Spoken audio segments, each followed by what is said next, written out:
Gentlemen, it is our privilege to welcome you all to the third edition of Healthcare Heroes Conclave and Awards 2023, celebrating health tech and well-being by Onlymyhealth.com, the health vertical of Jagran New Media, the #1 Indian health website.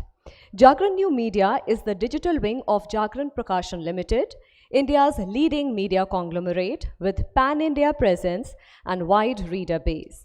Jagran New Media is impacting 112.7 million users and counting, source ComScore, multi-platform October month. Well, I'm your host, Smriti Rastogi, consulting editor political for Jagran New Media. I'll be hosting these mega honors celebrating excellence in healthcare sector. After our first and second successful editions of Healthcare Heroes Awards, we are back with a third edition, Healthcare Heroes, Health Tech and Well-Being Conclave and Awards. This year, our event is bigger than ever, where we are awarding the people and brands for their outstanding contributions towards the health and well-being of the society. This event will take place in two parts, the conclave and the award ceremony. We will start with the conclave and then move towards the award ceremony, where we will be joined by our guest of honor, world-renowned spiritual leader Gurudev Sri Sri Ravi Shankar, and our special guest, Fit India movement icon, wrestler Sangram Singh. There will be several panel discussions in the conclave where the industry experts will be deliberating upon various pressing points in the healthcare system, and the categories which we will be felicitating include mental health, Fit India icon, fit moms, holistic wellness, outstanding contribution, among others. The winners have been selected with the help of our esteemed jury. We appreciate you all taking out your valuable time and being a part of this conclave and award ceremony. And now, without any further delay, let me take a moment to thank those without whom this event would have not been possible. Our presenting sponsor, Dabur Vedic Tea, co-presented by InstaShield and co-powered by Piramal. I request my team to kindly play the sponsor AVs. Start your day with the perfect blend of taste and health. With Dabur Vedic Tea, blend of premium tea leaves, handpicked from best tea gardens of Assam, Nilgiri and Darjeeling. With the goodness of 30 plus Ayurvedic herbs, backed by our 130 years of Ayurvedic expertise, which re-energizes your body, relieves stress, and helps in boosting your immunity. Try Dabur Vedic Tea, a perfect blend of taste and health. ये है नया InstaShield।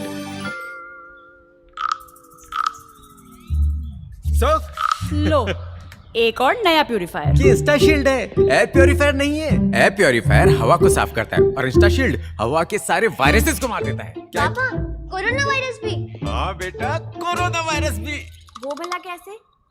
InstaShield electron ejector है, ये सारे viruses को neutralise कर देता है। लेकिन बेटा ये सेफ तो है ना? InstaShield बिल्कुल सेफ है। आप सबकी सेफ्टी ज्यादा इंपॉर्टेंट इसलिए। फिर तो पक्का महंगा होगा। नहीं विद्या, InstaShield बहुत किफायती है। ऐसे थोड़ी आप लोगों को पेश है नया InstaShield plug and play device. इसका इलेक्ट्रॉन इजेक्टर 5000 स्क्वायर फीट तक के रेंज में सभी तरह के वायरसेस को न्यूट्रलाइज करके आपके घर और फैमिली को सेफ रखता है। InstaShield, ताकि जिंदगी चलती रहे। हाँ, ये कपड़े इकड़ गए तो मेरे पास दे। बाबा, नया घर ले ले। बेटा मैं प्लास्टिक डाल देता हूँ। सुनो। हाँ? सुनो ना, मेरा टिफिन का काम भी अच्छा चल रहा है। हाँ। तो नए घर के लिए लोन ले ले। लोन अप्लाई कैसे करेंगे? पूरे कागज कहाँ है हमारे पास? हाँ? वो आपके भाई का पैसा भी है ना आपके पास? नहीं, भैया के पैसे भैया के है। कुछ कागज कम हुए तो क्या, ऐसी नीयत को ही हम होम लोन देते हैं। पिरामल फाइनेंस, हम कागज से ज्यादा नीयत देखते हैं। Well, our heartfelt gratitude to all our sponsors for helping us and supporting us in our endeavor and helping us celebrate excellence in healthcare. I request you all to kindly put your hands together for our sponsors because of them we are able to make this gathering all the more happening. Thank you so much. And now I would call upon Ms. Megha Mamgen, Associate Vice President and Business Head, Health and Lifestyle, JagranNewMedia, to kindly come and address this August gathering. Megha's able leadership in strategy and content has ensured that Onlymyhealth.com remains credible, factual, and relevant. It was under her leadership 3 years ago that the Healthcare Heroes Awards was conceived. I request you all to kindly put your hands together and welcome Ms. Megha Mamgen.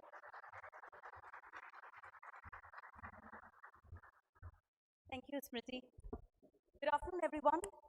And on behalf of Onlymyhealth.com, I welcome you to the Healthcare Heroes Awards 2023. Let's imagine for a moment, it's a hypothetical situation, just imagine that if you have a strange, inexplicable and persistent stomach ache, what are you going to do? This question is of course not for the doctors, but for the common man and woman. Most of them would go onto the internet to search for a diagnosis, a line of treatment, and possibly a quick home remedy. And the internet too will open the floodgates of all kinds of solutions to this problem. Mostly though, it'll be unverified, vastly misleading, and often simply incorrect. So what do? You won't and you shouldn't stop using technology, but what you should do is to choose technology well. Now, ladies and gentlemen, the answer for a factual, credible, and verified health content platform that works collaboratively with experts and doctors is Onlymyhealth.com. It is the #1 Indian health website, and it is in Hindi, English, and soon to diversify in Tamil and Telugu, among other vernacular languages. Onlymyhealth.com is trusted by over 8 million readers worldwide, and we do not take that trust for granted. We constantly endeavor to bring our readers stories that will help them lead healthier lives. We strive to innovate and at all costs remain authentic in our journalism. In this line of philosophy, we bring to you the Healthcare Heroes initiatives. It was in 2020, in the midst of the pandemic, that these awards were conceived. As the world was grappling with a deadly virus, we all remember, we saw the potential to acknowledge the relentless efforts of those who were fighting this virus. You know, there were so many doctors, researchers, paramedics, individuals, and startups. And the need was to highlight positive stories, not just stories of COVID positives. And so the Healthcare Heroes Awards was born. Since its inception, it has been our pride. The awards have really humbled us with a kind of stories of courage, determination, and a passion to be the change. It has perhaps been the sincerity of our efforts that has got us the support of the health industry, government bodies, scientists, policymakers, and even celebrity influencers. Tonight, ladies and gentlemen, we bring to you the 3rd edition of our Healthcare Heroes Awards and Conclave, with a focus this year on wellness and health technology. As the fastest growing sector in India, healthcare is seeing a dramatic evolution. Technology, data, artificial intelligence are laying the foundation for a significant change in healthcare outcomes. And we have just the right people today to discuss this and more in our panels today as a part of the conclave. And in our awards section, the nominations are surely going to inspire you. From across the country, we have received these stories of immense dedication and focus. And through editorial scrutiny, we have been able to shortlist the nominees, and we have presented them to our jury that have comprised of stalwarts in the area of health, mental and physical well-being. Thank you, dear jury members, for dedicating your time and effort to make sure that the process was fair and very transparent. Before I close, I would like to thank the teams that have worked relentlessly to make this evening possible. Technology, product, design, sales, events, marketing, videos, social media, editorial, And apologies if I missed anyone, but this has been a collaborative effort. And most of all, my gratitude for our leader, Mr. Bharat Gupta, the CEO of JagranNewMedia, for his support and his vision. As we felicitate the winners today, this evening is truly dedicated to efforts, celebrating that first step towards change, towards a healthier and fitter tomorrow. Hope you find this evening engaging. Thank you very much for being here.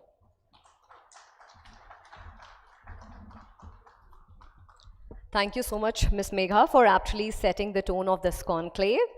And in our endeavor to create an awareness on the health and health sector, particularly during the COVID pandemic situation, we are fortunate that our cause has now become bigger and relevant voices have amplified the vision of Onlymyhealth.com's Healthcare Heroes Awards.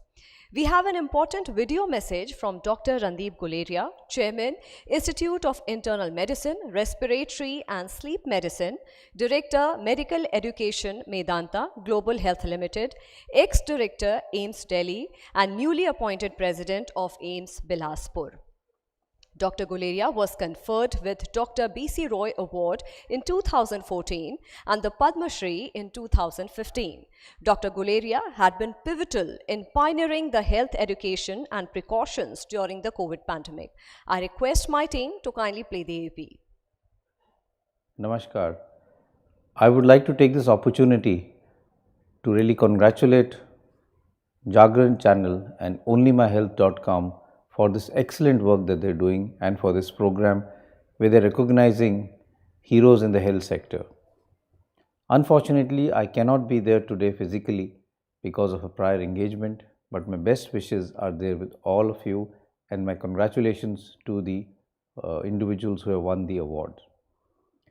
I think India is now set to really take off as far as health and healthcare is concerned.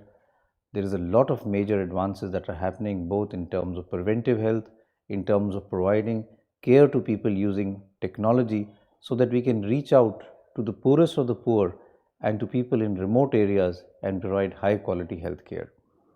This can be done by using various forms of technology. We saw that in COVID also, whether it be telemedicine, teleconsultations, monitoring people by using e-ICUs, and now with a lot of investment with startups, with Make in India, and also new programs like the Heal in India and Heal for India. I think there is going to be a huge traction as far as health is concerned, and India will become the hub as far as healthcare is concerned for the world.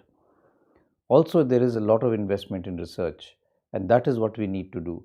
Investment in high-tech research so that we can provide care of high quality not only to our own population but for the entire world.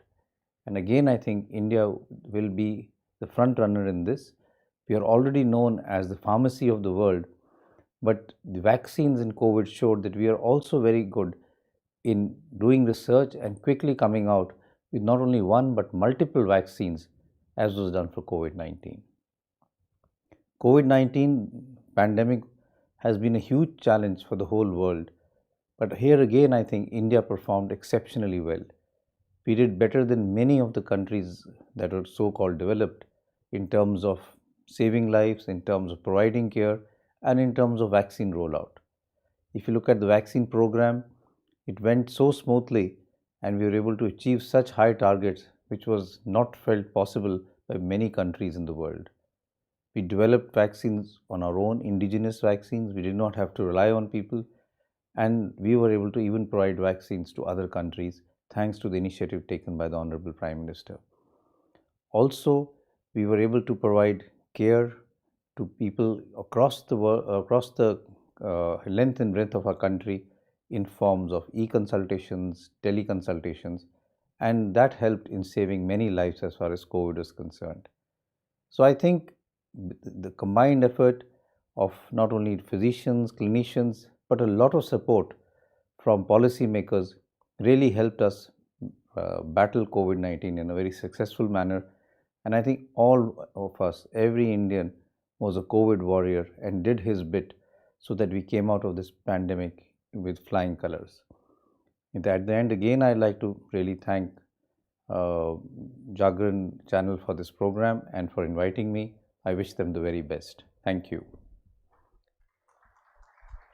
Thank you so much, Dr. Guleria, for that very powerful message. And now, let me move forward. Healthcare has become India's largest sectors, both in terms of revenue and employment.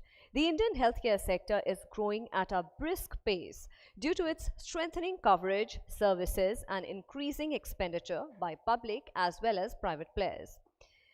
I would like to welcome Ms. Urvashi Prasad, Director, Office of Vice Chairman, Niti Aayog, Government of India, and Ms. Megha Mamgen, Associate Vice President and Business Head, Health and Lifestyle, JagranNewMedia, for a conversation on the topic, the need for building strategies for accessible healthcare services. I request you all to kindly put your hands together for Ms. Megha Mamgen and Ms. Urvashi Prasad.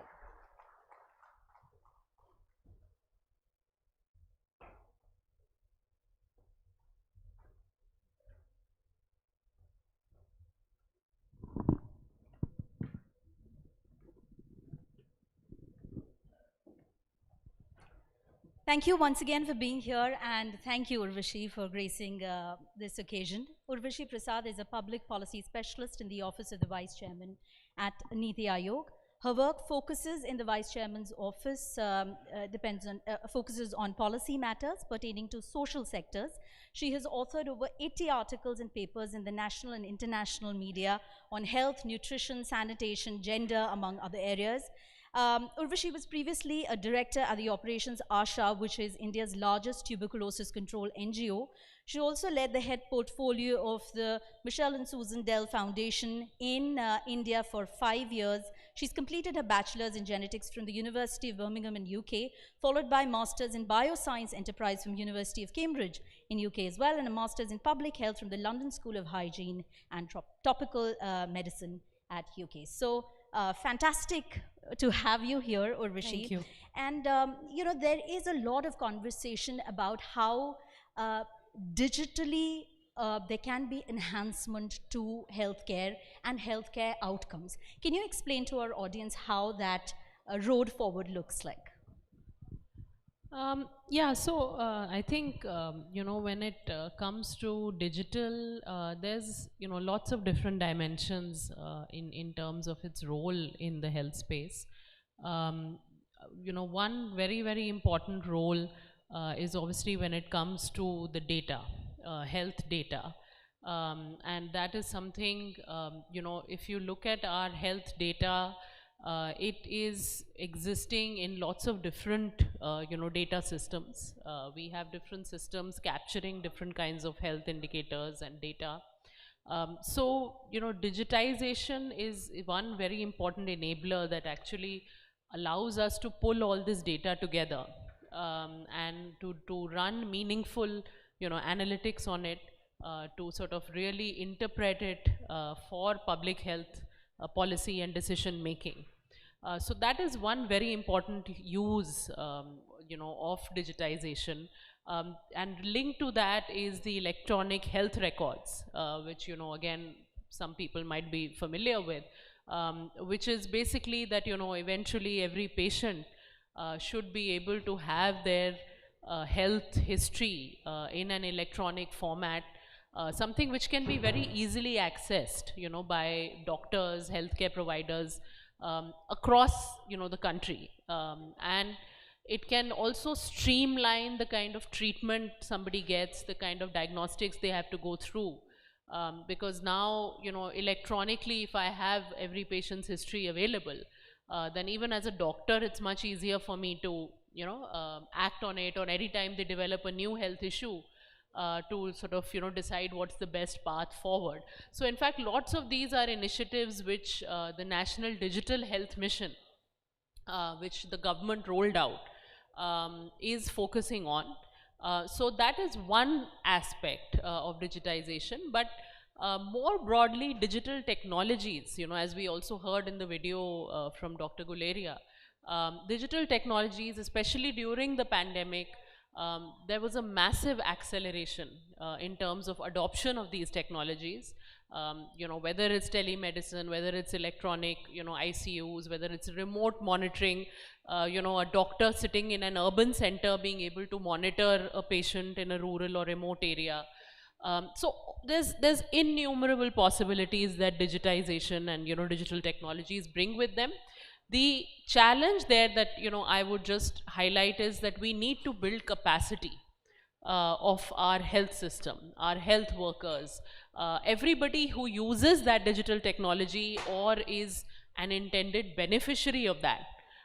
Should be very clear about what purpose it serves, because we're not using technology for the sake of it. We're using technology as an enabler, because it allows us to achieve the health system goals that we have in mind.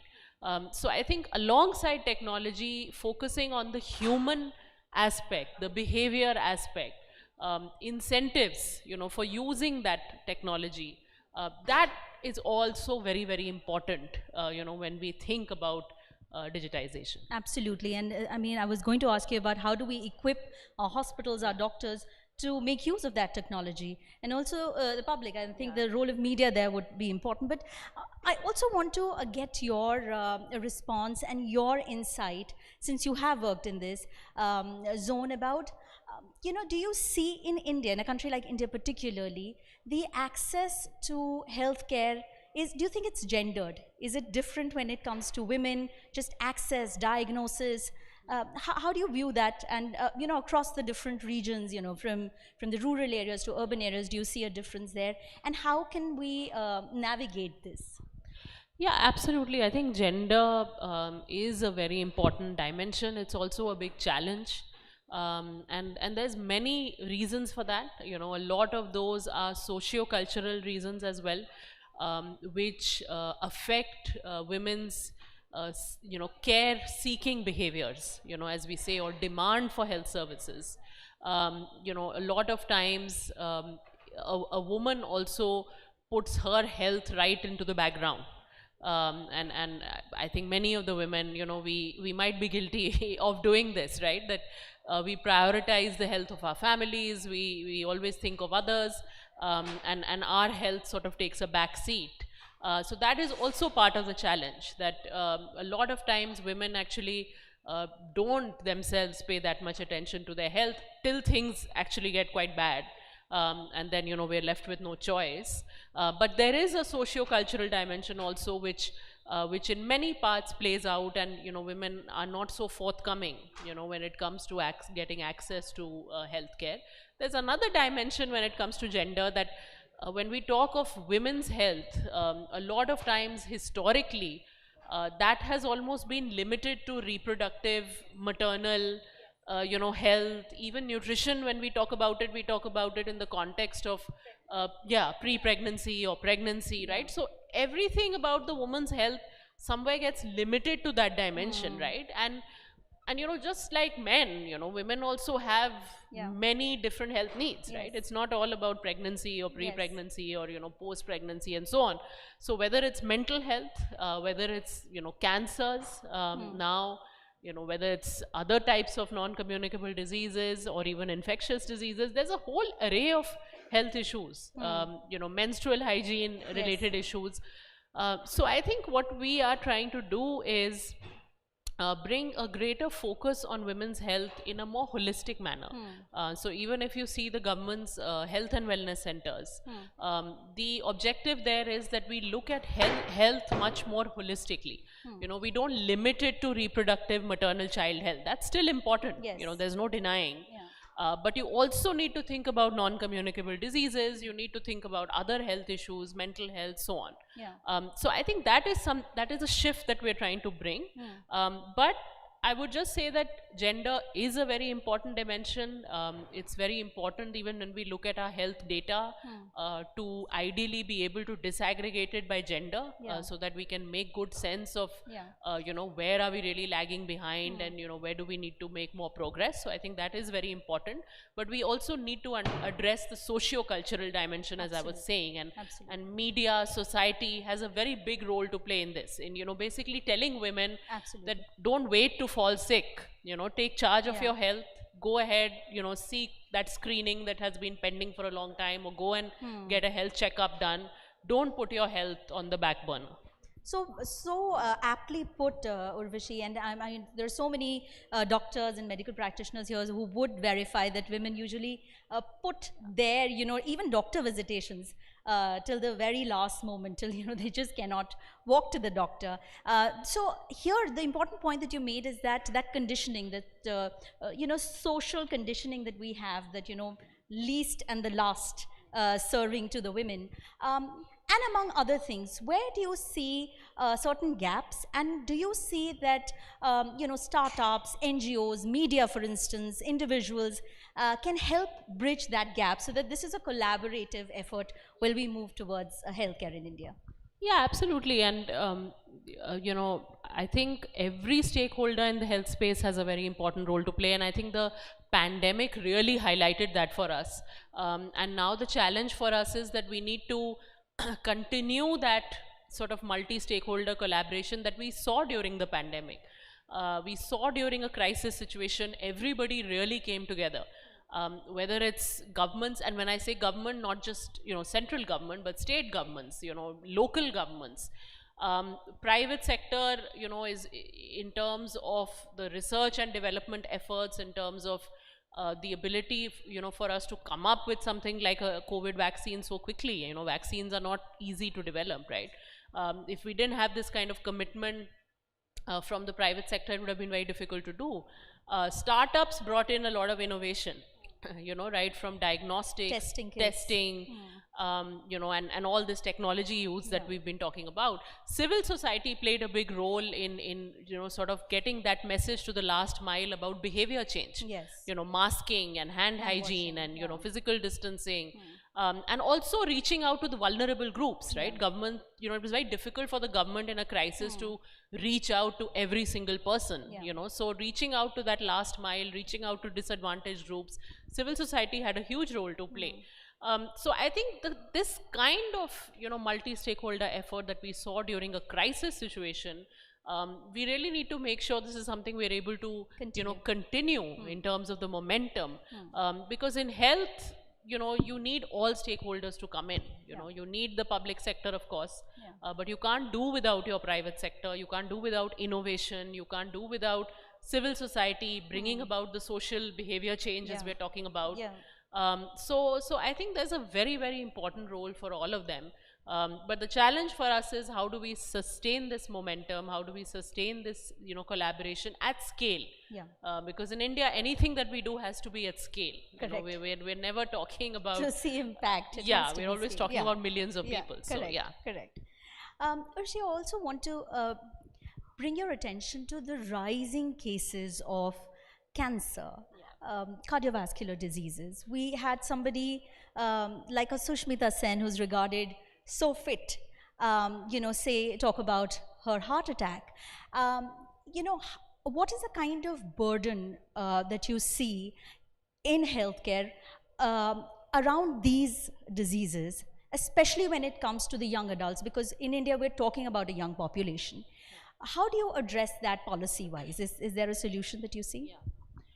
Yeah, so I think, non-communicable diseases, it's something which there's a very much a rising, burden in the country. And a lot of these issues, which we previously thought were issues that you face at a much later stage in life, like you're saying, it's younger people, now who are also coming forward with these people in their 30s, right, having cardiac events, or people developing cancer at much earlier ages, and so on.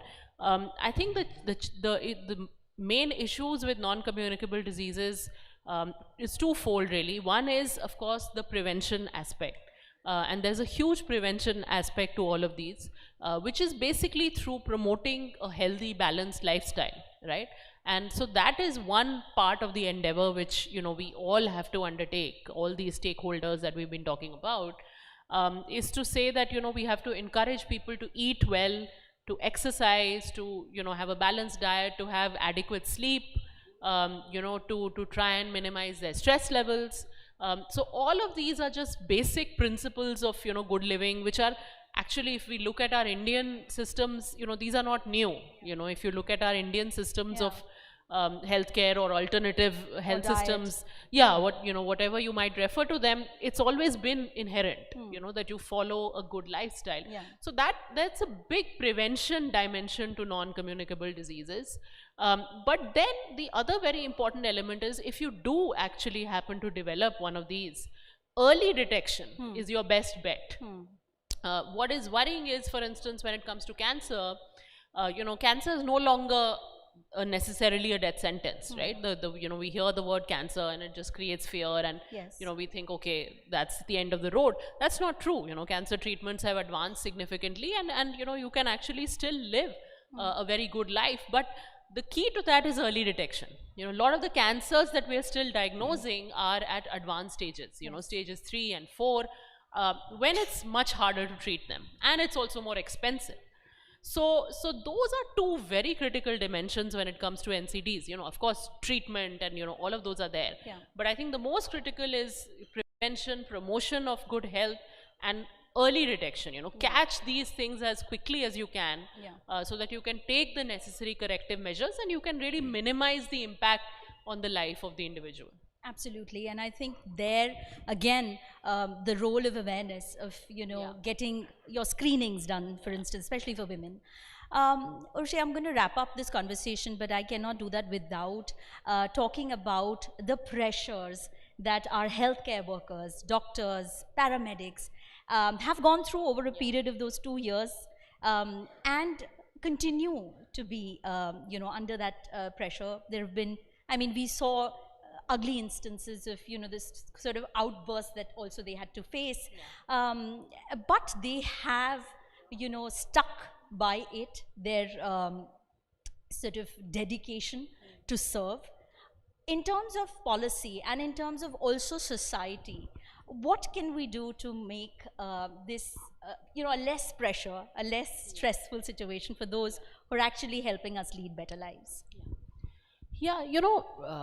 I think if I talk more broadly of medical education as a field, actually the government has undertaken lots of reforms in the last few years where we are trying to increase the quantity as well as enhance the quality of doctors, improve their distribution, because these are all issues that will help to reduce the pressure that you're talking about, right? If we have more doctors, better quality doctors, more distributed across the country, rather than just concentrated in your big urban centers, right? So that's been a big effort that the government is trying to make, which is in, either in terms of setting up more colleges, linking district hospitals to, medical colleges. So that's one part of the effort. The other is in also trying to promote other cadres of health professionals, because everything that you need, you don't need a doctor for everything. In India, the issue is that the moment we have a problem, we just think of a doctor, a hospital straight away, right? And actually, we might not need a doctor or hospital straight away. So we need to develop other cadres of health professionals. If you look at other countries, they have nurse practitioners. They have various other cadres who can actually help to reduce that burden on doctors and specialists, so that only people who really need a doctor and specialist actually land up there, rather than everybody with any sort of health issue, just overburdening a tertiary health facility. So we're also trying to push that a lot. We're also trying to promote public health cadres. This is something that, Niti Aayog has also been working on, and my colleague from Niti Aayog is here, Dr. Madan Gopal, and he's actually been working a lot on that, in terms of public health cadres, because all of that will help to reduce somewhere the pressure, on your medical professionals. You need to use them very wisely. So I think these are all initiatives that, from a policy reform point of view, we are trying to take to generally strengthen the medical sector, both from the patient's perspective, but also make life easier for, our health professionals, our medical professionals.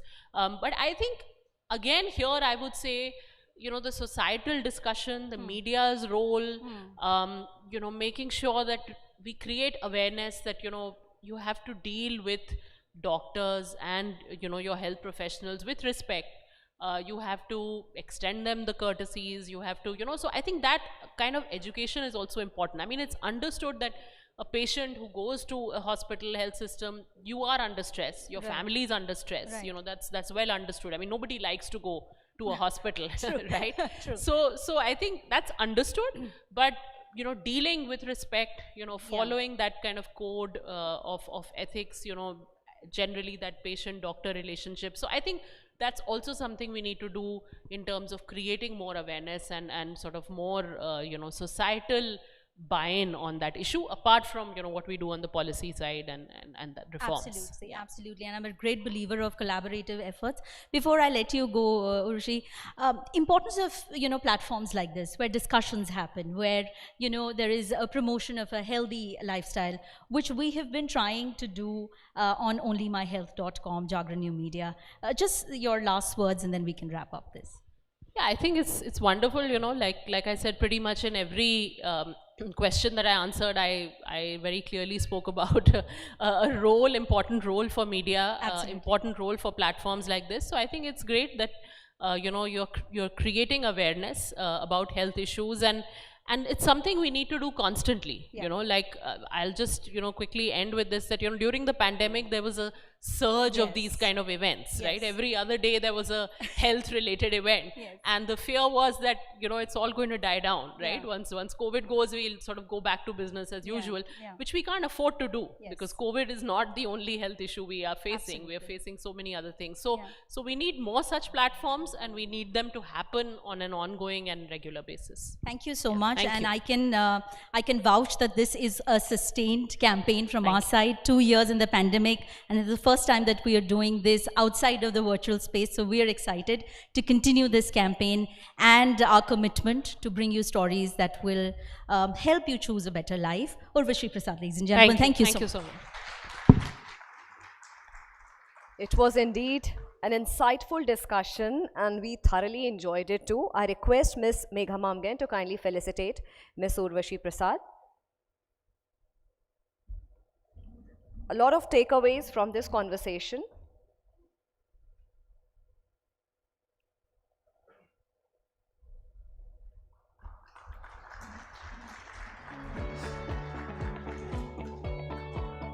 Thank you once again. And now, ladies and gentlemen, we head to a very pertinent panel discussion on promoting mental well-being for healthcare in today's era. In the present scenario, the burden of mental illness is on the rise. While there are many reasons for this, but with the number of people reporting their concerns increasing, it has become difficult to ignore the impact that mental illness can have in our daily day-to-day lives, our society, and our economy at large. In India, while 20% of our population suffers from mental illness, only 10 to 12%. I would like to underline the fact that only 10 to 12% of them seek aid for their mental health concerns. In order to build a society where everyone is able to get the support that they require, we need to raise awareness about mental health concerns and reduce the stigma associated with mental illness. And for this reason, many celebrities also have raised their voice and tried to show a way ahead. For this panel discussion, I would request the panelists to kindly come upon the stage. Mr. Varun Handa, co-founder, BetterLife.com. Ms. Mugdha Pradhan, CEO and founder, I Thrive. Ms. Sakshi Mandhyan, founder, Mandhyan Care. Dr. Rachna Khanna Singh, founder and director, The Mind and Wellness Studio. A big round of applause, ladies and gentlemen. This is the first panel discussion on a very important topic that needs immediate action too. I request the team to kindly hurry up.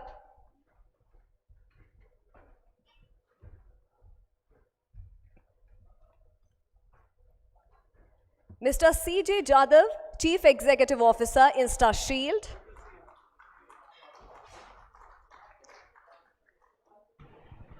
A very warm welcome to all the panelists here. And Ms. Sapna Vyas, actor and health coach, will be moderating this panel discussion.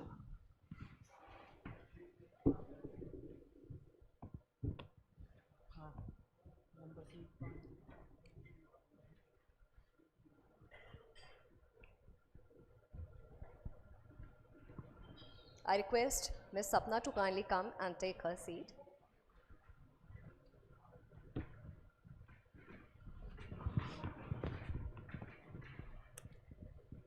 And the stage is now all yours, Sapna. Thank you so much. Well, thank you so much, all the panelists. So I want to open today's discussion with a common question to all of you. In the last couple of years, mental health has grown up from, hushed up conversations to the need of the hour. But has the taboo around seeking health solutions gone down? So what would you say? I'll start, Mr. Varun Handa, please. Thank you. So, unfortunately or fortunately, COVID was a trigger, to get a lot of people to talk about mental health. And a lot of people started reaching out. But to say that we've, have we encountered that taboo properly, I would say no. I think as the last panel recommended, there needs to be a continued effort in terms of awareness, which needs to, go in, whether we talk about the role of media, whether we talk about the role of our teachers at school. I think the kind of drive we witnessed, maybe while we were discussing HIV or, topics like that, which were very sensitive. I think a continued effort needs to go in, but unfortunately, COVID has given that trigger. It's up to us, the stakeholders, to see how we can drive it further from here. Very true. It's up to us to, really do it. Can I ask Dr. Rachana Singh, please, to give your views? I would say that yes, with the unfortunate, coming in of COVID, mental health, it became very, very clear to everybody that it's not just the body, the mind, and now actually we've expanded, to a more larger platform to six dimensions of wellness, where we're talking about the mental, the emotional, the intellectual, the societal, the occupational, the spiritual. So we're all talking about this. So if we need to be well, if I need to be well today, I need to be well in most of these dimensions. So having said that, bringing this to the forefront has been fantastic. People have realized that there is no way we can neglect any one of these arms to be in good joy, in good health with oneself. Technology helped us beautifully to destigmatize mental health, where we were seeing people afraid of coming and knocking a mental health professional's door. We were now available at the drop of a button, so it became a lot easier. It was more confidential. The accessibility became high. So certainly there's been a drop down. As far as the accessibility goes, we see a lot of destigmatization happening with events like these. We were speaking, on virtual platforms all throughout. I think all universities, all colleges, all schools, each and every corporate house, I think, took an effort to make their employees well, their students well. So yes, it's come by leaps and bounds, but exactly like what Varun said, there's a lot to be done right now. So at the educational level, at the school level, at the awareness level, a lot needs to be done, but I think the ball's got rolling, so we're good there. Right. Mr. C.S. Jadhav, please.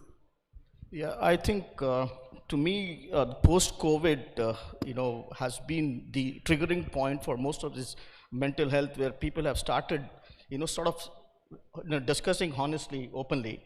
I think that was the triggering point when, there was kind of a hidden problem, in the houses, and there was a social stigma. But after the post-COVID syndrome, people have started opening out. And I think platform like this, and my co-speaker have already informed about it, I think we need to really speak it more open now, and there are ways and means, especially you have different age group being suffering, the children, the middle age group, especially the younger generation also are getting hit on this, mental health as such. So I think it is, ecosystem we need to build in and slowly see that we have measures and ways to combat this particular problem. Ms. Sakshi, can I have your views, please? Sure. I'll go through the timeline from where I started studying psychology when I opted for this profession. At that point in time, I didn't see psychology being talk of the town, and it was more of a hush-hush conversation. As I grew into the profession and while I created mental health awareness campaigns in various corporations, I realized that more you talk about something, more you talk about mental health, more people get aware and they take initiative. So especially in COVID time, when I saw the necessity, when people were exposed to this necessity and they realized that sitting at home, a lot of health anxiety, a lot of difficulty with mind that they faced, they reached out. And in the entire, span of more than 15 years of my experience, I have figured out two things, that exposure and necessity can really create mental health, understanding in the common man. So more we are exposed to something, more we learn about it. And thankfully, platforms like these where we have panel discussions, we educate people in terms of understanding mental health.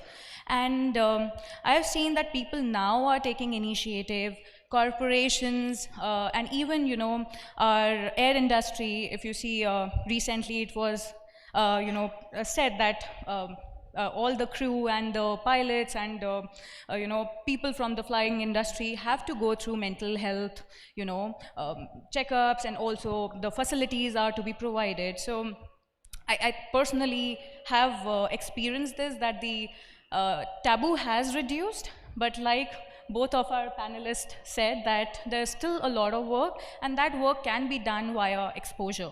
So more we expose the people to the knowledge, and we are ready to talk about mental health openly, all of us, I think we'll contribute more to the, the field of psychology and mental health. Yeah. Thank you. I'd just like to add a line to what she's saying. So, when we used to meet our patients earlier in social gatherings, I'm talking 10, 15 years ago, people would run away, They didn't want people to know that they're going to a therapist. And now, it's become, with the younger generation, it's wonderful how aware they are.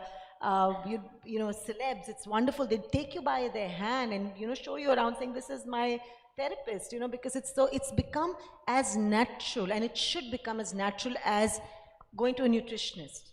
Or if there was a time when there was mushrooming of gymnasiums, right? Gyms, we never heard of gyms, and suddenly physical health became very, very important.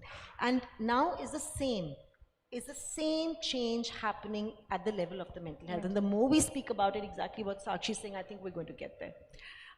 Ms. Mugdha, what would you like to say about this, please? Yeah, for sure there's much more awareness, but with awareness comes the desire to seek quick solutions. That's what I'm seeing. Ki goli de do, meri anxiety kam kar do, right? Goli de do, diabetes kam kar do was going on for so many years, but what I'm seeing with people come to us is like, is there a medicine or is there a food that will take my anxiety away? And something like mental health, like I've personally struggled with mental health, it's a big part of my own story, and people identify with that. They come to me because they're like, oh, you know what we're talking about because you've gone through it yourself. There has to be an understanding that it's a slow process of recovery. There is no single one pill, one goli, one superfood. You can't quinoa bowl your way out of like anxiety and depression, right? So I think while the awareness is great, I think there has to be also focus on the fact that it takes time to heal from mental, because some of them could be stemming from something that happened to you when you were 2 years old. It takes time to excavate and dig and find that out, right? So awareness is always, always good, but there comes a greater responsibility for emphasizing that it takes time to recover from that. Very true. My first question is directed to Mr. C.S. Jadhav. Taking this conversation forward in terms, if you look at InstaShield's innovations, how do you see the innovations are driving well-being and healthcare together? Yeah, I think, as mentioned, post-COVID or pandemic has been a challenging times, and we are the healthcare industries at a crossroad. By the time post-COVID, you have so many, apart from mental health, the earlier speaker also talked about cancer, heart diseases, brain fog, multiple things, and the one variant comes, there is another variant coming in, so by the time you basically research on that, there is another challenge in coming in from there. So being that was the triggering point, we at InstaShield developed a technology It's a very simple, science behind this technology. Most of them are psychiatrists here and psychologists here. When they say that for a mental peace, you have to do yoga, or go to a hilly place, or go to some place where you get that serenity. So you basically, a simple example from a layman perspective is that when you go to a hill station or you go to a waterfall area, when the water hits the ground, there are certain negative ions get generated. So what we did from a technology perspective is we generated a negative ions in our machine, which basically is an electron-based chip inside. So it generates the negative ions, and then we found that when you are around that particular machine, you basically, there are certain hormonal, things happen through a chemical process, and then that gets the serenity and reduces the stress. So obviously these are all, the research, we have been taking it, but ultimately we thought we'll do a clinical research of this, and we had approached Mallarity Health City in Hyderabad. As we speak, we are doing a clinical research on this particular machine, especially on mental health, so that this kind of health tech technology also can help, through a safe part. As ma'am said, goli de do theek ho jayega. But there are other ways and technologies where we can look at it. That's where we sort of are looking at innovation from a health tech point of view. Thank you. I would like to ask next question to Mr. Varun Handa. How has online therapy helped people, especially during the pandemic and after that as well? So, we started off in 2015 purely with the aspect that there was a big taboo. I think that was the first question. And most of the people were practicing at remote location because nobody wanted to be seen. So purely, I think the idea was to establish leverage tech to make sure that we are able to counter that taboo, at least for people who are ready to take the first step, right? And I think it's grown leap and bounds. I think the technology enabled us to deliver therapy in a productive way. Obviously, there'll always be question whether face-to-face has more impact or not, but at least you're able to get the people online, maybe on a call, or maybe on a, we were conducting business for 3 years globally over, video conferencing, then why not therapy? So I think it's here to stay now. It's great that we guys embrace technology at the right time, and we can really scale it up from here. Right. Thank you. Sakshi, I would like to ask you, how do you, find out the early signs of distress, and what is the best way to maybe, be response, or how do you actually support those people?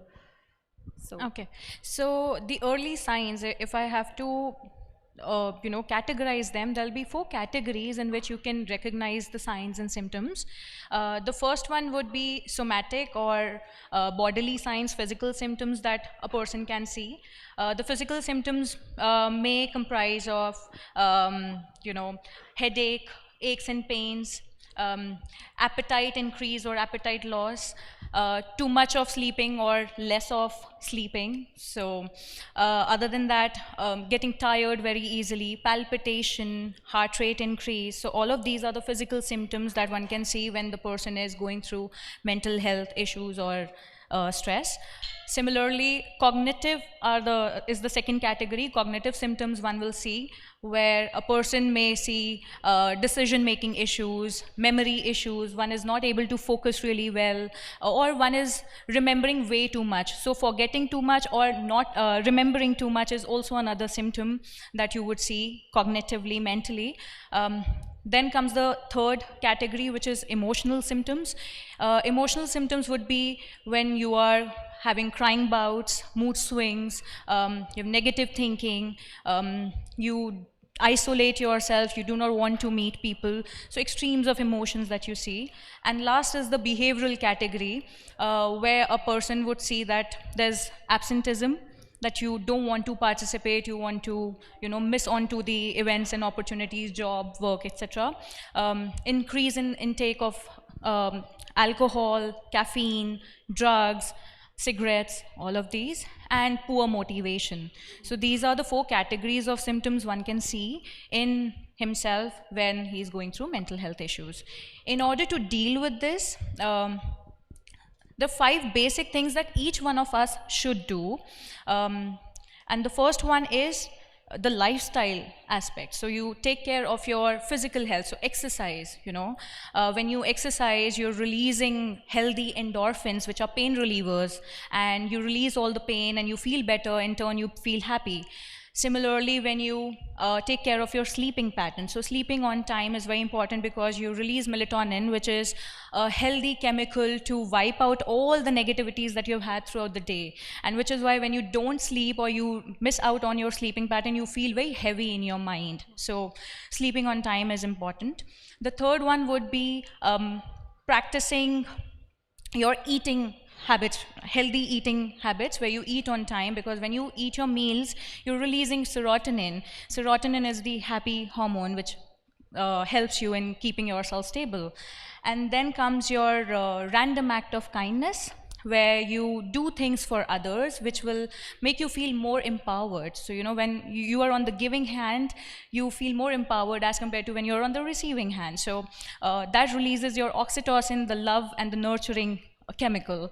And last is following a hobby, which is your me time, where you do things for yourself, anything that you love and enjoy. So these are the 5 basic things that one can do. And the support system around us is something which is crucial, where people must understand, instead of saying ye sab theek ho jata hai, itna mat socho. You know, these 2-3 lines that people use, they literally negate the point that तुम्हें fever है, तुम्हें कोई ज़रूरत नहीं, अपने आप fever ठीक हो जाएगा, right? So just like physical health, mental health is equally important.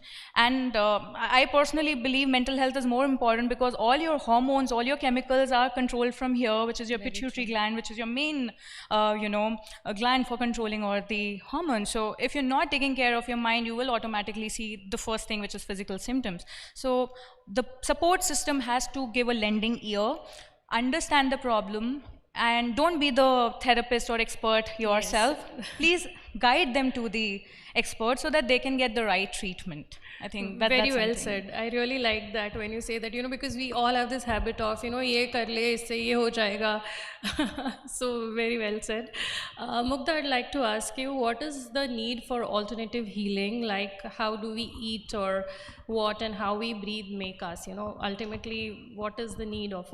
Yeah, so like whether it's mental or physical health, for both, food plays a vital role, right? Even in terms of a lot of the symptoms that Sakshi was describing, sometimes a simple vitamin D deficiency could make you have really horrible moods, like you just won't feel like getting out of bed, and you might self-diagnose saying that's depression, when all that it was a vitamin D deficiency, or something with B12, right?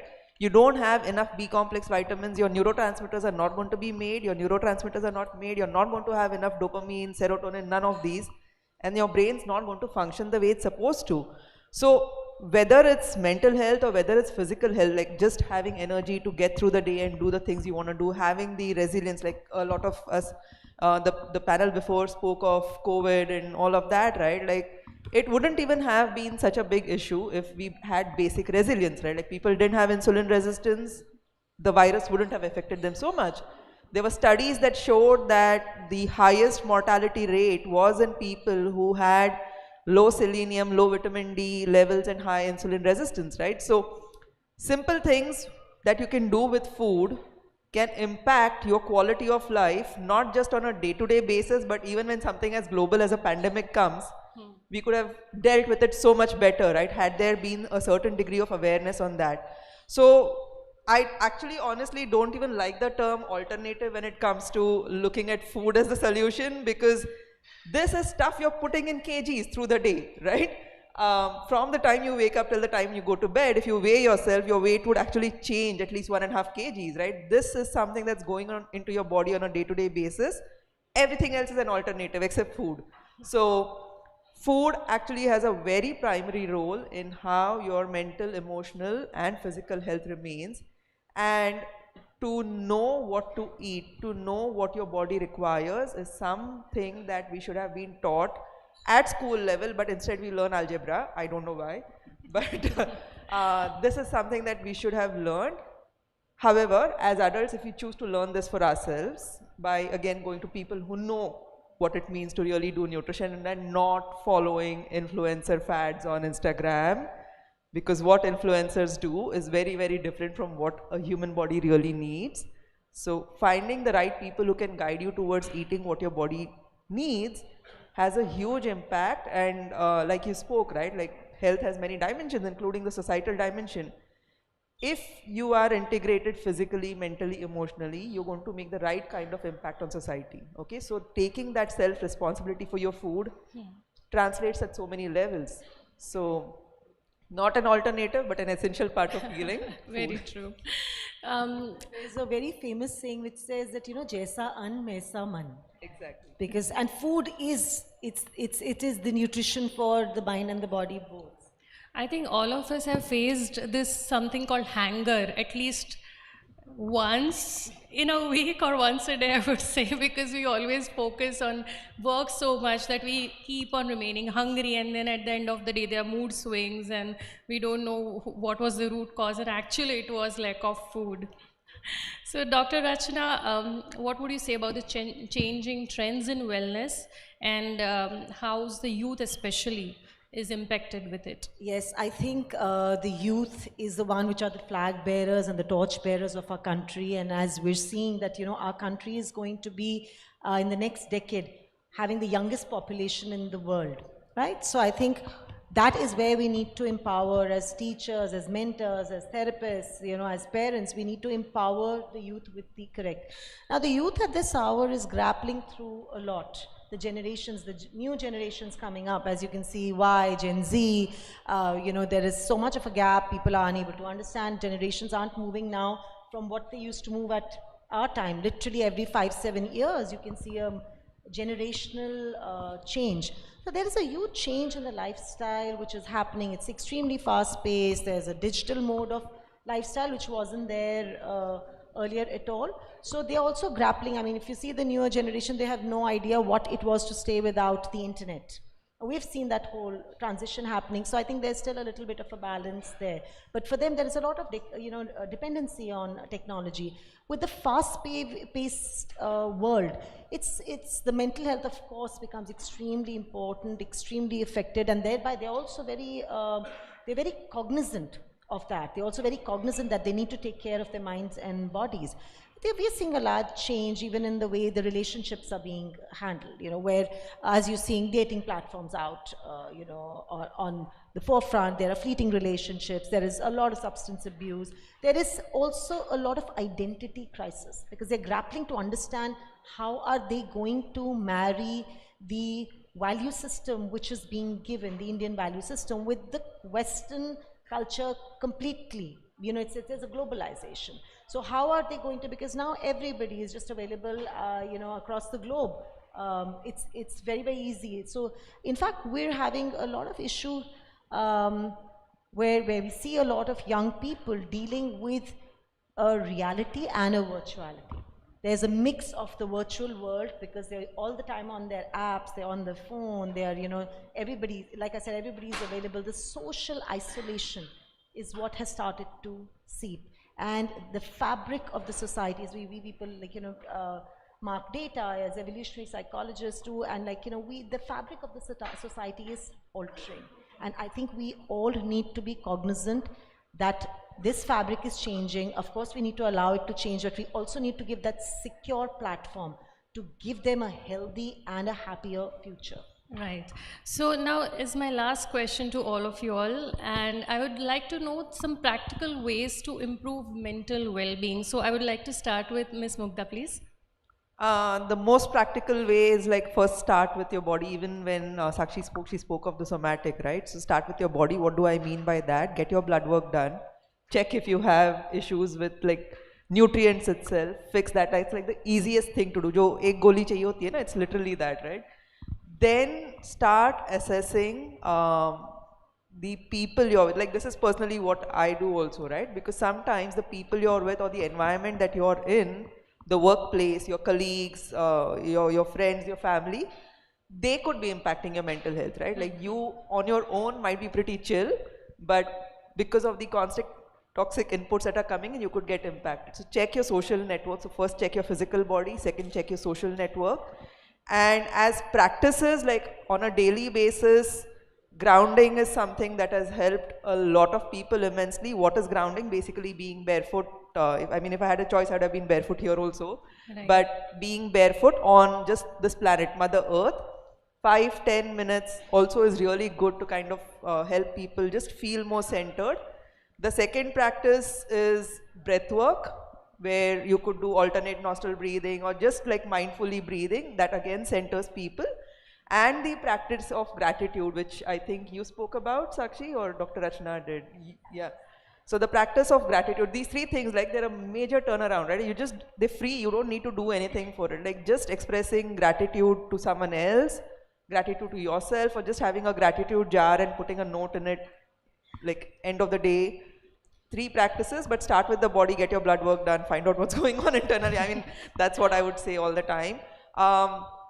Just like an add-on point, which is what I'm seeing in my practice, is post-vaccination, a lot of people are experiencing some sort of side effects that are impacting their mental health also. So what's happening is the blood clots and the risk of heart attacks is going up, cancer rates are going up, and like there are enough studies proving that the vaccines are really at the root of a lot of these increased incidences.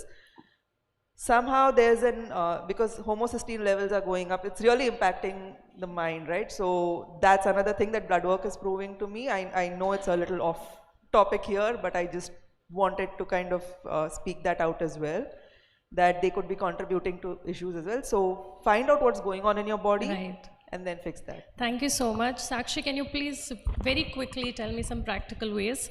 Sure. So one way is being mindful. Mindful in the sense that you activate your senses and use all your senses in your present moment so that you're not distracted. You are able to be more available mentally, physically in the present moment. So using your eyes, using your ears, using your sense of smell, using your touch, all of them to figure out the reality around you, being mindful.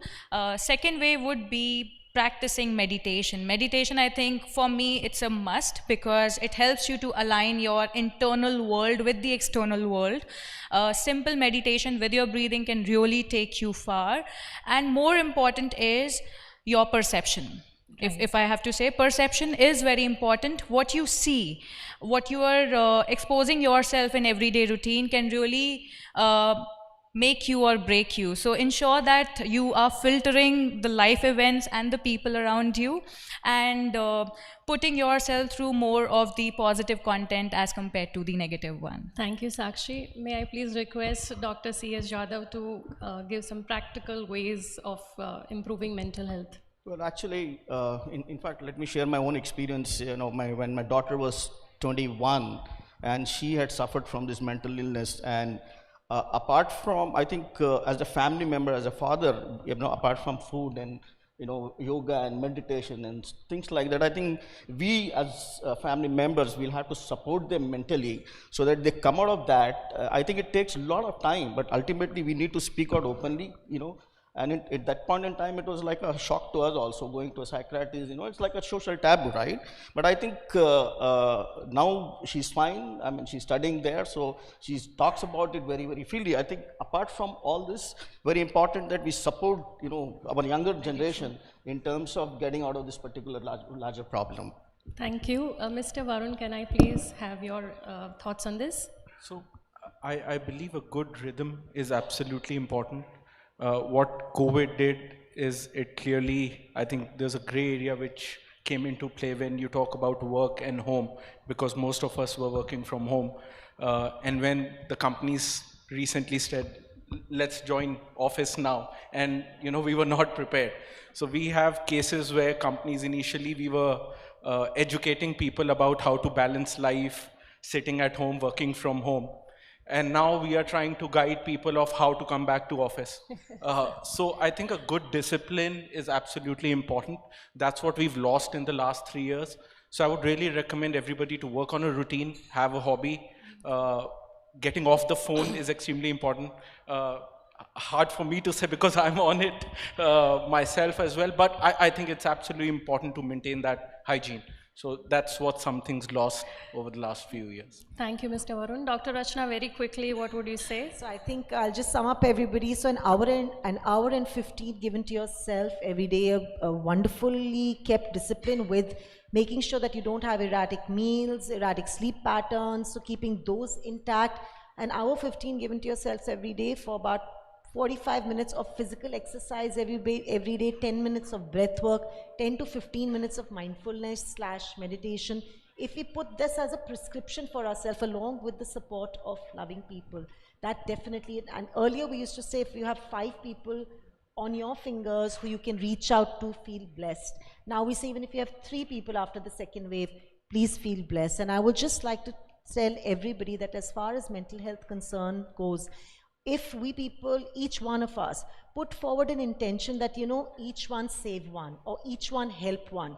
Because what's happening around is, although we do understand that there is a lot of, you know, symptoms floating around in co-workers, friends, family members, we don't know how to help them beyond a point. But it's very difficult to tell somebody, hey, you're depressed or you're not looking well. Why don't you go and see a doctor? It's not that simple. So taking that little initiative of spending some time with your loved ones, taking out that little time, giving them giving them an ear. That's why I said just each one help one, and I think we'll be able to pretty much solve the problem, because as the stats go, currently it's only about 3 psychiatrists per 100,000 and 0.3 psychologists for 100,000 available in India. That's the stats. So if we all will have to change our mindsets to help everybody. I really want to thank all the panelists. You gave great inputs, and I'm sure all the practical tips that you're given, people will implement it, because I firmly believe that, you know, we got the knowledge today, but only when we implement it, that's when it turns into the power. So we have to become more powerful from now on. Thank you so much. Thank you so much to all the panelists for that very informative panel discussion. It had a lot of takeaways. I'm sure that the audience must have also enjoyed this discussion.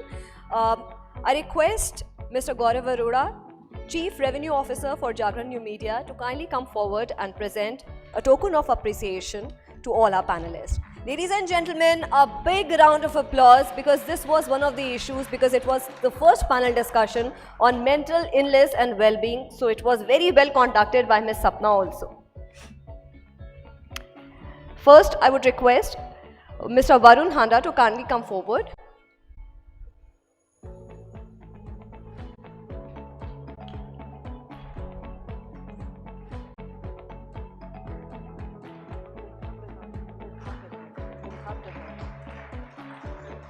Ms. Mugdha Pradhan, CEO and founder of iThrive.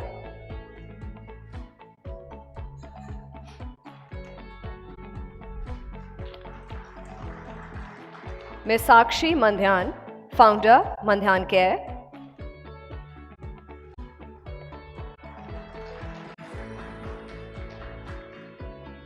Dr. Rachna Khanna Singh, founder and director, the Mind and Wellness Studio.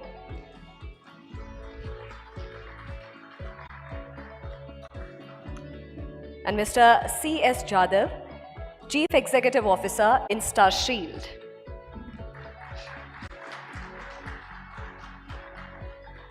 I request you all to kindly come forward for a group picture.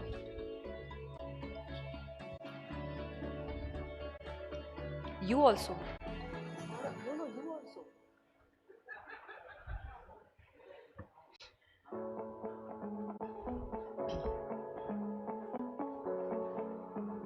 Thank you once again.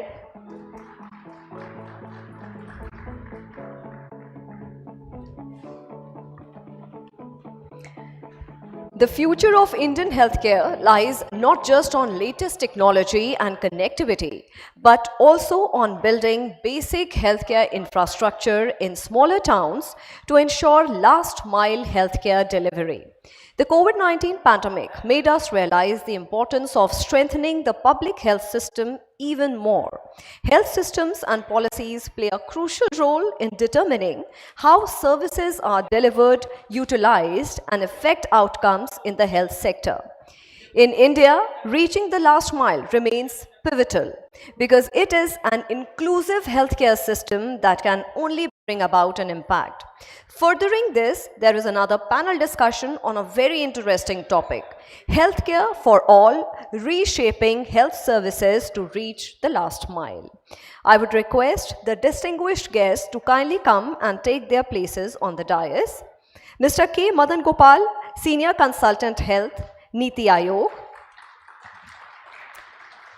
Dr. Shafqat Khan, Additional Mission Director, Ayushman Bharat. Digital Mission, National Health Authority, Jammu and Kashmir. Ms. Resham Sethi, Country Liaison Officer, the International Digital Health and AI Research Collaborative, Geneva. Mr. Kamal Narayan Omar, CEO, Integrated Health and Well-Being Council.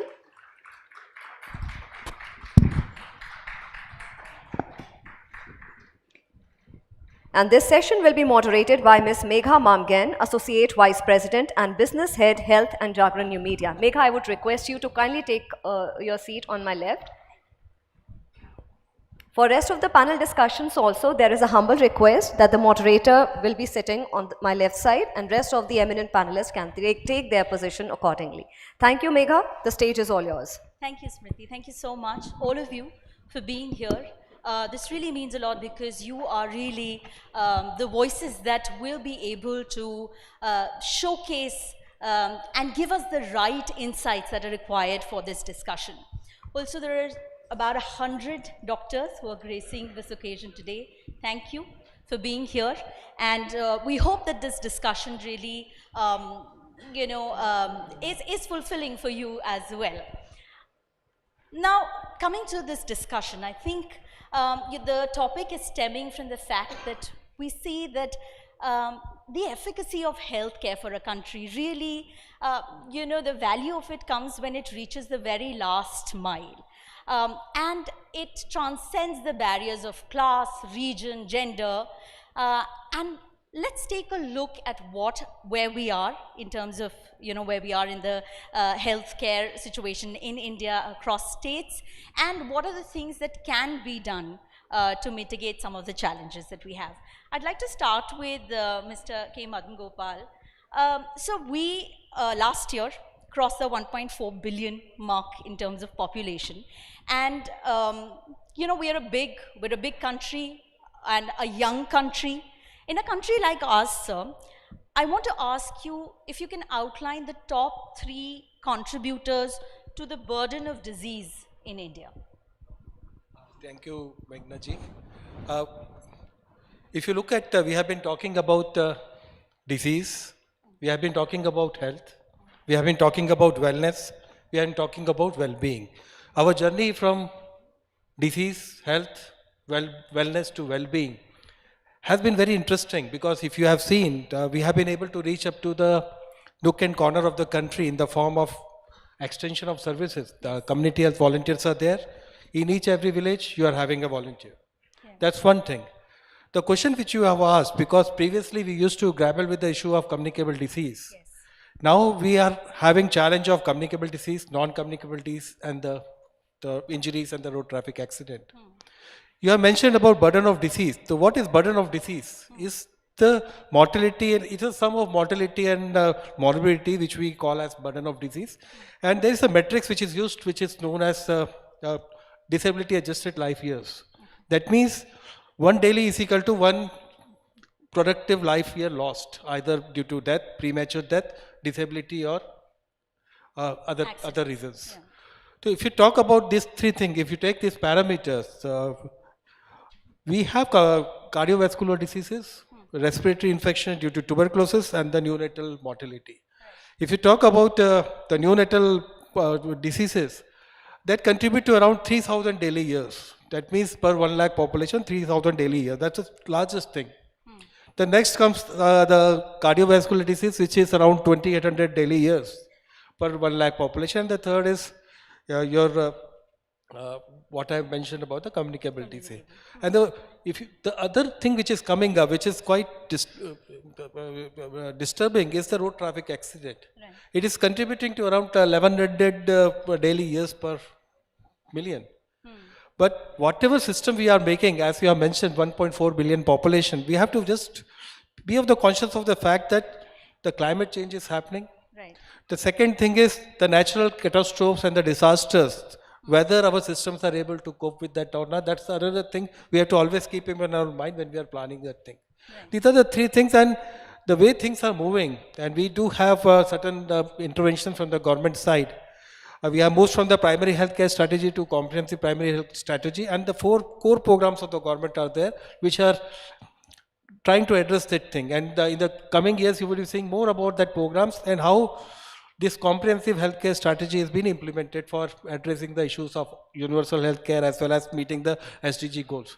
I'm just list out this before I close. That one is these are the 4 pillars of Ayushman Bharat. One is the Health and Wellness Center. The other is the PMJ program.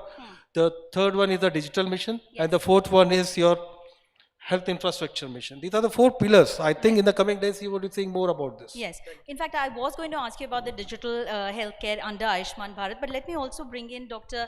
Shafqat Khan. He's the Additional Mission Director, Ayushman Bharat Digital Mission under National Health Authority in Jammu and Kashmir. I also want to, before I go to Ayushman Bharat, there's something very interesting that you are doing in your state, which is the inclusion of AI. In boosting healthcare. Can you talk to us about how artificial intelligence is helping you, the doctors on ground, and how it's going to help the patients ultimately? Well, I would little bit lay emphasis on what the Ayushman Bharat digital mission infrastructure ecosystem looks like. And people initially and even now are not able to understand the importance and the depth of what a digital intervention can do. We are trying in the Ayushman Bharat digital mission to have a repository of health records of a person right from birth, inception to his demise. That is right from his birth, his vaccination, his different surgeries, different encounters in hospitals with doctors, with diagnostics. It is going to build up an entire repository of a person in an ecosystem where there is a doctor who is mapped, a health institution which is mapped, a diagnostic center, public, private, and the entire wherever, like the banking sector. Wherever he makes a transaction, goes to a doctor, visits a health center, that entire repository is going to be created, and there is going to be a record of that patient. So how is it going to be helpful? Helpful because the doctor is going to be able to diagnose the patient. He's going to be able to make critical diagnosis, analysis of the entire process of his health records, whether he has been suffering from any chronic diseases, as you pointed out, communicable diseases, non-communicable diseases. So this ecosystem will take you to a level where you have everything maybe in your DigiLocker tomorrow, or it is loaded on a cloud-based storage system, or it is in the state repositories. But having said that, I would emphasize what the digital intervention could further do. That is the artificial intelligence. Right. You are aware about the robotics, artificial intelligence robotics, where a robot is able to do very complicated surgeries on patients, or a critical decision is taken by robots. But we want to take it to step further in the health sector by saying that there would be softwares available with the amount of data we are capturing in the country, pan India. We will be able to make a lot of critical analytic gap analysis. Number one, we are going to have a critical understanding of our, gray issues, the futuristic issues, strategic interventions which we needed, in healthcare. Right. How much infrastructure we'll need after 20 years, 10 years? How much is existing and is it catering? Right. The basic fundamental of this entire process starts from a management information system in a hospital, which is called an HMIS. HMIS is being implemented in most of the private hospitals, the corporate private hospitals across country. Right. But now it is going to be taken up in the public healthcare system as well. So having said that, I would want to inform you that we have, as you rightly said, taking digital interventions to the last mile, which would be our responsibility. That if you want a state like UT, like Jammu and Kashmir, where you have inaccessible terrains, you have very harsh winters, that is the entire northeast belt till Jammu and Kashmir. We have situations where areas are cut off during winters. Yeah. By having a seamless internet connectivity, we can have a robust telemedicine facility out there. Right. There can be critical, automated solutions for finding out what a ECG looks like. Not a human intervention, but a machine can tell you that the ECG is deranged. The person needs, to be airlifted to Delhi, to Srinagar, to Jammu, or wherever. Yeah. So I think this futuristic Ayushman Bharat digital mission is going to be a game changer for the entire healthcare industry, and to the patients, to the citizens, and elsewhere, whoever is going to be part of the system. And I am hopeful that people, all of us today and elsewhere, get into this ABHA account, make an ABHA account. So because once you make an ABHA account, you will be inducting yourself into that particular ecosystem at the entry point, and your electronic medical records, wherever they are going to be created, are going to be linked with your ABHA account. Sure. In fact, I was reading, it made news yesterday that there was a drone that delivered medicines from AIIMS here in Delhi to Tirhi Garhwal. So, this is, technology is making, it's already in the works, it's happening already. And now, let me bring in Resham Sethi. She's the Country Liaison Officer for the International Digital Health and AI Research Collaborative in Geneva.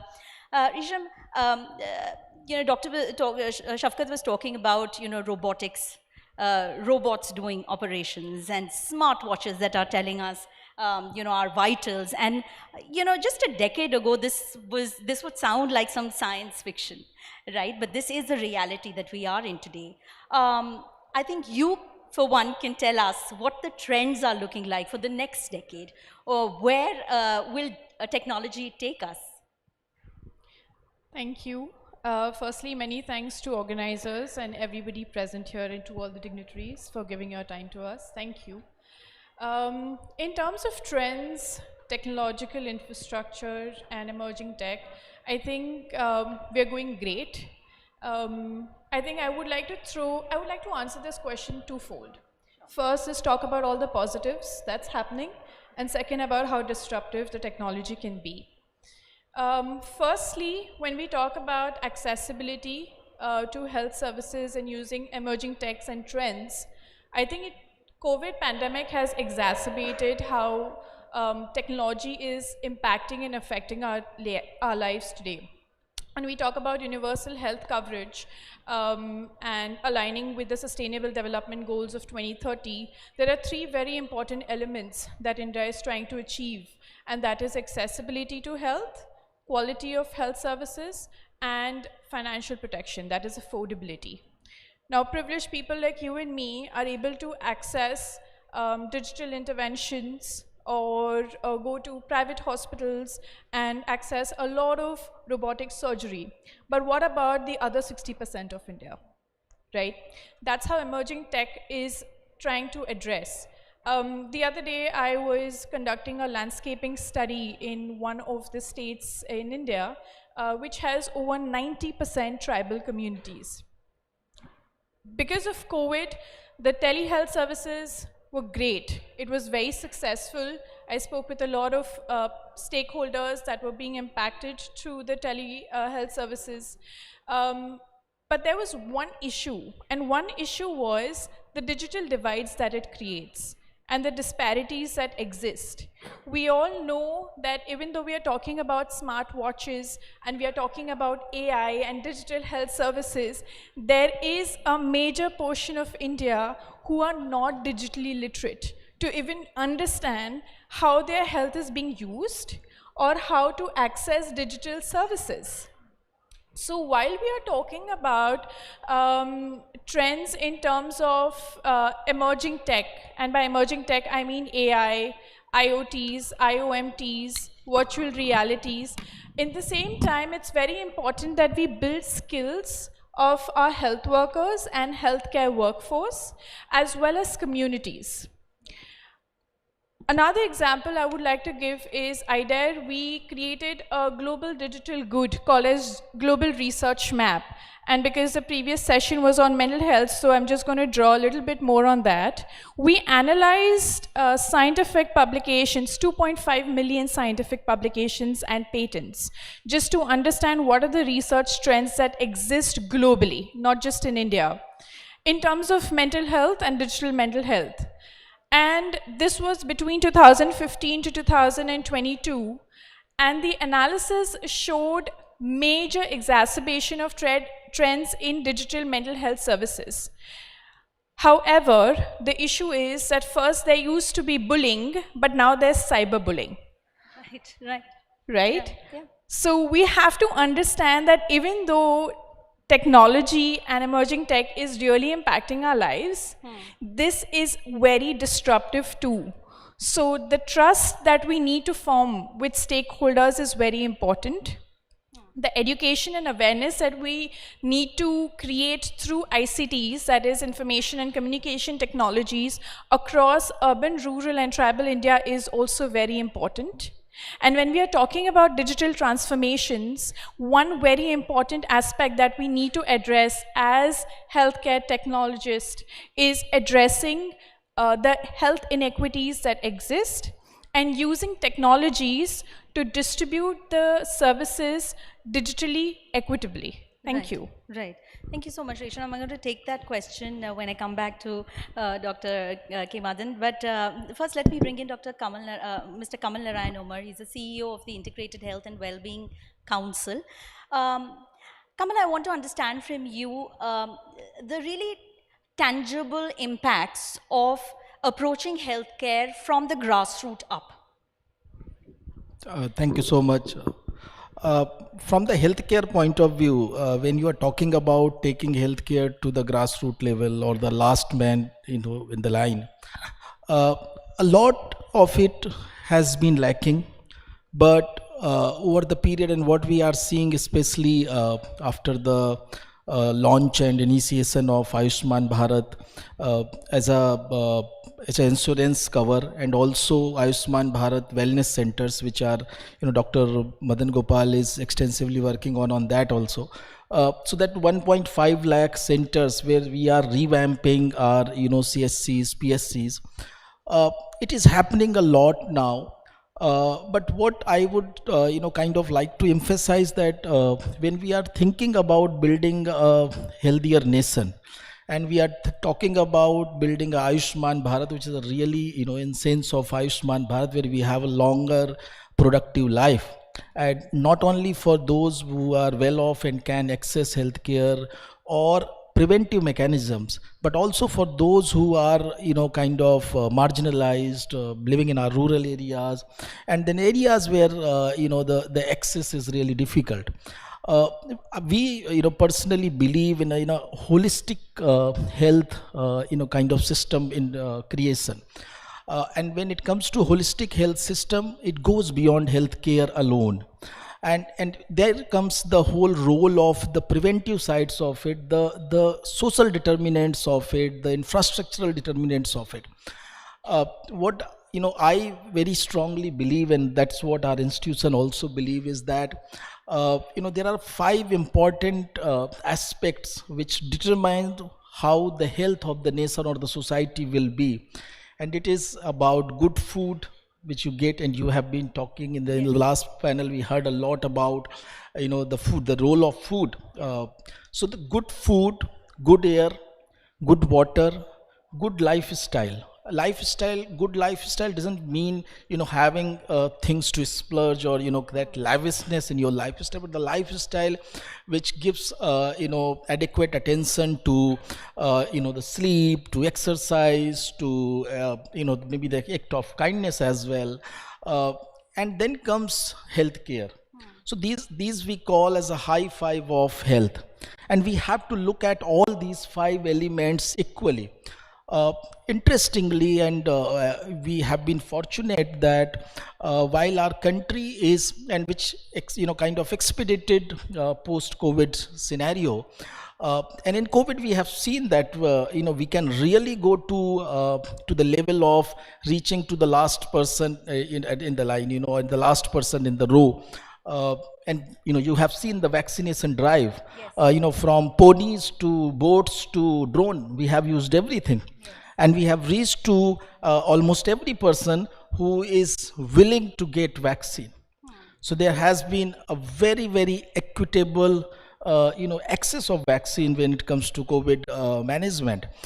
So when we are doing infrastructurally things which are which have been kind of much needed, at the same time we are also seeing a lot of attention going to these infrastructural determinants, these important aspects, from Poshan Abhiyan to Anemia Mukta Bharat. We are seeing things how they are being looked at on a dashboard, and we are trying to kind of ensure that we are increasing in those parameters. When it comes to water, which has been a major contributor to especially your communicable diseases, and you are seeing that the government is trying to take potable water to every house. From every house should have a tap water coming to them. It similarly goes for a lot of efforts which is going on for the kind of environmental side of it. Correct. Though there is a massive gap also which need to be bridged, but what my point is that we have to look at health on a very, very holistic aspect, instead of just healthcare. And interestingly, when it comes to the maximum contributor to disease, you kind of mentioned to Dr. Madan also that what are the major contributors to the burden of disease. A lot of contributor to the burden of disease is the lack of adequate food, the bad air quality, which is exposing us consistently to the pollens which are causing diseases, the lifestyle problems, and so on and so forth. So we need to look at holistically, and good that as a nation we are moving towards that, and hopefully we will be able to kind of bridge those gaps which has been glaring for very long. Absolutely. I take that point, Kamal, and I bring it to K. Madan Gopal, sir. There is this need for a holistic approach, and we are also talking about the One Health campaign in India, where we are looking at climate change and vaccination drives and everything. And truly, like Mr. Kamal was saying, that we were a country, while the rest of the world was still grappling with vaccine hesitancy, we were a country that had already developed a vaccine and had the population vaccinated. So the importance of looking at healthcare and holistically, and also the point that Resham made was, while we are surging towards a digital development, how are we equipping people on the ground to receive benefits and also to be enablers of that benefit? Thank you, Meghna. You pointed this question. You have already answered this thing. We are dealing with 1.4 billion population, and technology is the only solution, and it is going to stay, and so that we can increase the access, make the things affordable, and whatever is defined in the approach, we are able to do that. That's one thing. Second thing, the efforts which are being made by the government, you see that we are having a health and wellness center at catering to a 3,000 to 4,000 population. It's a population-based, they are mandated with population-based screening. And this Jan Arogya Kendra which are there, previously it was 6 set of services, now it's a 12 set of services. Okay. Around 30-40% of this Jan Arogya Kendra, out of 1,70,000, they have started offering these 12 services. Okay. The 12 services includes the mental, dental, as well as the rehabilitative services, apart from population-based screening. Okay. The RCH and the other components which were being provided earlier also through the sub-health center is there. Above them is the primary health centers. We are having around 1,70,000 and equally around 30,000 around primary health centers. Not to talk about the community health centers, and this is a good structure is there evolved in the government sector. Previously, till early 90s, it was the only government sector which was there. The private sector came into the 90s, where the boom started and the footfall started increasing in the private sector.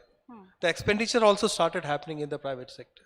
But after the extensive implementation of this comprehensive primary care, you see the footfalls in the government and the private, they are more or less equal. But the expenditure happens more in the private sector. That's another thing. The another thing which we have to mention when we are moved from Health for All to Millennium Development Goals, our performance has been more or less satisfactory. Looking at that, we are having a pluralistic health policy. Our health policy 2017 talks about pluralism in health. That means it talks about holistic healthcare. From the provider-centric healthcare, we are moving to a citizen-centric healthcare. The citizen should be having a choice to choose what kind of things. You have seen how the things are evolving. Integration of the services are happening. In the National Health Rural Mission, we have started with a little bit integration in the form of mainstreaming the Ayush practitioners into that. Now you see that the mainstreaming has also happened. When the comprehensive healthcare was rolled out through the health and wellness centers, the wellness component was missing. Correct. So we are now moved from the health disease to the wellness, and now we are focusing through a pluralistic health system for a well-being of the person. Right. You have seen it's not the health, as we have Narayanji has already mentioned. Social determinants are very important. You have seen Fit India, Eat Right campaign. Why this is required? The Swachhata mission, these are all complementary to the health, so that in a whole, as a holistic way, we are addressing the health of the nation. Right. And if you look the way the health of the nation is measured through the way of indicators, we have done reasonably good. And based on that, we have preponed the targets. Okay. The targets which were supposed to be achieved in 2030, now we have preponed it to 25, 26. Okay. That kind of confidence has given to us. You take the example of TB. Yeah. TB target is elimination by 2030. That means the minimum level of transmission. But we have preponed it to 25. And all the efforts are being made in moving towards that kind of thing. And the private sector is also roped into that. Right. If you talk about the PMJ program is universal healthcare. That means we have to reduce the catastrophe due to a major ailment. Right. When the program started, the out-of-pocket expenses, that's a different term which we can be discussed somewhat later. Out-of-pocket means I am paying from my pocket for meeting some of the expenses. It used to be 72%. But after intervention now, the latest National Health Accounts data which says that it's around 48%. And we are making efforts. The effect of this PMJ and the other state-sponsored insurance schemes, that would be visible in the subsequent round, which is currently under operation. I will come back to health insurance because Niti Aayog has said that there was that 30% gap, and I do want to address that how much of that gap have we bridged. I'll come back. I'll come back to you. But Dr. Shafqat Khan, to you. I want to understand, from a state perspective, what have been your learnings in the last couple of years? What are the sort of challenges that you have faced? And again, learnings that can be perhaps for everybody sitting here and for other states to also look at when we look at, healthcare, providing it to the people, the citizens, and especially for a state like yours. COVID has taught us a lot of great lessons. Number one, I will go to what Mr. Madan Gopalji said, health insurance. Nobody could imagine that we would have a very robust PMJY, in the government sector. Yes. And health insurance is going to go much above. It's going to evolve much more. It's going to be, every citizen is going to be covered, irrespective of his social status, his economic status as well. You'll be happy to know that Jammu and Kashmir is the only state where there is universal health care for all the citizens of J&K, irrespective of age, irrespective of size of family, irrespective of disease, pre-existing disease, and a 5 lakh cover is available. And that is very kind of the Honorable Prime Minister, which has been extended. That has been able to, garner financial support to families, because ultimately it's a financial burden of the disease which matters to families. It is about curtailing the out-of-pocket expenses for people. And if you look at COVID has clearly told you that get ready, for health issues. People who would not think of health insurance are thinking of health insurance now. Even, you know, the mid-income families, the lower income families are going for health insurance policies. Nobody wants to take risks. So, the take is that, you know, we have been able to understand how much of infrastructure we have. We have been doing critical gap analysis for our hospitals, the hospital beds, ICU, how much oxygen. We have surplus oxygen in the state of J&K right now. We don't know what to do with it. We are planning, you know, to export oxygen to other states. So my point is that we already have a robust understanding of our needs of healthcare. We have ideas of the gaps existing and the pre-existing gaps, how to clear it, and how to make a robust health insurance policy available to the people of the state and the entire country. So that if I fall ill here, coming from J&K, I would be able to cover my expenses, or go to Kerala or Maharashtra or West Bengal, anywhere. So that will be linked, you know, through the Ayushman Bharat digital mission. That will be the game changer level next. That it will integrate everything together. Right. My team is showing me a cue card of 5 minutes, so I'm going to try and keep these 2 questions in. Resham Sethi, I want to ask you that, you know, like Mr. K. Madan Gopal was also saying that there have been some positive indicators.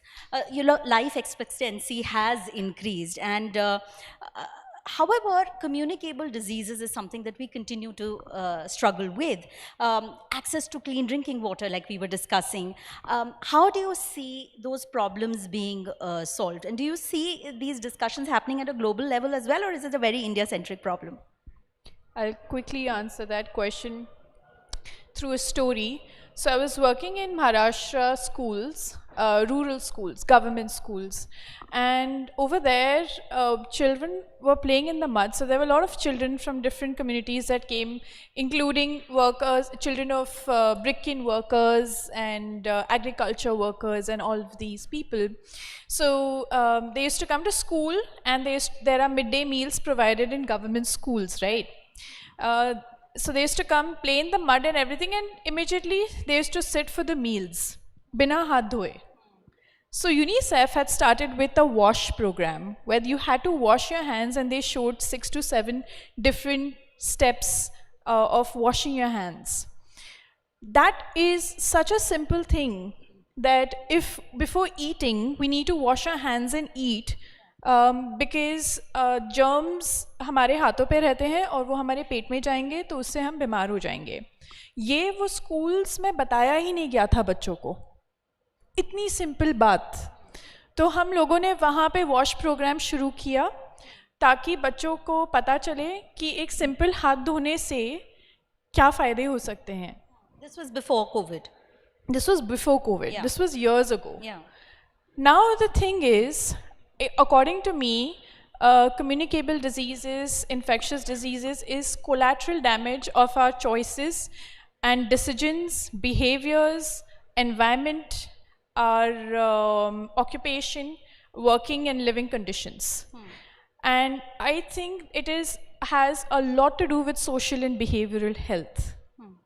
So when we talk about how do we prevent it, I would say wash your hands and eat to start with, and teach your children that, right? It also goes from saying, let's say, foodborne diseases. पेट खराब हो जाता है. If you're following unhygienic habits, if you're going and eating at stalls or street vendors that are following unhygienic habits of cooking, you are going to take ill. It's something that is, it's inevitable, right? It's a basic thing, basic education. So there's no rocket science in this. Now, what happens is when we are talking from a very systemic or institutional level, as well as from an individual and community level, addressing communicable diseases involves a very multi-sectorial approach, because it involves not just departments of water and sanitation, but it also involves departments of women and child welfare, health and family welfare, forest, because sometimes the domestication of animals can lead to a lot of health problems, like as we know, as we already know it. And not just the latest one, but many other before that has happened in India as well as Africa and different other countries. Now, in developed countries, up to 30% of the people are impacted through infectious communicable diseases. But in developing countries, it's more than 70%. Why? It is because communicable diseases has a lot to do with the different determinants that impact it. By determinants, I mean social, economical, behavioral, environmental, as well as cultural. So these determinants impact the way we live and impact the way we eat or our lifestyles. Right. And our previous panel were talking so much about lifestyle and food habits, and I think that is so important at a very basic level of how to prevent communicable diseases. Sure. So I'll stop at that. Thank you so much. Thank you for that very insightful answer. And I would like to bring in the aspect before we close that when we talk about health, we cannot but mention, we talked about mental health, of course, but also sexual health. How do we approach that? Menstrual health and hygiene. How do we approach these aspects of health when we're talking about a holistic approach? So, so when it comes to these, multiple other areas where, right from NCDs and within NCDs from diabetes, cancer, cardiovascular diseases or mental health, for that matter, sexual health as well. If we see what happens while we are trying to rebuild and, rejuvenate our healthcare system, at the same, we also have to look at a very, very important aspect, that the way we handled COVID as an emergency. We as a country, as a society, stare into multiple emergencies at the same time. Yeah. And each and every aspect contributes massively to the burden of disease. Its burden, which is societal burden, which is emotional burden, and even economic burden. Massive economic burden is associated with the whole NCDs. For that matter, and I quite fondly refer to this aspect. Though it is unfortunate that we lost almost 5.5 lakh lives during COVID-19. But you see how the whole country, its system, and how the whole world responded to COVID-19. While at the same time, we lose almost 9 lakh people every year for cancer. Every year. Sure. And a lot of it is preventable. Cancer is no more a disease which is, a sure shot death, kind of sentence. There is a lot of preventability, in cancer.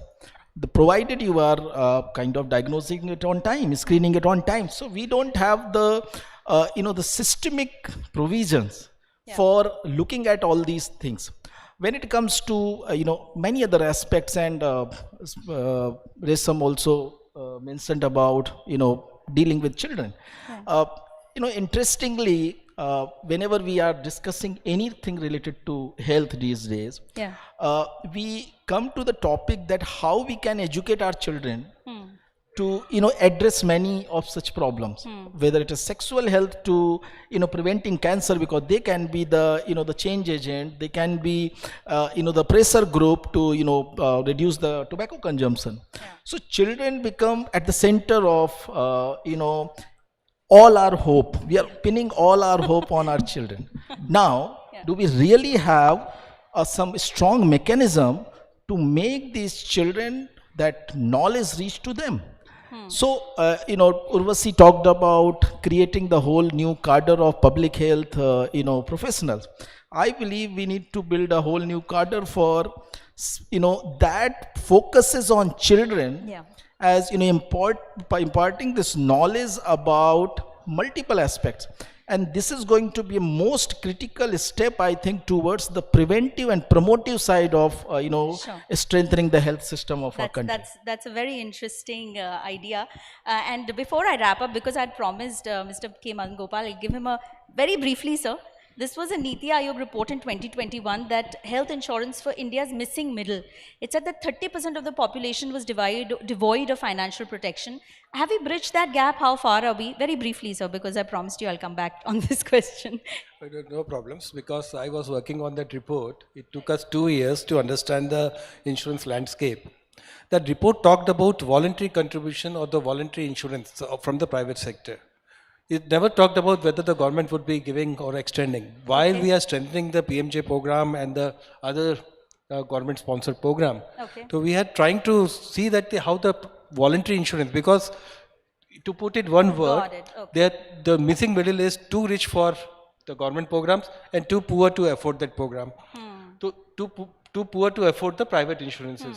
So we have to see that they can pay around 4,000 to 10,000 rupees. Right. That the bracket is there. Right. But if you go and buy any insurance product, we have tried and made an attempt for having an vanilla kind of insurance product, which is known as Arogya Sanjeevani, but they are having distribution challenges, awareness challenges, and the adverse selection. How to address that? They should try to work on volumes, not on the profit. Right. So that's the only thing, and we are still to crack this issue. Right. So work is in progress, we can say. Thank you so much for taking on all the questions. Thank you, panel, for being here, and I hope that this was insightful for all of you. Thank you so much for your time.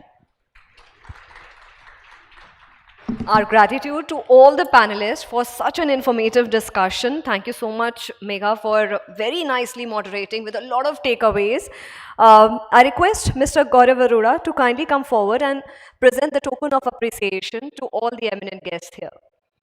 A big round of applause, ladies and gentlemen. This was indeed a much required discussion which had to happen. Mr. K. Madan Gopal, Senior Consultant Health, Niti Aayog.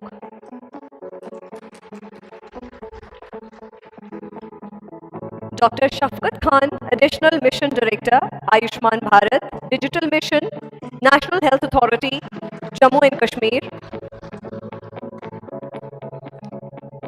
Ms. Resham Sethi, Country Liaison Officer, the International Digital Health and AI Research Collaborative, Geneva. Mr. Kamal Narayan Omer, CEO, Integrated Health and Well-Being Council.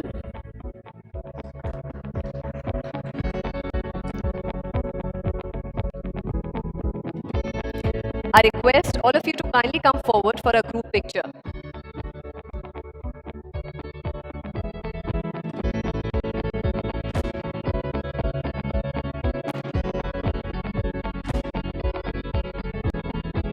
Thank you once again, everyone.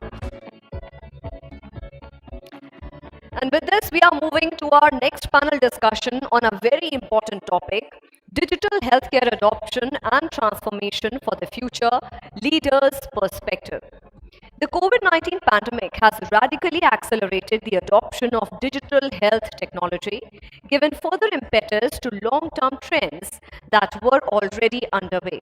Digital transformation is now top of mind for healthcare leaders as they seek to build resilient and future-proof healthcare systems. There are the challenges which still remains. The points which this panel discussion will be deliberating upon will be how will emerging technology drive data interoperability? How is the rapid adoption of technology enhancing patient care and lowering costs? Telemedicine, the future. I invite on the dais the eminent panelists for this discussion. Ms. Upasana Arora, CEO and Director, Yashoda Super Speciality Hospitals. Ms. Preetika Singh, CEO, Prayag Hospitals Group.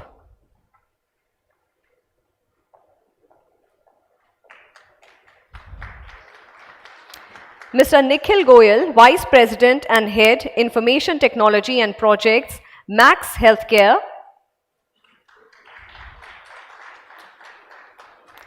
And Dr. Swadeep Srivastav, Co-Founder and President, India Health Link, will be moderating this panel discussion.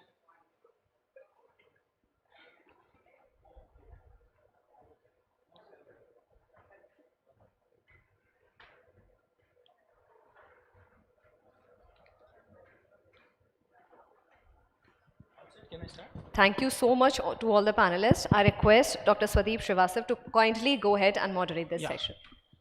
So since our time is also curtailed, so we'll try to be quick. Thank you. First of all, thanks to the organizers, Jagran Media, Onlymyhealth, Megha, Manish and all the team members. Thank you for giving us this opportunity.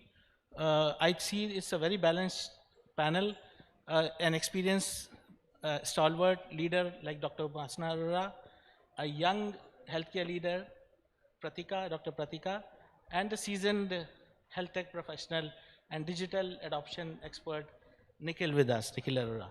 So to throw some data before starting this session, during this pandemic, we have seen 51% of the surveyed health and human services organizations, including public, private, and voluntary non-profit in India, increased the use of digital technologies during the pandemic. 74% of respondents in India reported that digital technologies and data solutions have increased staff productivity. 75% reported that digital solutions have been effective in delivering better outcomes for patients and service users. So we all have very clearly seen the rapid use of digital technologies, adoption of different digital users in this, particularly during this pandemic. And I myself have been driving a program, India's first digital wellness program. I'm into quite engrossed into this digital adoption myself under India Health Link. We are the pioneers of health ATM in India, and combined with digital wellness, it becomes India's first digital wellness program. So the essence of this topic, what we have today on the panel, that is digital healthcare adoption and transformation of future leaders' perspective. An integrated network of hospital, labs, insurers, pharmaceuticals, and health tech startups under the regulatory framework of government policies and guidelines can help India chart a successful roadmap for the future. I think everybody believes that, and that's what is happening. So I would like to start this panel by asking a few questions, particularly on when you talk of digital adoption. Telemedicine has been on the forefront, and it is not only during the pandemic, but we have seen for more than a decade how all the stakeholders, including the governments, have been pushing telemedicine so aggressively. And during pandemic, yes, definitely, again, telemedicine also got accelerated, and we saw adoption not only in the metros and these top cities, but also at the rural and the remote areas. According to recent data, 80% doctors in North India adopted telemedicine, 50% in South and West, and 35% in India during the pandemic. Telemedicine has definitely benefited patients in rural and remote areas who are now able to access affordable and quality healthcare. So my question on telemedicine would be to Dr. Upasana Arora ma'am. You are already into building up one of the largest hospital in this part of Delhi NCR, and definitely you'll be using various, and your hospital has been very active, I have seen personally, on the digital front, digital promotion, and of course implementing telemedicine. So what do you see, what is the future of telemedicine? Thank you so much, Dr. Swadeep ji. And thank you, Jagran, for organizing this important conference, because now healthcare is moving towards digitization. And doctors are, I really feel very good about all the doctors, because they are playing double role, doctor as well as engineer. They are supposed to understand all the softwares, because no machine is coming without computer or without software. So, you know, telemedicine is a one-off aspect of healthcare, but it is going to be very good, not only remote areas, but I would like to tell you that there are many small hospitals who are not now going to, you know, have some MOU with the big hospitals. So super specialists can give their consultation on telemedicine, through telemedicine, and patients are getting, actually, no one wants to send their patient to other hospital. So it is a very big tool now, which small hospitals are using. super specialist is giving their consultation, and now that hospital is treating that patient. So patient is also safe, as well as big hospitals can, spread their wings by telemedicine. So it is very good. But same time, I am not only focusing on telemedicine, there are many things, robotic surgery. We are also started robotic surgery in my hospital, and all the doctors are going for training. Few are trained. So there was a problem with one doctor. She is a gynecologist, and she is not very friendly with computers. She is not very used to do all the technical things. So she was actually struggling with this. Ki I really want to learn this robotic surgery, but it's totally depending on computerization. So now it's high time that everybody who is into medical field, either it's a healthcare worker, like I am not doing any surgery, I am not a medical person, so, but as an administrator, I am supposed to learn every new technology. So it is a future of India. Not only India, it's a future of world now. Thank you. Ma'am, second question to you on this. Could there be global coalition on telemedicine in the wake of, because if I'm not mistaken, you are also a part of G20 healthcare group, ma'am. Yes. So in the wake of G20 deliberations, after so many discussions going around in the country, could there be a global coalition on telemedicine? So, it's my honor and privilege that I am part of healthcare working group G20. I was there in Trivandrum, and all the 20 countries people were there, and few more invited countries were also there. But when we were talking with our group of healthcare, all the administrators who are working in India, so there are few things which we need to change in our laws. We just cannot start telemedicine with other countries because there are many laws come in between. When you are just crossing border, either you are crossing physically or you are crossing, through internet, you need to get permission from other countries. So this will be, but it will be done with the MOU with the other countries, and I think it is going to be future of world. So like I am part of medical value travel also. So when we are doing medical value travel, I am not only talking about my hospital, I am a FICCI MVT co-chair, and I was Service Export Promotion Council. So all medical value travel comes through me. So when we do medical value travel, patient has come to India, he has, got all the treatment, he is now back in his own country. That time if he need any kind of consultation, so telemedicine has to be regularized. Like at the time of COVID, now it's legal. Before that it was not, you cannot write prescription before COVID. Doctor cannot write prescription, but now it's legal. So I think our Prime Minister is focusing more on medical value travel. So it will be legal after some time. So then it is going to be a game changer of, so you can get any advice from any part of world, and whatever your country, you can sit there. You're talking about the program Heal in India. Heal in India and Heal by India. And Heal by India. Yeah. So which is going to take off first, Heal in India or Heal by India? Heal in India, I think Heal in India is a better option. Reason behind this, if we talk about Heal by India, then we are supposed to send our skilled manpower to different countries. So it is better we should call patients in India and we treat them. So there will be win-win situation. Other different kind of businesses will also get boost, like tourism, like taxis, like different other tourist places. So that is better, that Heal in India. And it's affordable also, like it's cost effective for Yes. patients coming from across the world. Yes. The cost of treatment in India has always been much better than all the developed countries. Rather, I would like to share that these days NHS is also doing tie-ups with India.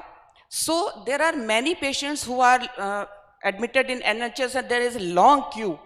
So if they are not able to give them treatment on time, so there are many, like my hospital is also one of them. So they can send patient to that hospital in India and patient can get treatment then and there only. Thank you, ma'am. Thank you so much. My next question is to Nikhil. How is the rapid adoption of technology enhancing patient care and lowering cost? Does technology adoption benefits outweighs cost in ensuring better clinical outcomes? First of all, good afternoon, everyone. It's an honor and pleasure to be here on this podium with fellow panelists and such a lovely audience. Yeah. So to answer your question, see, effectively, technology is right now playing a very pivotal role in the healthcare transformation. I think that the way the digital adoption has been there, over last few years in healthcare, that has been phenomenal. I would say, to start from what, with the first question about telemedicine, that is nothing. It's an adoption of technology which has provided accessibility, affordability, and lower costs. I believe, telemedicine was there, for number of years. It was not that it was just before, pandemic started or after pandemic started. It has been there from a very long number of years, but actual power of it came when the pandemic hit us. And that's where the digital technology came into picture. What exactly is the telemedicine? It is about teleconsultation, a doctor being accessible on a phone, a doctor being accessible on a video consult, your medicines getting delivered at your home, your diagnostic tests happening at your home. So this is the entire ecosystem, which is the healthcare ecosystem, transformed from a hospital or a clinic or a PHC at your doorstep. Sitting in your drawing room, sitting in your houses, you can actually access one of the best doctors in the country by doing video consultations with them. And when you do that, you get the best of the advices. Along with that, the entire ecosystem gets completed when the cost becomes lower. The cost becomes lower in three ways. One, first of all, the doctor is accessible. You need not to go and travel there. It is basically saving of time. It's saving of money. Second, the delivery of medicines, the delivery of diagnostics, and the entire chain getting wind up together. That's what makes the the entire ecosystem together. Now, coming to the second part of the problem, how it is basically helping, I would say the population in general.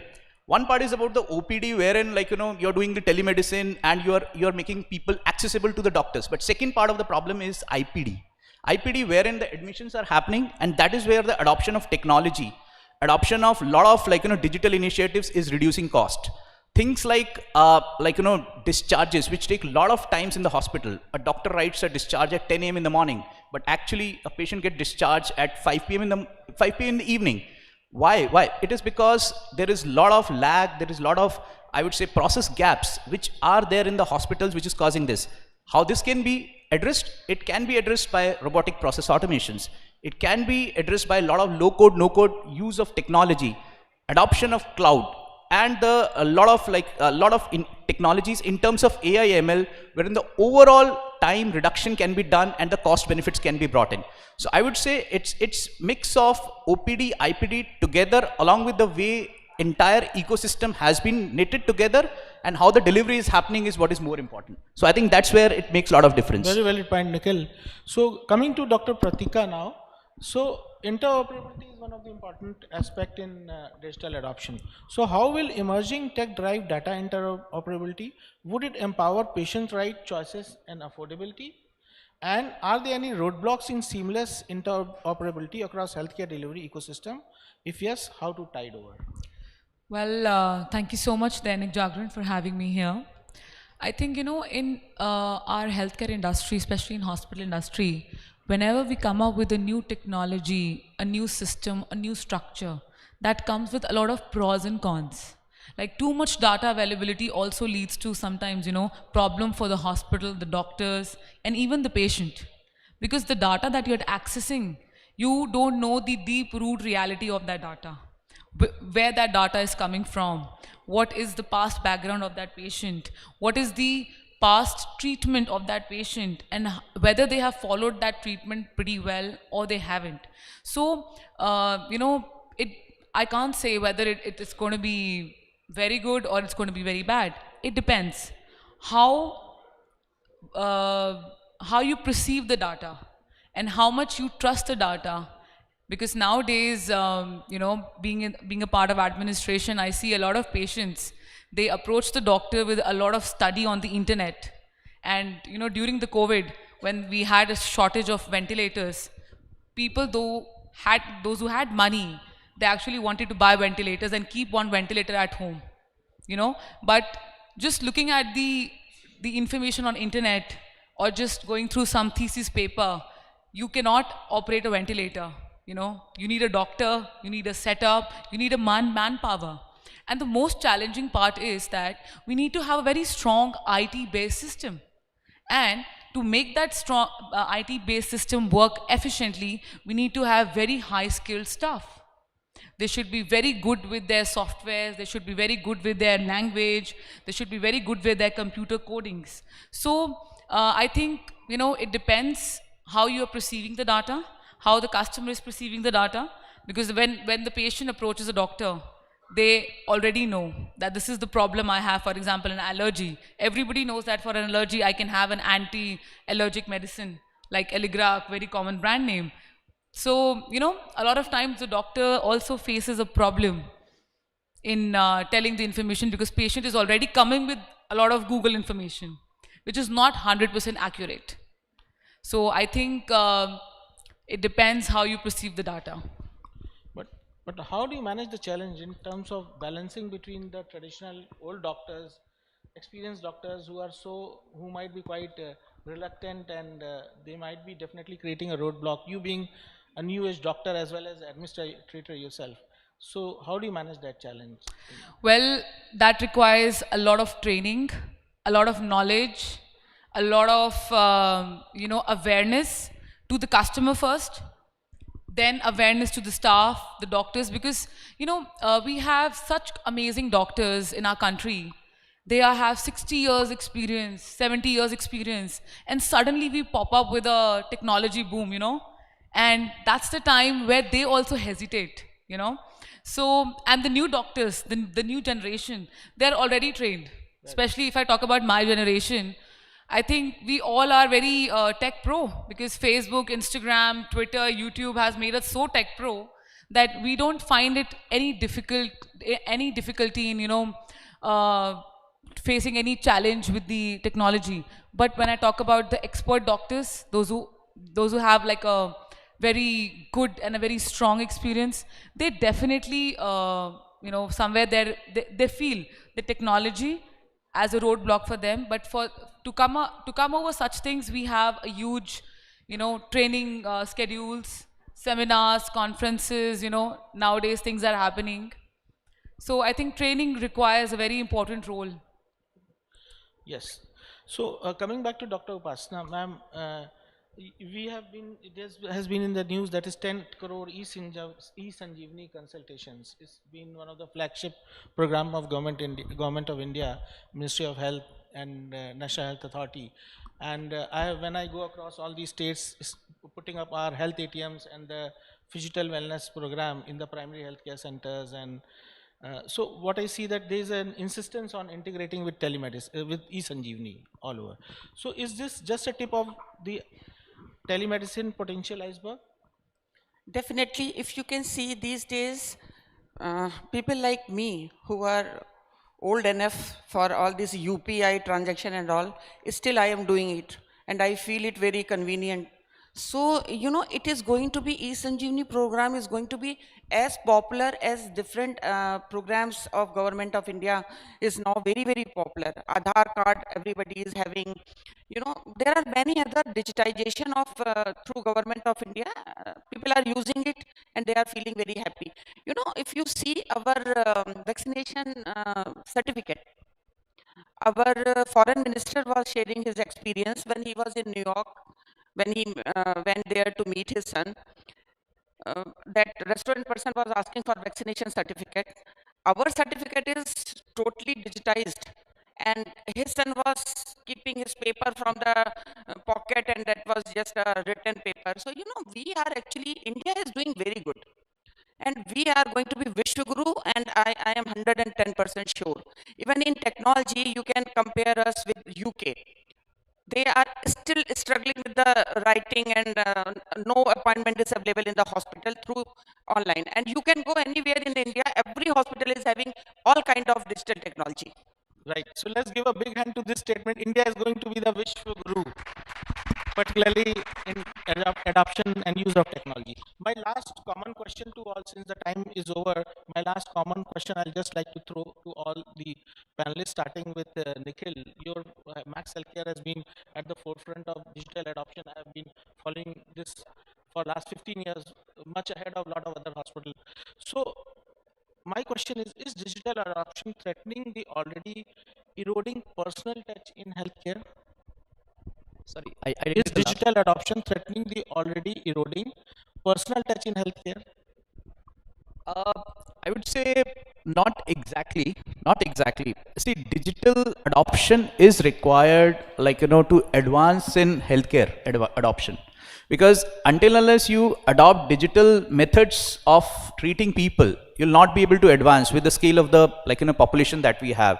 And the, I would say, the rising diseases that we have. But obviously, having said that, personal touch is always being something, has to be there. Now, how I see it, from as a technologist, being part of a hospital ecosystem, if you are doing an robotic assisted surgery, it is a digital adoption. It's basically the latest technology which is being used.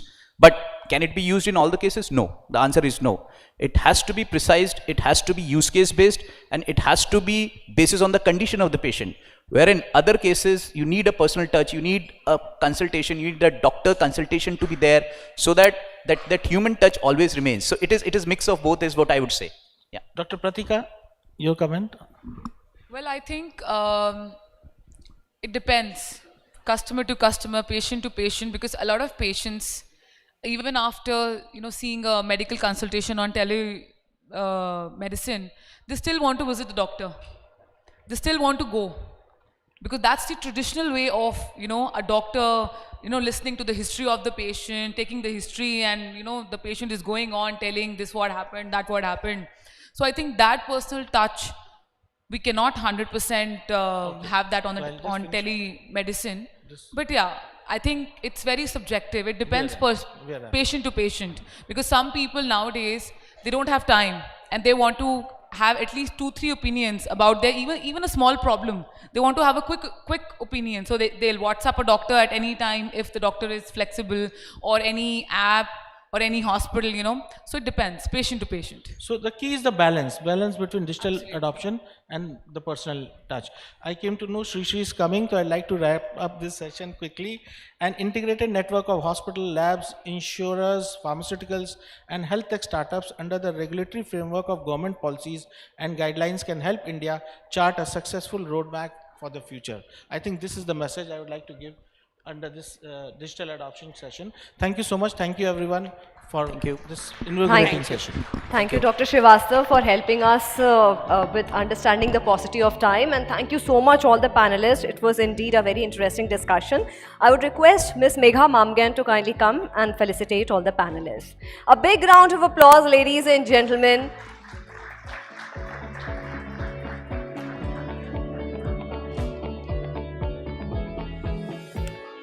Ms. Upasana Arora.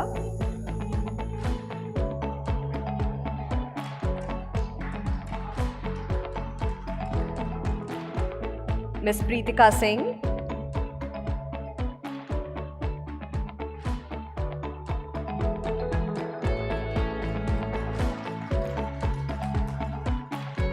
Mr. Nikhil Goyal.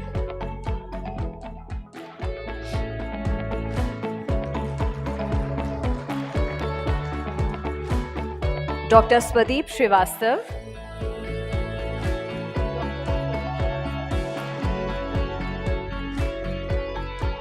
I request you all to kindly come forward for a group picture, please.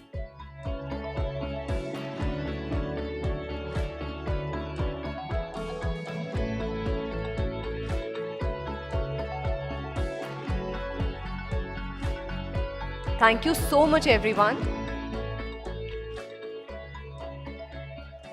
And with this, ladies and gentlemen, we are heading to the last panel discussion of this conclave on the topic, Combating the Challenges in the Universe of Diagnostic, the Complex and evolving nature of today's healthcare challenges mean that in many cases, a united global response will be more effective than individual countries acting independently.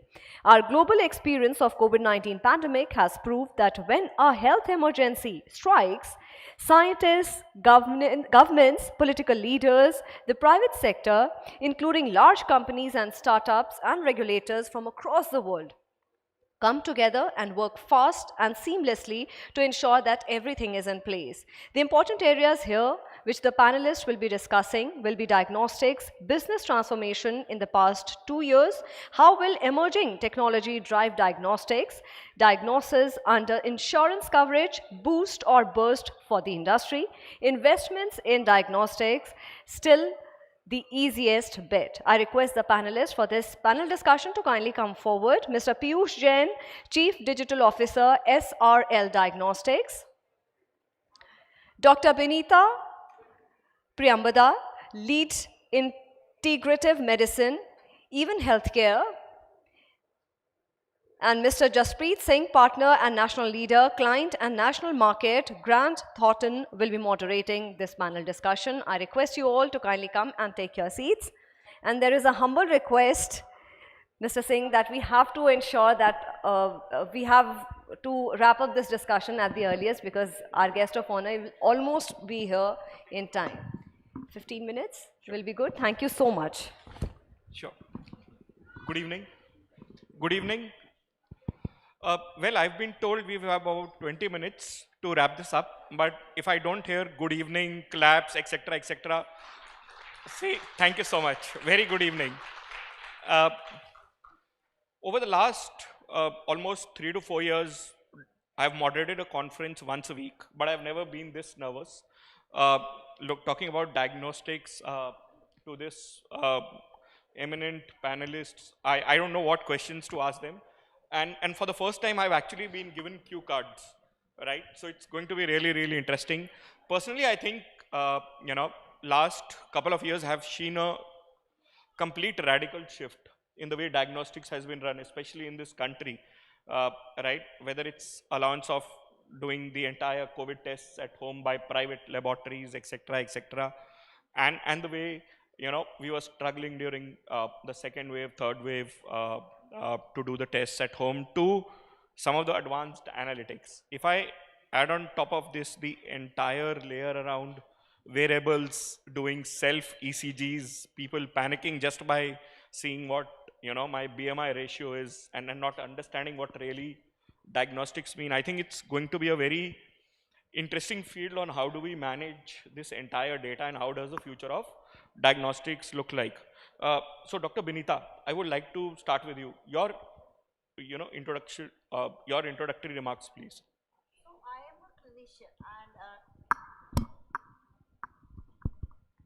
So I am a clinician I am part of actually the healthcare provider industry, and I am kind of a consumer of the diagnostic industry, and I work in a B2B setting of telemedicine. So I have a broader take on what we healthcare providers want the diagnostic industry to evolve into, at leap speed in the next decade. And there are two aspects to it. One is the service delivery aspect of the diagnostic industry, which also got really leapfrogged because of COVID and acceptability of home collections. It was there, but it has really come for a lot in the last 2-3 years. So similar to the B2C convenience factor and taking care of the consumer attitude, if it can also come and expand to the B2B side of the diagnostics as well, in which basically there should be time trend analysis, and for B2B it's important if they can support the cohort definitions depending on the diagnostic test results, and some composite parameters can be put together to basically classify people at low risk and high risk, and that can be managed. That will be interesting for us. So that's the service delivery aspect. Then I would want the bouquet of the diagnostics to expand and get as near to the user. So I see that either it can be big hospitals or it can be patient's home. These are the two preferences that will emerge from the consumer. And diagnostics and the healthcare provider industry should basically think about helping the consumer or the patient at both the places as easily as they can. So here things like the biofit panel, or a lot of new innovations have come in because of molecular genetic molecular testings expanding so fast. But of course right now the price is a barrier. If the price and convenience can go, these are the two, and I have a lot more, but I constraint of time, so I'm going to thank you for this opening remarks. I'll definitely come back to you where you said a couple of things. Price is a barrier, but I think technology also is a barrier. Let's not only talk about the people in the room or people in A towns. Probably if you go down to B towns or C towns, maybe the accessibility to a lab is also in question. With this, let me come to you, Piyush. Your opening comments, please. Thank you, Dr. Benita and Jaspreet, for this discussion. I have always been in technology, so I think from that perspective, and like you said, that there is one place which is the hospital where you can have tests, and the other is home. But SRL, the company that I work with, has 3,000 collection centers. Those are not really hospitals, those are not really your home. You go and drop a sample there, right? So there is kind of an omni-channel presence for any large diagnostic companies. And regarding the COVID and how that has definitely helped and propelled us towards a newer model altogether. I think 3-4 years ago, home collection was a very small business. It is still, compared to our revenue, it's a smaller chunk, right? But but there are companies who are completely into home collection business. For example, a 1mg or a Healthians, they are completely, the 100% business is home collection, right? And their 100% could be still lower than SRL, Lal, Metropolis, but then they are also pushing us to understand that this is one customer segment which requires convenience at home, and how do you make that process work?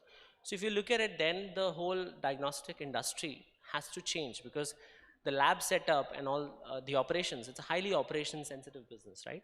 But when it comes to home collection, that becomes a very customer facing kind of a business. Your lab flebber who goes out and picks up a sample is the person who is the face of the brand, right? And how does that person react or interact with the customer at home, with the patient at home?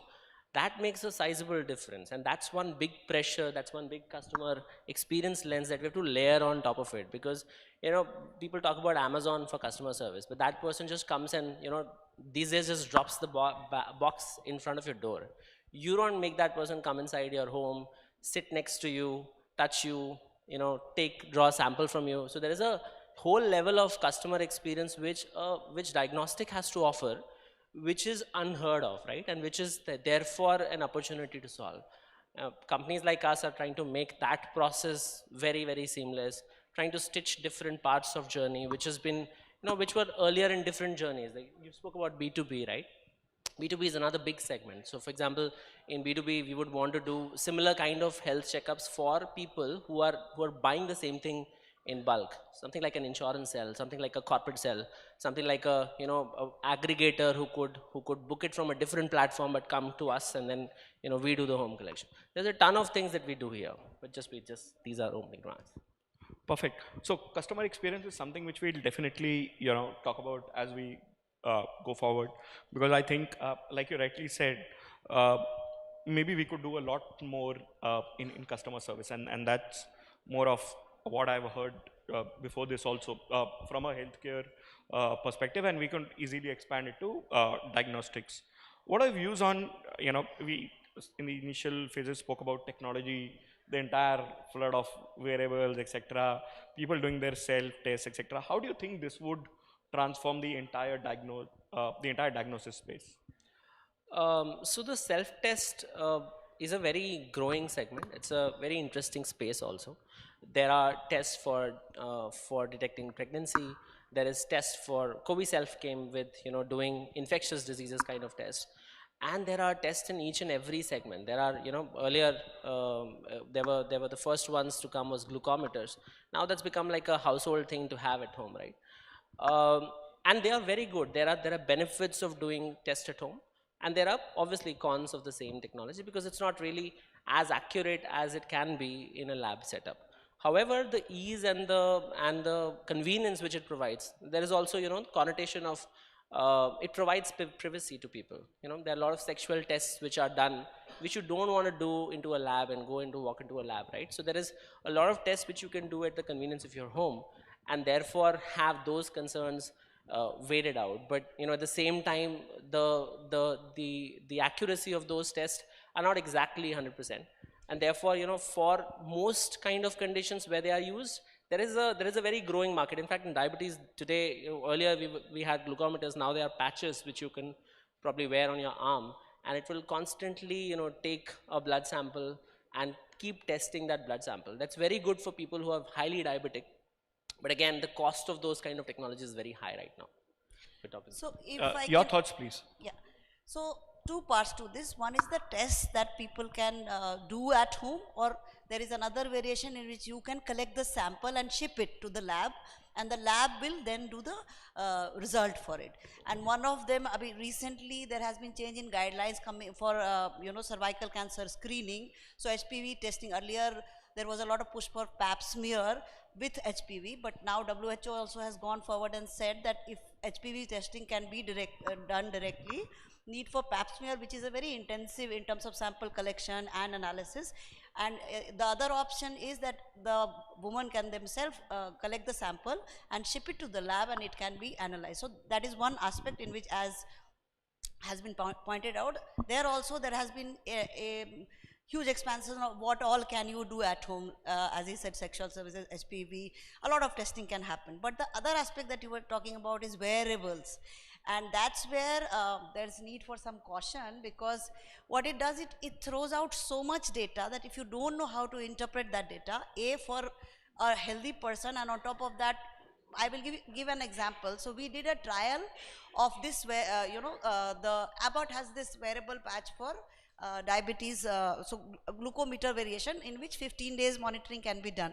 And this healthy, and some companies have added another layer on top of that, and what they do is they have made it into a fitness thing. So you check your glucose variability and what all. So the cutoffs of what is acceptable for a normal person versus a diabetic are very, very different. So 4 people in my office put on the people who are not diabetic, and 2 people who are diabetic. The diabetics almost nearly had a heart attack because of their variations, because what we expect as normal for diabetes is out of range for the other people. No doctor is going to push them to get to the non-diabetic level of variability control. You can't do it without exposing yourself to risk. So this much data has to be handled with caution. But at the same time, the way the concept was a first aid kit, I believe that a similar healthcare kit at home can really help, and it can begin with something as simple as a weighing machine, and we have all bought a oximeter during COVID days, a BP machine. Such things will really add to the arsenal of especially telemedicine, because I think a lot in terms of telemedicine, being given that I work at even where we deal with telemedicine mostly. So a health kit, very interesting you mentioned that, because in the esteemed previous panel, they spoke about monitoring your weight, for example, and they said, doing it morning, evening. That's my problem. Looking at data always, like you rightly said, if I'm 24/7 monitoring my app, if nothing else, my anxiousness levels will go up. So this is where I think that the diagnostics, in the broader sense of testing, as well as this monitoring apps and all, they have to do a better job of setting the expectations as well. What I fear will happen in a market which is not very, there is practically awareness. Not only awareness, regulation as well. No one is looking at all these people doing all these experiments and selling all these packages and all these wearables, saying any kind of advisory or regulatory body is not there. So maybe diagnostics and wearables should think about this a little bit more in terms of, if you're putting something out there, it is your responsibility to actually also have some kind of expectation setting documentation and have your people, experts, and we are happily the healthcare providers, the doctors will be happy to actually aid you in that, but that ask has to come from the diagnosis, which I fear with 1,000 parameter testing and 5,000 parameter testing, and it's something which needs to be looked into. So that's my that's exactly, it's a big problem. So with the advent of newer players, the industry is now looking at number of tests per package, so the package comes in with 95 tests, 105 tests, 135 tests. You don't know what is the number right there. You don't really care. You probably don't even And you don't even know half the tests.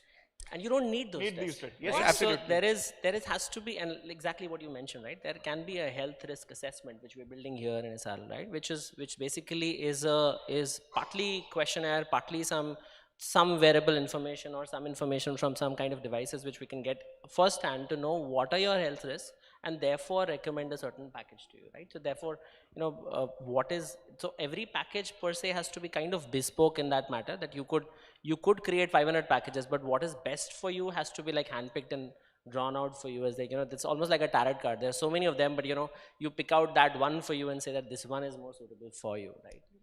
Superb. Parallel analogy could be you go to a buffet and you pick up what you like, right? It's like what suits you. So every test has to be what I need and not just somebody, because somebody is selling 100 tests for 501 rupees. I'll walk into a diagnostic and get other 80 done for which I don't even know what's it, forget whether I need them or not. I don't even know what these tests are for. It's a classical cross-sell of, Big Bazaar. You walk into a Big Bazaar, you buy a few things which you really need, but you come out with a lot of things which you don't really need, right? We should be wary of such things happening in healthcare, and really ask for tests which you really need, and not really, and therefore larger companies like us will have to play a role in say that what is really worthwhile for the customer and drive the attention of the media away from these players who are saying 135 tests and this is the per test cost.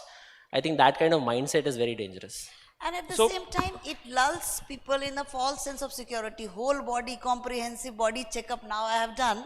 So now I don't have to fear any ailment. But that's not true. There is no such panel which exists to give you 100% surety of not having a lot of life threatening and very impactful diseases, but that's what they are lulled into, and we get a lot of requests of that. Can I have? So till about 4-5 years ago, when you went to Airtel or other telecom provider, you would get broadband packs saying silver, gold, platinum.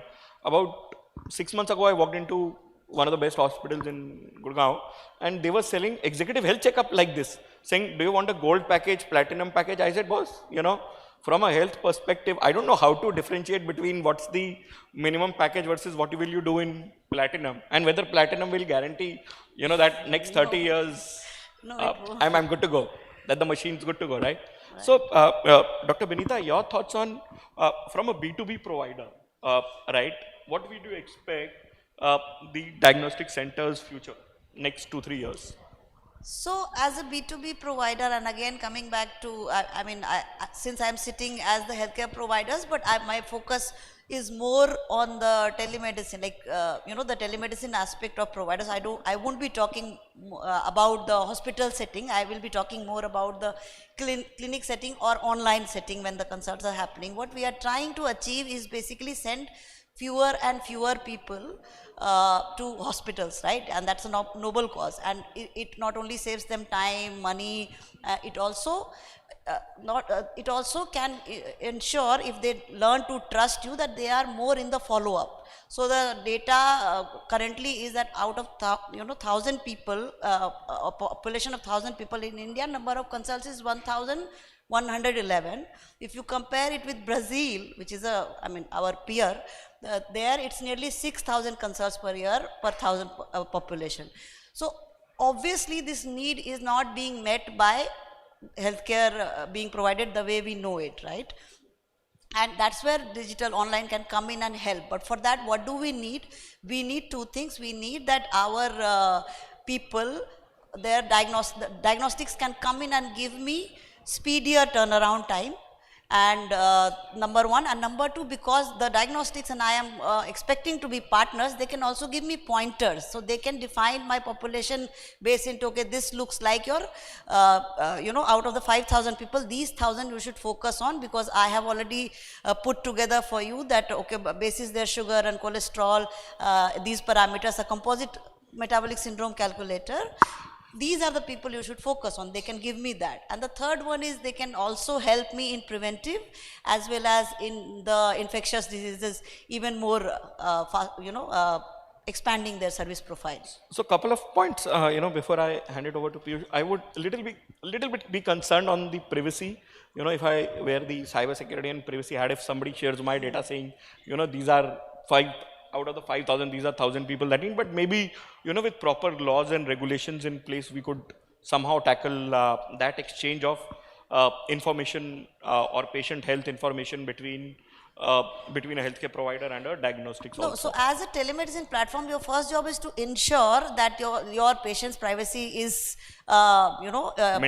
maintained, number one. And number two, you have to ask them about where can I have a discussion with a third party, and if I'm going ahead and saying that I'm going to book tests on your behalf with these partners, then I mean, there is no breach of privacy here unless there is some kind of, in that loop, there is some kind of breach or whatever. But by design, it's supposed to not breach any privacy, and it does not. There is actually a system. So Ayushman Bharat is a program which is basically a government program, and this is has a lot of adoption so far already. The 30 crore people already started using that program, which basically is interoperability of data between different providers. A diagnostic company can share the data with a health provider.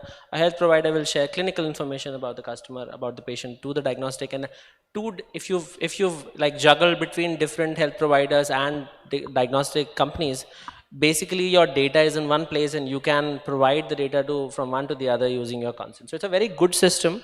And we are one of the first companies to have implemented ABDM across the entire journey. And I think the future is going to be a place where, all of your data will be in one place. You could be able to see your entire report history for the last 10, 15 years, understand and there could be then a lot of long data, long trail analysis which can be done on you and that is something again which you should be able to give a consent on, that whether I want to give this. Imagine a world when these are health providers and diagnostic companies, and there is an analytics company which is something like I see this is something which will come in like 2-3 years, like a ChatGPT kind of a tool, which would say that we could provide analytics, a heavy analytics on your data, which is for 10 years, and we could tell you what kind of health risks do you have.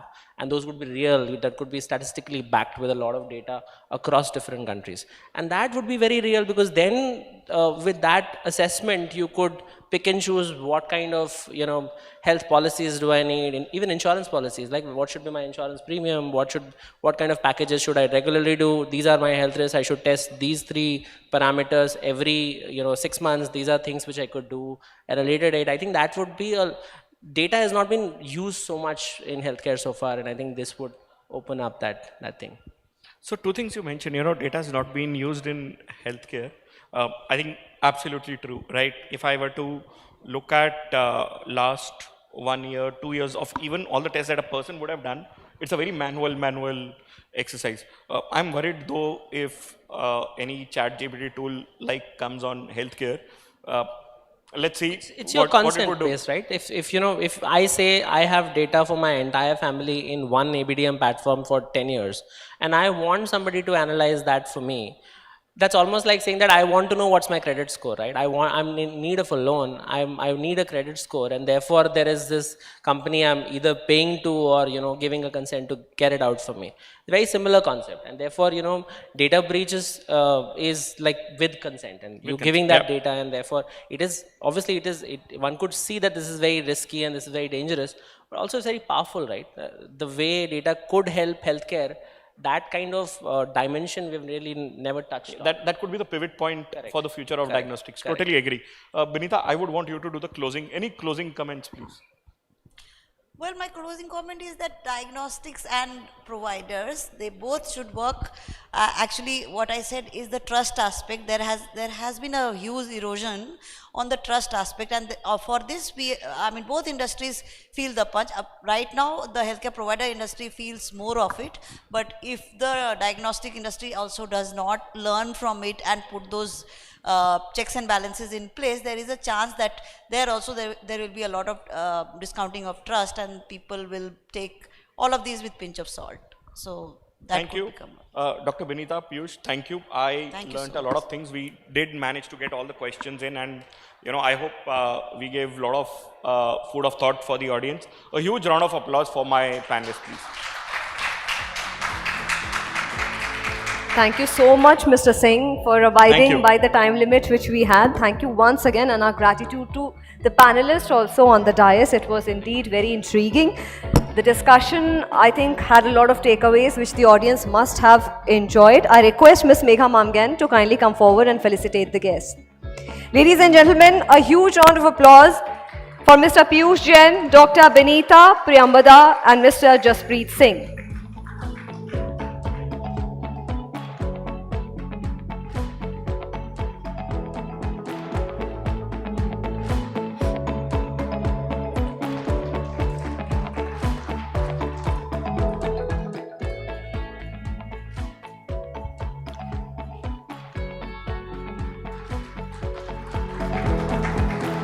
I request you all to kindly come forward for a group picture. Megha, I request you to, yes, thank you.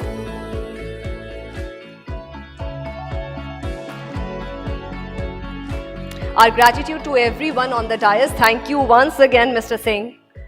And I would once again mention our heartfelt gratitude for all our sponsors, our presenting sponsor, Dabur, our co-presenting sponsor, InstaShield, co-powered by Piramal. Thank you once again for making this event possible, as without you, it would have not been possible.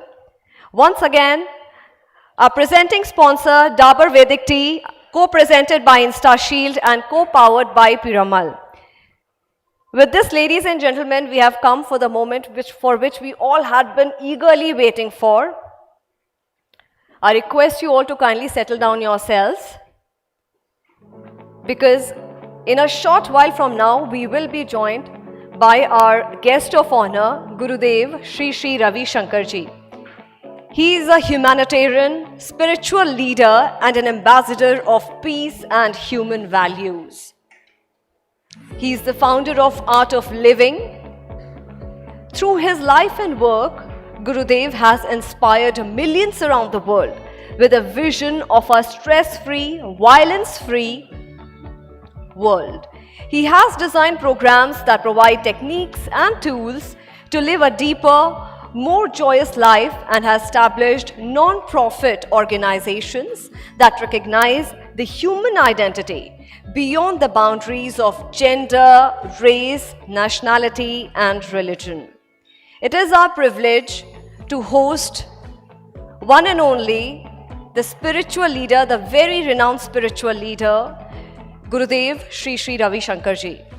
One of Gurudev's unique contributions to the process of self-development is the Sudarshan Kriya, a powerful breathing technique that facilitates mental, emotional, physical, and social well-being of the individuals. I request you all to kindly maintain silence and patiently wait for our guest of honor, Sri Ravi Shankarji.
Ladies and gentlemen, I request you all to kindly settle down.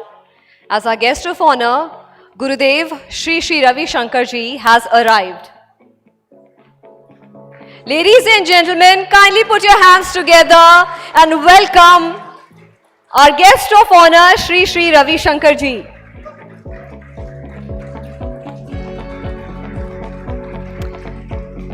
Gurudev, we have been indebted with your auspicious presence.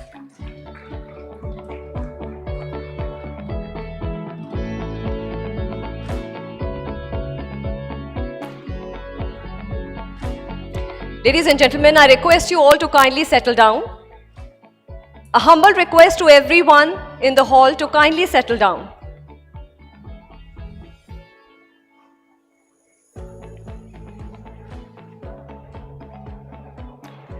We are joined by our guest of honor, Art of Living founder, Gurudev Shri Shri Ravi Shankar Ji. He is a humanitarian, spiritual leader and an ambassador of peace and human values. We are indeed indebted with your gracious presence, Gurudev. Tamso ma sadgamya, tamso ma jyotirgamya, mrityor ma amritam gamya. This means lead us from ignorance to truth, lead us from darkness to light, and lead us from death to immortality. With this hope and positivity, I, Smriti Rastogi, consulting political editor of Jagran New Media, welcome you all to the third edition of our Healthcare Heroes Awards. This year, we have gone a step forward and celebrated health tech and well-being. And technology is the major catalyst driving unprecedented progress in consumer experience. And in such scenarios, healthcare is among the industries undergoing the most dramatic evolutions.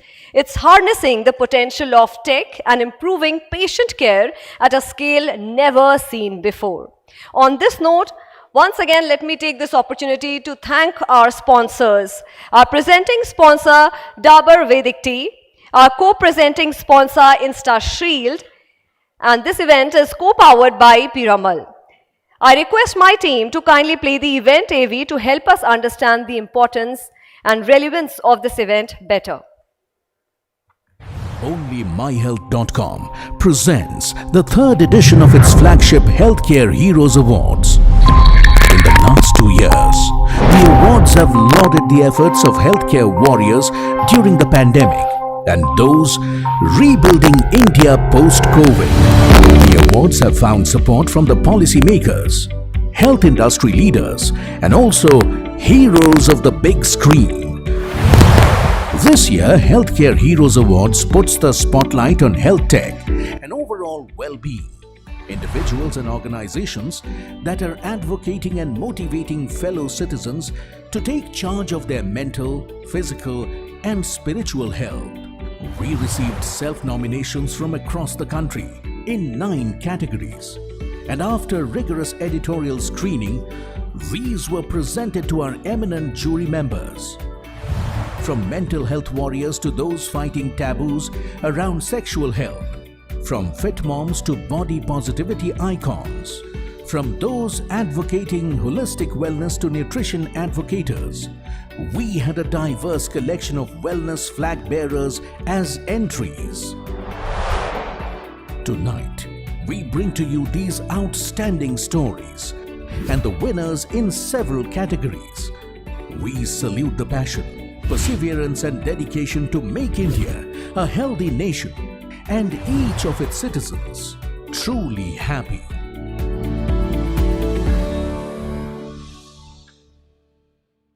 Thank you so much. Ladies and gentlemen, I request you all to kindly put your hands together. I would now request Mr. Bharat Gupta, CEO of Jagran New Media, to kindly come and deliver the welcome address and say a sentence or two. A dynamic young leader, Mr. Bharat Gupta, is the vision and force behind the success of Jagran New Media. An industry recognized leader, Mr. Bharat Gupta is also serving as the director to the International News and Media Association, South Asia Board, and the Misinformation Combat Alliance Association. He has a lot of feathers to his hat. Let me give this opportunity to Mr. Bharat Gupta to kindly come and welcome Gurudev. Thank you, Smriti. Good evening, ladies and gentlemen. It is so good to see you all at this third edition of the award, Healthcare Heroes Award, and this time in real. We were I think last 2 years was so engrossed, so difficult, and everything was happening virtually. First of all, I would like to welcome sincerely Gurudev Shri Shri Ravi Shankar Ji. Thank you so much for humbling us with your presence, your grace, and it is an honor to have you with us. So my gratitude is also to the esteemed jury members who have put in their time and effort into deciding the winners for tonight. Thank you to all the panelists and the dignitaries who have lent this event gravitas and credibility. India's population has reached 1.4 billion people at the end of last year. Having the world's largest and youngest population does have its perk. More than half of India's population is under 30 years of age, which gives us an economic edge. But the pressure on resources like healthcare also not be dismissed until the growth rate of infrastructure can be matched. Strengthening the primary healthcare systems, investment into healthcare innovations, low-cost healthcare technologies, as we were hearing in the last panel discussion, and the unfolding of potential of digital public infrastructure platforms is the need of the hour. India set an exemplary pro-vaccination COVID management model when other countries were struggling with vaccine hesitancy. We are taking long strides in using technology to boost healthcare, remote monitoring, easy diagnostic tools, deliveries of medicines to far-flung areas, and vaccination literacy is all becoming a reality. We are on a path to progress, and it is my belief that progress comes with collaboration. WHO has recognized the role of media in healthcare, and as a leader in this segment, I take that role very seriously. With Onlymyhealth.com, JagranNewMedia's healthcare platform, we make a promise of accurate, expert-backed, fact-checked healthcare information that helps our readers make healthier life choices. With an overdose of unfiltered, unverified information put on the internet to attract clicks, a platform like Onlymyhealth.com is fulfilling a need and breaking the clutter. The Healthcare Heroes Awards is an extension of that vision, and it fills me with pride to see that idea manifest and reach so many people like you. Once again, I thank you for lending your support. Kudos to all the nominations and winners. You are the future, and together we are driving a success for New India. Thank you so much. Thank you so much, Mr. Gupta. I request you to kindly stay back, and I also call upon Ms. Megha Mamgen to kindly come and join Mr. Bharat Gupta to welcome our special guest of honor, Gurudev Shri Shri Ravi Shankar Ji, Associate Vice President and Business Head, Health and Lifestyle, Jagran New Media. Megha Mamgen heads this position. Thank you so much. It is an honor and a blessing to be in the divine presence of Gurudev Shri Shri Ravi Shankar Ji. He's a guru of joy, a guru of peace, a guru of grace. Shri Shri has taught the world the art of living and has touched millions across the globe. Founded in 1981, today the Art of Living operates in 180 countries. If you have been fortunate enough to have experienced the Sudarshan Kriya, a breathing technique developed by Gurudev, you would know what I mean when I say Shri Shri can truly transform lives. Stress-free, violence-free, ailment-free. Guruji, we are truly grateful to you for being here. Allow us a few minutes to showcase your journey and work through this visual presentation. Can we please have the AV? गुरुदेव श्री श्री रविशंकर जी का जन्म 1956 में तमिलनाडु के एक छोटे से गांव पापनाशम में हुआ। बाल्यकाल से ही वे प्राय गहरे ध्यान की अवस्था में पाए जाते थे। वे कहते थे कि मेरा परिवार हर जगह है और लोग मेरी राह देख रहे हैं। उन्होंने मात्र 4 वर्ष की आयु में श्रीमद् भगवद गीता का पाठ कर अपने शिक्षक को चकित कर दिया। गुरुदेव ने अपना जीवन आध्यात्मिक ज्ञान को पुनर्जीवित करने के लिए समर्पित कर दिया, जिसके माध्यम से विश्व के करोड़ों लोग खुशहाल जीवन जीने में सक्षम हो सके। वर्ष 1981 में गुरुदेव श्री श्री रविशंकर जी ने आर्ट ऑफ लिविंग की स्थापना की। उनके योगदान और मार्गदर्शन में आर्ट ऑफ लिविंग 184 देशों के करोड़ों लोगों को लाभ पहुंचा रही है। सुदर्शन क्रिया इस संसार को गुरुदेव द्वारा दी गई सबसे अनुपम भेंट है। ये श्वास लेने की शक्तिशाली प्रक्रिया है जो लोगों को शारीरिक, मानसिक और भावनात्मक शक्ति प्रदान करती है। गुरुदेव ने 57 विशिष्ट कोर्स तैयार किए हैं जो लोगों को सशक्त बनाते हैं और समाज की कई संस्थानों की आवश्यकताओं को पूरा करते हैं। इसके उपरांत गुरुदेव ने धन के अभाव में बंद हो रहे स्कूलों को पुनर्जीवित करने की जिम्मेदारी लेते हुए आर्ट ऑफ लिविंग सेवा परियोजनाओं की शुरुआत की। आज उनके संकल्प से ग्रामीण और आदिवासी क्षेत्रों में 196 से भी अधिक निःशुल्क विद्यालय चल रहे हैं। यहाँ देश के 82,000 से भी ज्यादा बच्चों को शिक्षा और भोजन मुफ्त में प्रदान किया जाता है। कोरोना महामारी के दौरान आर्ट ऑफ लिविंग संस्थान ने लोगों की सहायता के लिए पूरी दुनिया में आई स्टैंड विद ह्यूमैनिटी नाम की एक मुहिम शुरू की। इसके अंतर्गत 8 करोड़ से भी ज्यादा खाना दिहाड़ी श्रमिकों के घर तक पहुंचाया गया। ये मुहिम भारत के 170 शहरों में चली। इस महामारी के दौरान जन सेवा के लिए 6,000 टन खाद्य सामग्री 50 लाख परिवारों तक पहुंचाई गई। इसके साथ ही कोरोना मरीजों की देखभाल के लिए 7 कोरोना अस्पतालों का निर्माण किया गया। कोरोना वॉरियर और डॉक्टरों को संक्रमण से बचाने के लिए 2 लाख पीपीई किट भी उपलब्ध कराए गए। अवसाद राहत कार्यक्रम के अंतर्गत 10 लाख से भी ज्यादा प्रवासी मजदूर और कोरोना वॉरियर को अवसाद से उबारा गया। महामारी के इस दौर में मानसिक वेदना से मुक्ति पाने के लिए गुरुदेव ने वर्ल्ड मेडिटेट्स अभियान चलाया, जिसमें वे खुद इंटरनेट के माध्यम से दिन में 2 बार निर्देशित ध्यान प्रसारित कर रहे हैं। रूस यूक्रेन युद्ध ने दुनिया भर में अशांति का माहौल पैदा कर दिया। युद्ध के ऐसे क्षेत्रों में आर्ट ऑफ लिविंग और international association for human values ने शरणार्थियों को आवाज देने और उन्हें आशान्वित करने की जिम्मेदारी निभाई। बहुत शोर और बहुत बम थे और हम बहुत ज्यादा डरे हुए थे। यहाँ आर्ट ऑफ लिविंग ने मुझे सोने के लिए जगह दी, मुझे भोजन में मदद की।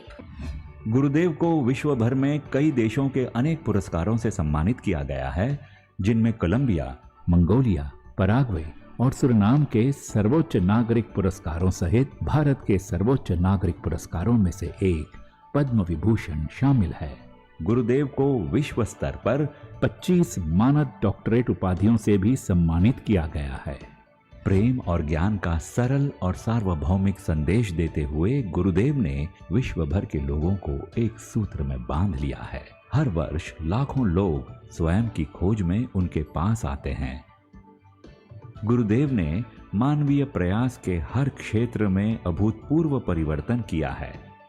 विश्व के लिए उनका लक्ष्य तनाव मुक्त और हिंसा मुक्त समाज की स्थापना कर हर चेहरे पर मुस्कान देखना है। जीवन जीने की कला एक सिद्धांत है, दिलों को दिमागों को जोड़ने की एक अनूठी कला है।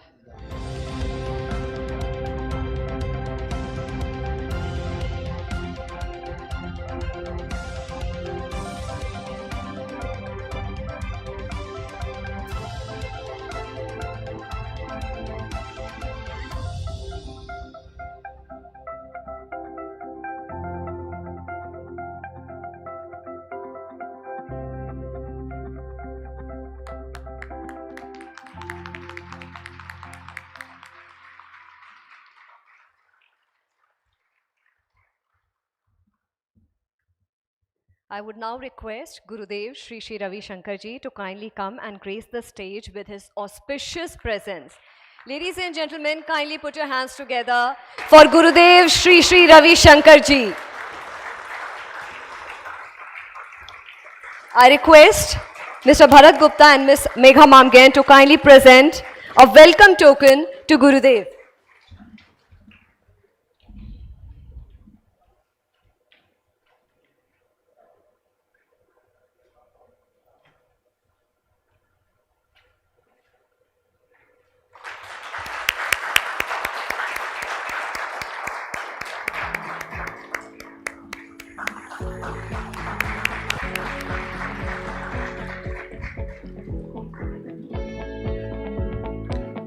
Thank you so much, Mr. Bharat Gupta and Ms. Megha Mamgen. Gurudev, everyone in the hall has been impatiently waiting to hear you. I request you to kindly address the crowd. Thank you so much, Gurudev.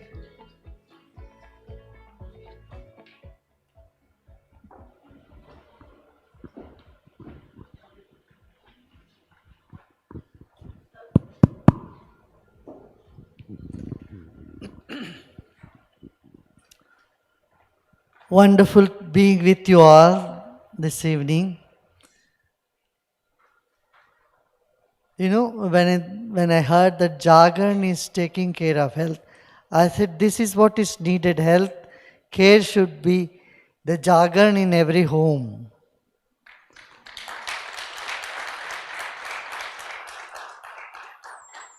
Media has two responsibilities. One is to bring to the awareness to people of what is, but that's just not enough. Just reading news day and night, mostly the hard news, which is basically negative, is not sufficient enough. But the media also has this responsibility to uplift human life by inspirational stories, incidences, by inspirational bringing to light the so-called the soft news or the soft power of the society. Here, I'm glad that Jagran is doing this job, creating health awareness. Bharatji was just talking to me, they have diversified in many areas, and I said, this is what is needed. And I congratulated him for doing this, you know. Creating a healthy society is the responsibility of everyone. Just one person in a home not feeling well mentally can create ruckus to everybody, can drop the peace of everyone. Isn't it so? घर में किसी एक का मन उदास हो जाता है, बाकियों की खुशी गायब हो जाता है, अपने आप गायब हो जाती है. तो हमें सबको साथ में लेकर, we have to care for each other. That is basic human nature. I know, but we don't do that. Why? Because we ourselves are in stress. When someone is so engrossed in stress, affected by stress and tension, our sensitivity goes down and our sensitivity also vanishes. The two things we need in a civilized society, one is sensitivity, another is sensibility. And both can come to you only, and both will manifest in you only when you are free from stress. So, physical well-being means robust health, mental well-being, where confusion-free mind, a pleasant state of our mind, and an intellect free from prejudice. They're all connected. And spiritual health is when you feel oneness with everybody. You feel everyone belongs to you. So in short, I would say a violence-free society, disease-free body, confusion-free mind, inhibition-free intellect, trauma-free memory and sorrow-free soul is the birthright of every individual.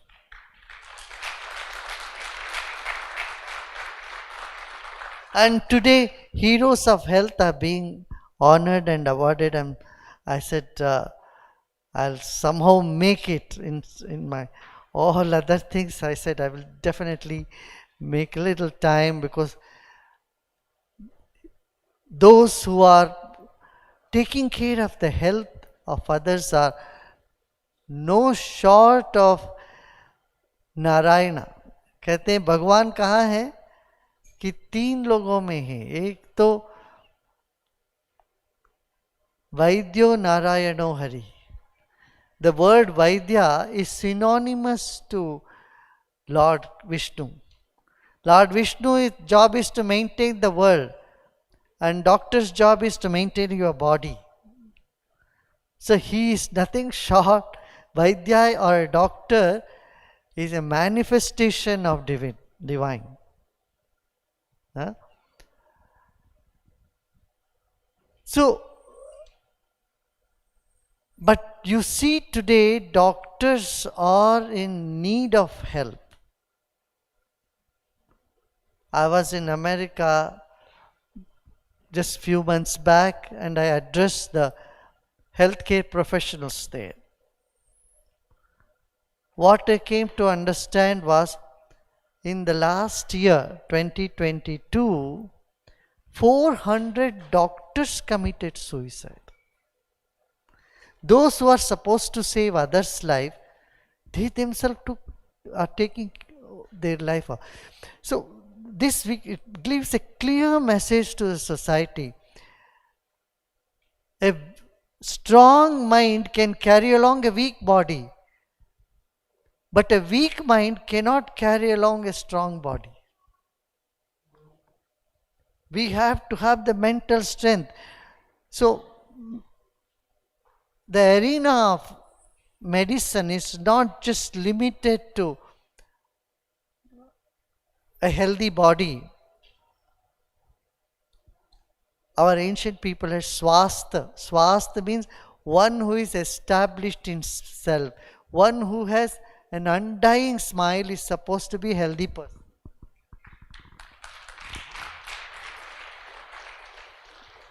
Day before yesterday, I was in Delhi University addressing their 100 years program. I told the youth there, look around. If you see any face, which is drooping face anywhere, don't just pass by them. Stop and talk to them and see how you could help them out. So this is needed. We need to help each other. Now with Government of India, we have launched this program, Har Ghar Dhyan. Har Ghar Dhyan means every home people should relax, get rid of tension, meditate. Then what happens? Your interpersonal relationships increase. Post-COVID, divorce cases have skyrocketed. Domestic violence has increased. Court cases have heaped to a level which was unimaginable worldwide, not just in India. The reason is we have forgotten to look into the wellness. I'm happy that Jagran has taken this initiative, of total wellness. Not just physical fitness, emotional and mental wellness as well. This is the language today, world over. Wellness is a language, not illness. We don't focus so much on illness, focus on wellness. Otherwise नहीं तो क्या होता है, अपनी बीमारियों का गाना गाने से लोगों को कुछ मज़ा आने लगता है. People start, you meet anybody asking, how are you? Then they say all their diseases. 10-15 minute हम अपना इलनेस की गाना गाने में लग जाते हैं और दूसरे आदमी को ये लगता है क्यों पूछा भाई मैंने इनसे, तो कैसे. It's okay, you tell your illness to a relevant person. Even doctors, I know many of you are very well aware, your patients come and keep talking to you the same thing, not just once but many times, as though you have dementia or what. They don't understand that you say one, they say once and you will get it. But they don't they repeat you 4 or 5 times at least? How many doctors are here? Do you agree with me? When you talk to a patient, oh मुझे पाँव में दर्द है, एक बार कह देते तो हो जाता. वो बोलते मेरे पाँव में दर्द, अब 2 सेकंड के बाद फिर वही बोलेंगे, 5 मिनट के बाद वही बोलेंगे. सो हमारे यहाँ ये प्रथा चल पड़ी है बीमारियों की गीत गाना. हमने अपना योग शिक्षक को भी मैंने ये कहा कि योग करते वक्त सारी बीमारियों का नाम मत गिनो. कई बार yoga instructor, many times. How many of you want in English here? Can you raise your hands?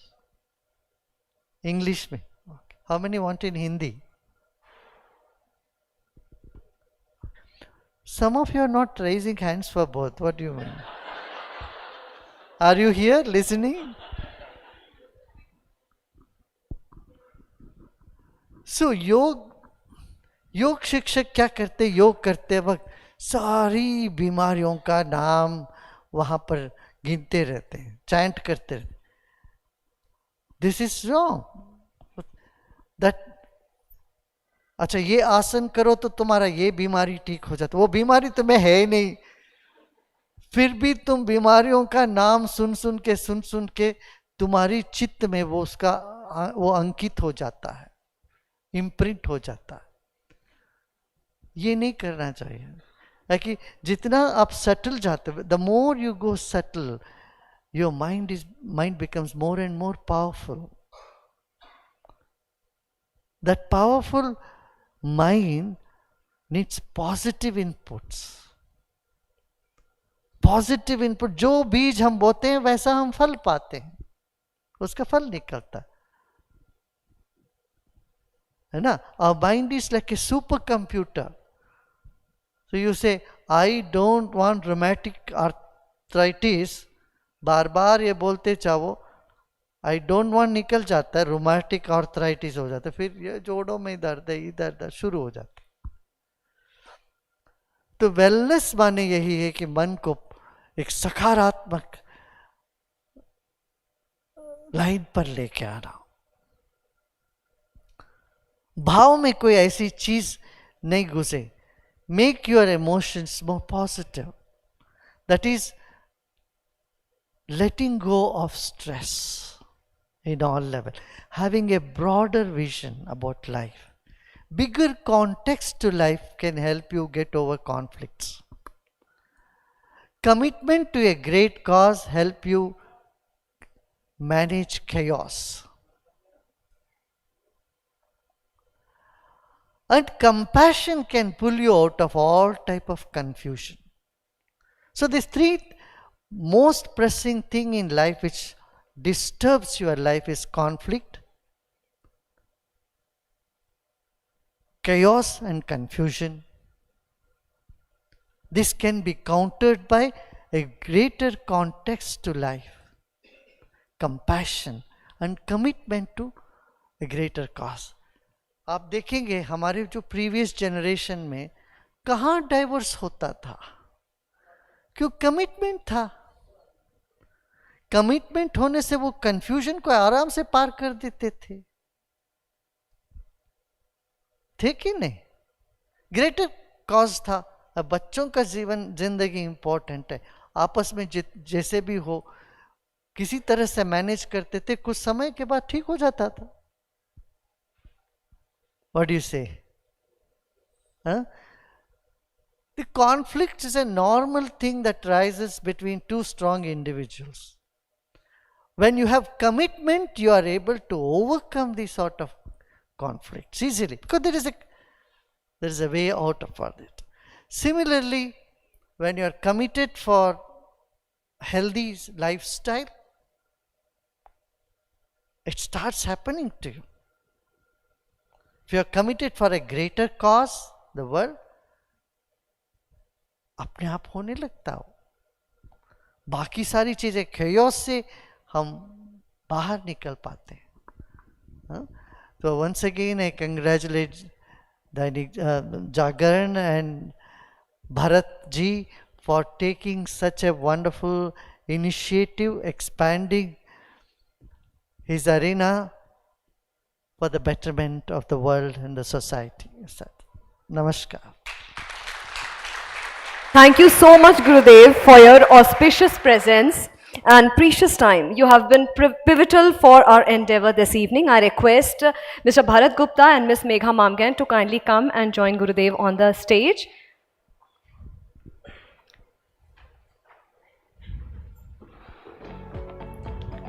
and kindly present awards to the winners for their exemplary work. First category is mental health, those who have been relentlessly working towards spreading awareness about and taking initiatives to help improve mental health. Can we have the nomination, AV, please?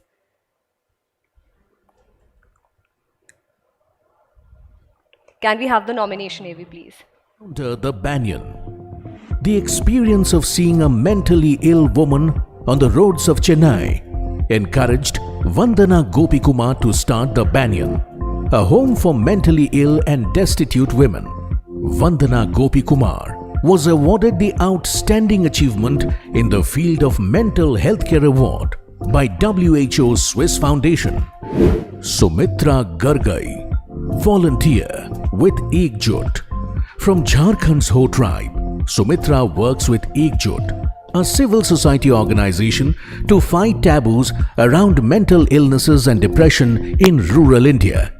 A survivor of physical and mental abuse, Sumitra has made it her life's mission to help the many women in villages suffering from mental health conditions, often undiagnosed and ostracized. Air Commodore Dr. Sanjay Sharma, founder Athi. Air Commodore Dr. Sanjay Sharma saw his transgender child's mental and emotional struggle to find his identity. He decided to set up a platform for the many others struggling with identity crisis. The initiative Athi, Association for Transgender Health in India, was born. The entity works towards the welfare of transgenders and provides complete solutions for mental health related issues. Dr. Swaroop Savanur, mental health sports coach. Coach Swaroop created history by being the first mental health performance coach for any team of Ranji cricket. Dr. Savanur was the first appointed mental coach for the All India Football Federation. He is a doctor turned mental conditioning and peak performance coach who empowers athletes with psychological and mental skills. Ladies and gentlemen, and the winner in this very prestigious category is Ms. Sumitra Gagarai. A big round of applause, ladies and gentlemen. A very well-deserved award there.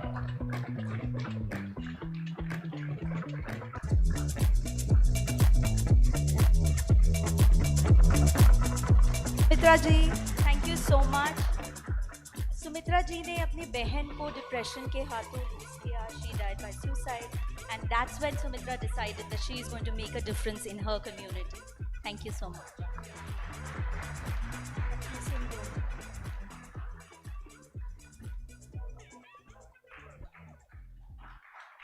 Thank you so much. Congratulations. And the next category is Fit India Icon, where we are recognizing the efforts of individuals working to make fitness an integral part of our daily lives. Can we have the nominations, please? Category R, Varun Singh Bhati. Varun Singh Bhati is a para-athlete high jumper from India. Afflicted by polio at a young age, Bhati went on to win the Arjuna Award in 2018. He participated in the 2014 Asian Para Games, 2014 China Open Athletics Championship, 2015 Para World Championship, 2016 Summer Paralympic Games at Rio de Janeiro, Brazil, 2017 World Para Athletics Championships, and has to his credits many victories and medals. Dinesh Mohan, young senior male ramp model and performer. Dinesh Mohan, in his 60s, is one of the senior-most showstoppers in the fashion industry. Dinesh Mohan once weighed 130 kgs and needed someone to help him stand. Today at 62, he has lost 50 kilos and is a completely different man. He is a motivating example of what one can accomplish with determination. Bhagwani Devi Dagar, 94-year-old athlete. Bhagwani Devi Dagar is a role model for people across all ages. At the World Master Athletics Championship held in Finland, 94-year-old Bhagwani Devi Dagar won 3 medals for India, including a gold. She also created a national record by completing the 100-meter race in 24.74 seconds. Bhagwani Devi's personal life is a story of struggle, as she has been through several downturns. But her zeal to bounce back and take up fitness in her late 80s has brought her national accolades and recognition. And ladies and gentlemen, we have 2 winners in this category. First is Varun Singh Bhati, and for the outstanding achievement in Fit India icon goes to Bhagwani Devi Dagar. A big round of applause, ladies and gentlemen, for these outstanding contributions.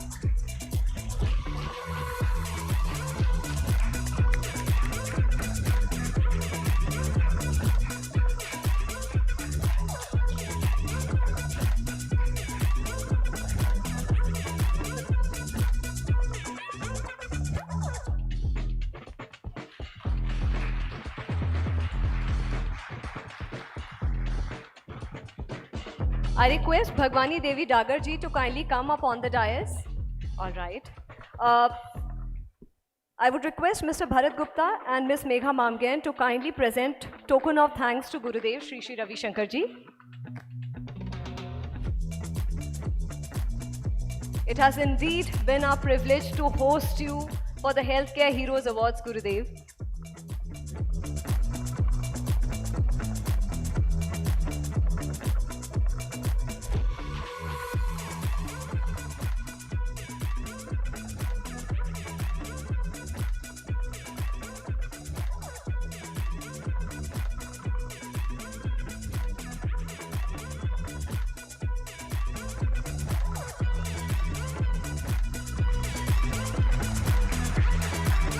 Thank you so much, Gurudev, for your blessings and your presence. It has indeed been our privilege, Gurudev, to host you.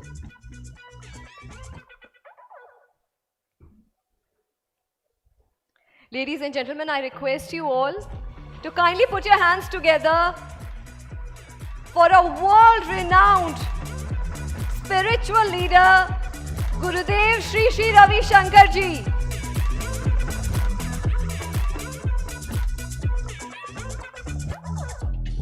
An ambassador of peace and human values.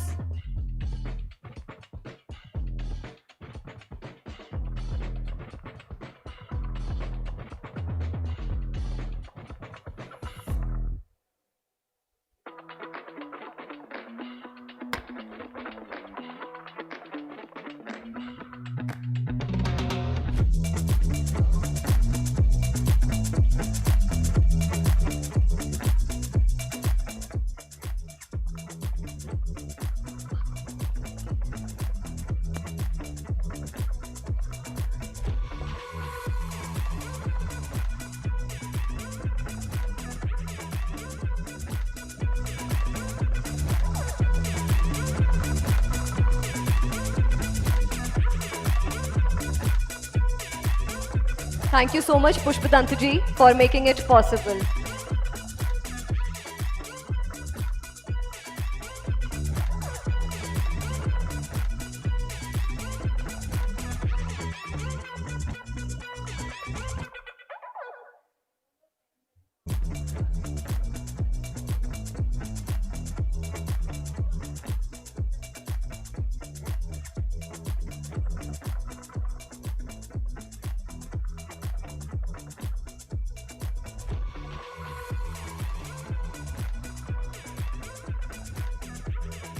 Thank you so much once again, Gurudev.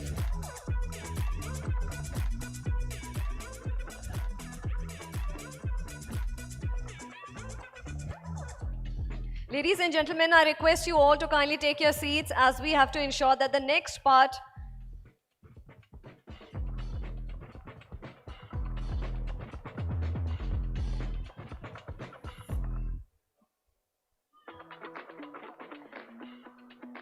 team, can we have the winners AV of Bhagwani Devi Dagar?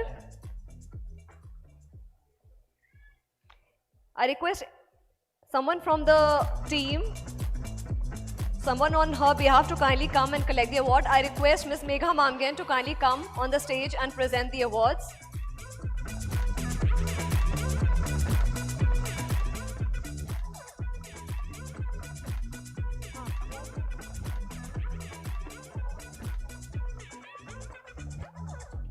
Someone on behalf of Bhagwani Devi Dagar ji, kindly come up on the stage and collect the award.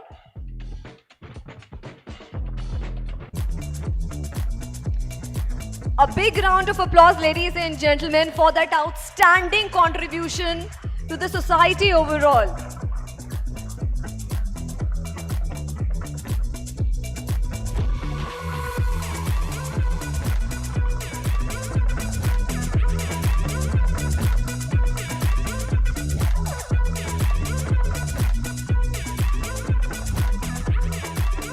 And with this, we have come to the other category of our awards, which is innovation in health tech, recognizing innovations in technology and product development aimed at improving quality of life and wellness. Can we have the nomination, AV, please? Nominations in the Innovation in Health Tech category are Sanket Life 2.0 is world's only and the smallest 12-lead ECG device which is medically validated and has 98% accuracy. Sanket Life app user interface is so simple and straightforward that you can easily capture 12-lead ECG in around 1 minute. It is a pocket ECG machine which can be carried anywhere and can be operated by anyone with minimal or no training. Sanket Life is trusted and used by doctors, healthcare professionals, diagnostic services and patients. Along with ECG, this portable heart monitor can measure accurate heart rate variability, stress and almost 80+ heart diseases. Flex Nest. When the pandemic struck India in March 2020, fitness enthusiasts Riya Anand Singh and her husband Ronak were in Delhi looking for ways to work out. With all the gyms shut down, they began looking for fitness products that could be used at home. In January 2021, the couple launched their venture Flex Nest, a fit tech startup creating small connected fitness solutions for the Indian market, focusing on building a full portfolio of connected equipment and online classes to enable a well-equipped home workout regime. Khushi Baby. In 2014, Khushi Baby was born out of a classroom project at Yale University. Over the last 8 years, the idea has grown into a 50-member team, now serving as the nodal technical support partner to the Department of Health and Family Welfare, Government of Rajasthan. They have come up with a necklace containing a computer chip that stores up to 2 years of immunization records for young children. When linked to a mobile application using near-field communication technology, healthcare workers seeing patients in remote villages in India can access real-time data of the child's past vaccination records. Insane AI Fitness. Combining your front camera with AI-powered motion tracking, Insane makes home workouts engaging and immersive. By tracking essential movement points of your body, the app measures your performance in each rep and gives you instant feedback, keeping both your mind and body engrossed throughout. The technology allows users to follow and challenge other users to turn-based workout battles. This interactive fitness solution offers the experience of working with buddies while working out alone. Ladies and gentlemen, and the award goes to Khushi Baby. Kindly put your hands together for that very well-deserved award. And Mr. Gaurav Arora, the Chief Revenue Officer of JagranNewMedia, is also present here with us to present the award.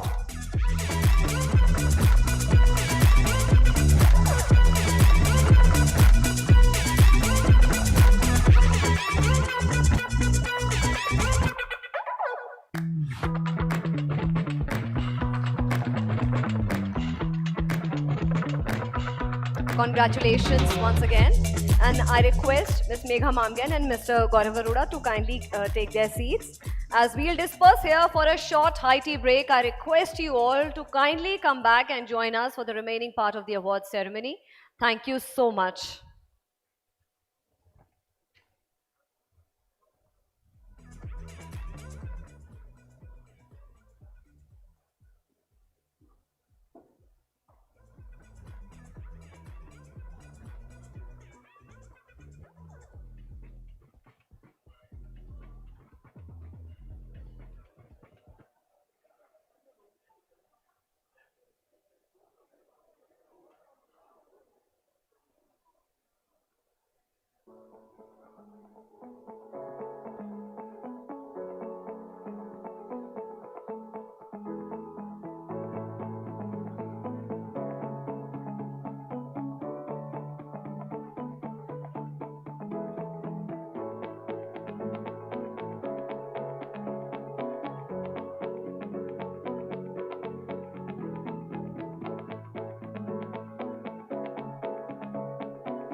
A humble request to everyone to kindly come inside the hall as we'll start with the next leg of the awards in another 2-3 minutes. A humble request to everyone outside to kindly come inside the hall and take their seats, as in a span of 2-3 minutes, we will be starting the next leg of the awards.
Ladies and gentlemen, I request you to kindly settle down as our special guest for the occasion.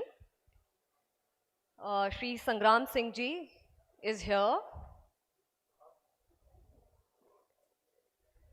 I request you all to kindly take your seats.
Waiting.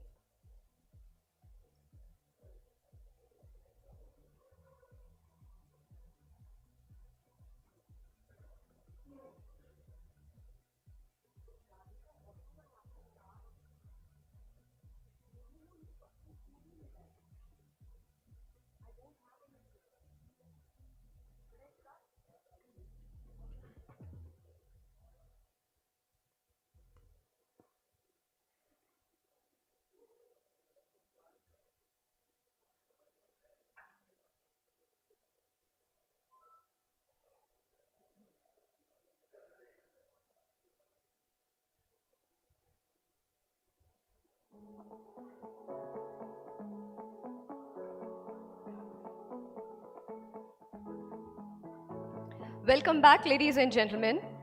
And now it's time to introduce our jury, which has played a pivotal role in determining and acknowledging the most inspiring stories and recognizing deserving individuals for their outstanding contributions in the field of healthcare. To know our jury members better, I would request my team to kindly play the audio-visual clip. Onlymyhealth is proud to introduce you to the jury panel for its third edition of the Healthcare Heroes Awards. Dr. K.K. Sethi, Padma Shri. Dr. K.K. Sethi is an Indian cardiologist, medical academic and administrator, known for the performance of the first catheter ablation in India. He is the chairman and managing director of Delhi Heart and Lung Institute and a former president of the Cardiological Society of India and the Indian Society of Electrocardiology. Dr. Anup Anvikar. Dr. Anup Anvikar is the director of ICMR and National Institute of Biologicals under the Ministry of Health and Family Welfare. Dr. Anvikar's research focus has been on improving the diagnosis and treatment of infectious diseases. This includes the development and quality assurance of diagnostics for malaria, chikungunya and dengue. Dr. Nimesh G. Desai.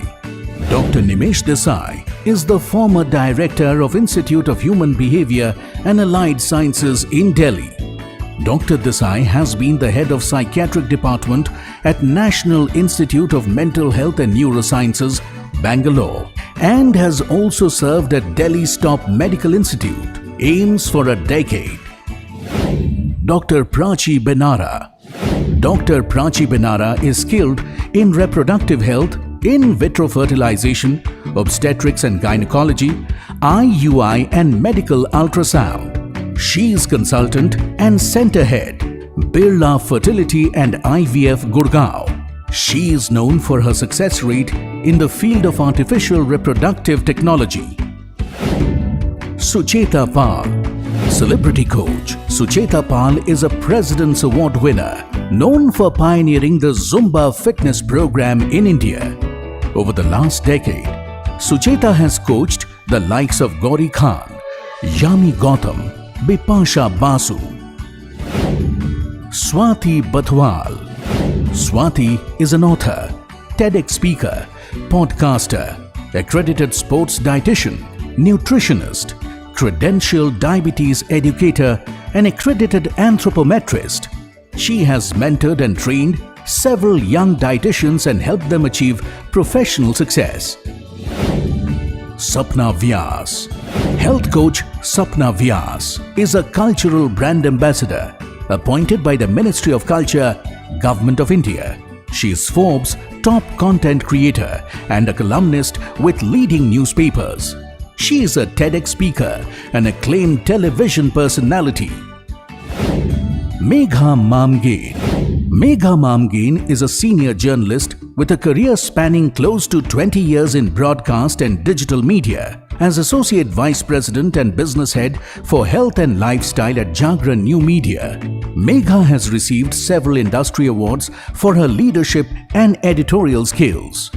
This highly qualified and credible jury has studied each nominee, brainstormed and deliberated over a jury meet, and selected the top contenders for Healthcare Heroes, and their votes helped choose the winners of the 3rd edition of Healthcare Heroes Awards by Onlymyhealth. Ladies and gentlemen, I request you all to kindly put your hands together for our esteemed jury members.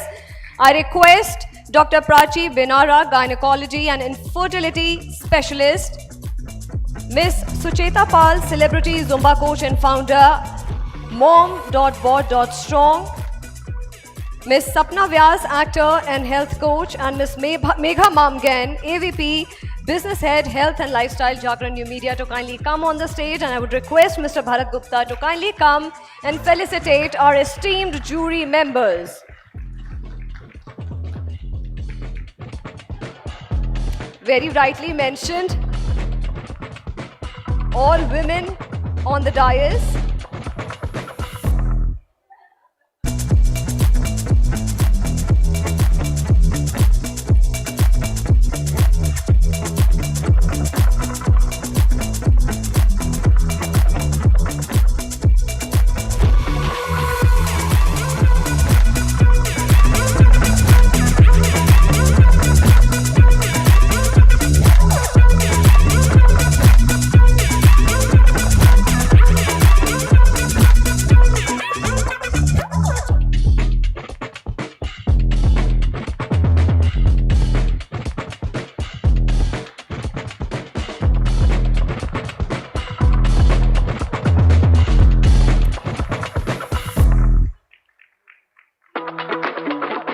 A big round of applause, ladies and gentlemen, for that outstanding contribution in making the Healthcare Awards possible.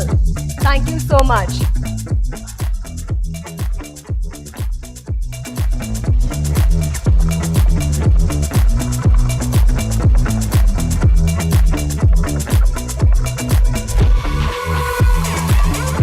Ladies and gentlemen, अब वो घड़ी आ गई है जिसका हम सभी को बेसब्री से इंतजार था. We are joined by our special guest, Mr. Sangram Singh. He is a wrestler, actor, motivational speaker, philanthropist, health guru, and honorary doctorate. The Ministry of Youth Affairs and Sports has chosen him as a brand ambassador and Fit India icon of Fit India Campaign 2021. He is the face of the anti-tobacco campaign, Tobacco Free India. He has also appeared in a number of reality television shows such as Survivor India and was finalist of the Season 7 of Big Boss in 2013 and many others. In July 2015, he won the Commonwealth Heavyweight Wrestling Championship in South Africa. And again, in 2016, he won Commonwealth Heavyweight Wrestling Championship. He was also world's best professional wrestler in 2021. आपका तहे दिल से बहुत बहुत स्वागत है श्री संग्राम Singh ji. And I would request Mr. Bharat Gupta to kindly come on the stage and felicitate Mr. Sangram Singh. जोरदार तालियों के साथ हम स्वागत करते हैं भारत के फिटनेस आइकन श्री संग्राम सिंह जी का।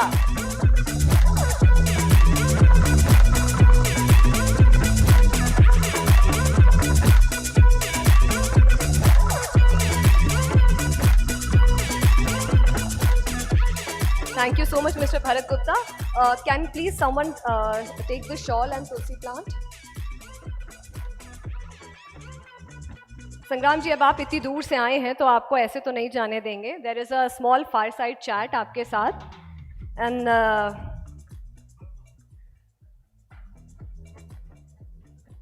this will be my privilege to host you for the fireside chat.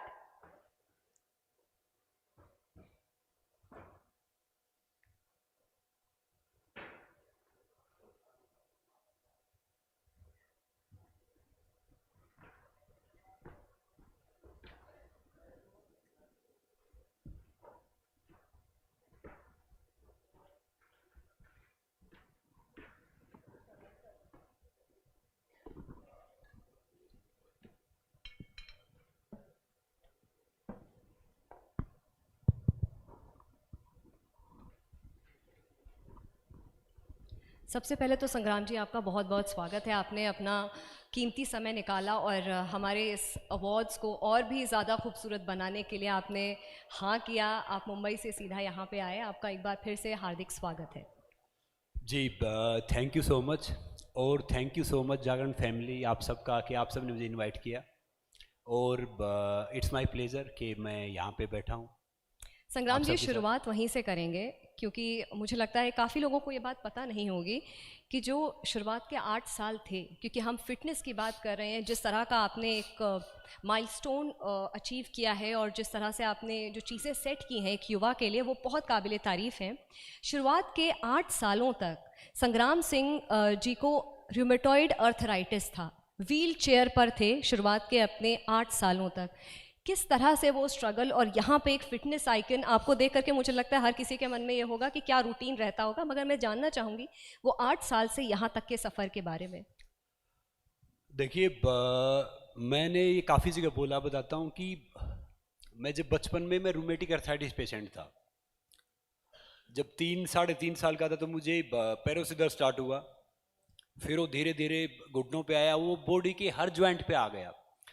अब एक काफ़ी हम्बल फैमिली से आया, हरियाणा के किसी गांव से, तो वहाँ पे पता ही नहीं होता था कि बीमारी क्या. घर वाले कभी डॉक्टर को यहाँ दिखा रहे, कभी वहाँ दिखा रहे, कभी इधर दिखा रहे, कभी उधर दिखा रहे. तो फिर वो धीरे धीरे दर्द इतना बढ़ गया कि एक टाइम था मैं खाना खाने में असमर्थ हो गया. मतलब अपना मुंह खोलता था तो ये सब दुखता था, अपने हाथ से अपना मुंह धो सकता था. तो माफ़ करना सारे डॉक्टर बैठे होंगे क्योंकि डॉक्टरों को अवार्ड मिल रहे हैं, सब कुछ है, मैं उनकी बड़ी रिस्पेक्ट करता हूँ क्योंकि डॉक्टर लाइक गॉड. मगर पिछले 28 साल से ना उनकी मानता, ना सुनता, ना उनके बारे में ज़्यादा जानता. तो डॉक्टरों ने मुझे बोला था कि बीमारी डेथ के साथ जाती है, 99.9% ये बीमारी ठीक ही नहीं हो सकती. और मुश्किल से जब मुझे याद है आज भी, जब मैं 7-8 साल का था तो घर वाले के ही एक अच्छे हॉस्पिटल में लेके आए. ये मैं थोड़ा शॉर्ट बता रहा हूँ. तो डॉक्टर ने बोला कि मुश्किल से 6 महीने जिंदा रहेगा, आप इस पे इतना मत करो, फिर ये ठीक होगा. मगर मेरी माँ ने कभी हार नहीं मानी. डॉक्टर कहते कि इस बीमारी मसाज मत करो. मेरी माँ दिन में मुझे 15-15 बार मसाज करती थी, कभी तिल के तेल से, कभी मस्टर्ड ऑयल से, कभी देसी घी से, कभी उनसे. और मैंने एक बार हरियाणा में मिट्टी कुश्ती देखी गाँव में. ऐसे बोला कि भैया दंगल था, देखने चलो. पहलवानों थोड़ा घी मिल रहा, थोड़ा दूध मिल रहा, थोड़े पैसे मिल रहे. मैंने सोचा काश यार मैं भी पहलवान होता, क्योंकि वहाँ पे मतलब थोड़ा सा वो था. वो दिन है और आज का दिन है. मैंने बहुत कुछ देखा, बहुत कुछ हो किया, सब हंसी मजाक उड़ाते थे. और जो कहते हैं ना I am there for you, वो सबसे ज़्यादा बदमाश होते हैं. वो हर बात बोलते हैं I am there for you, वो आपके साथ होते ही नहीं कभी. और सबसे ज़्यादा जो आपके अपने होते हैं ना, वो आपको मारते हैं. चाहे मैं अखाड़े में गया, चाहे मैं कहीं पे गया, मगर एक देखिए जैसा हम सोचते हैं ना वैसे बन जाते हैं. और मेरी लाइफ का सबसे बड़ा मोटिवेशन है ना मेरा रिजेक्शन है.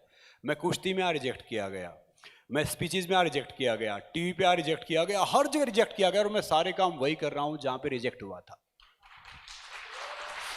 ये तालियां इससे ज़्यादा गवाही नहीं दे सकती जो आपकी सक्सेस है. ये तालियां उस चीज़ की गवाही हैं. संग्राम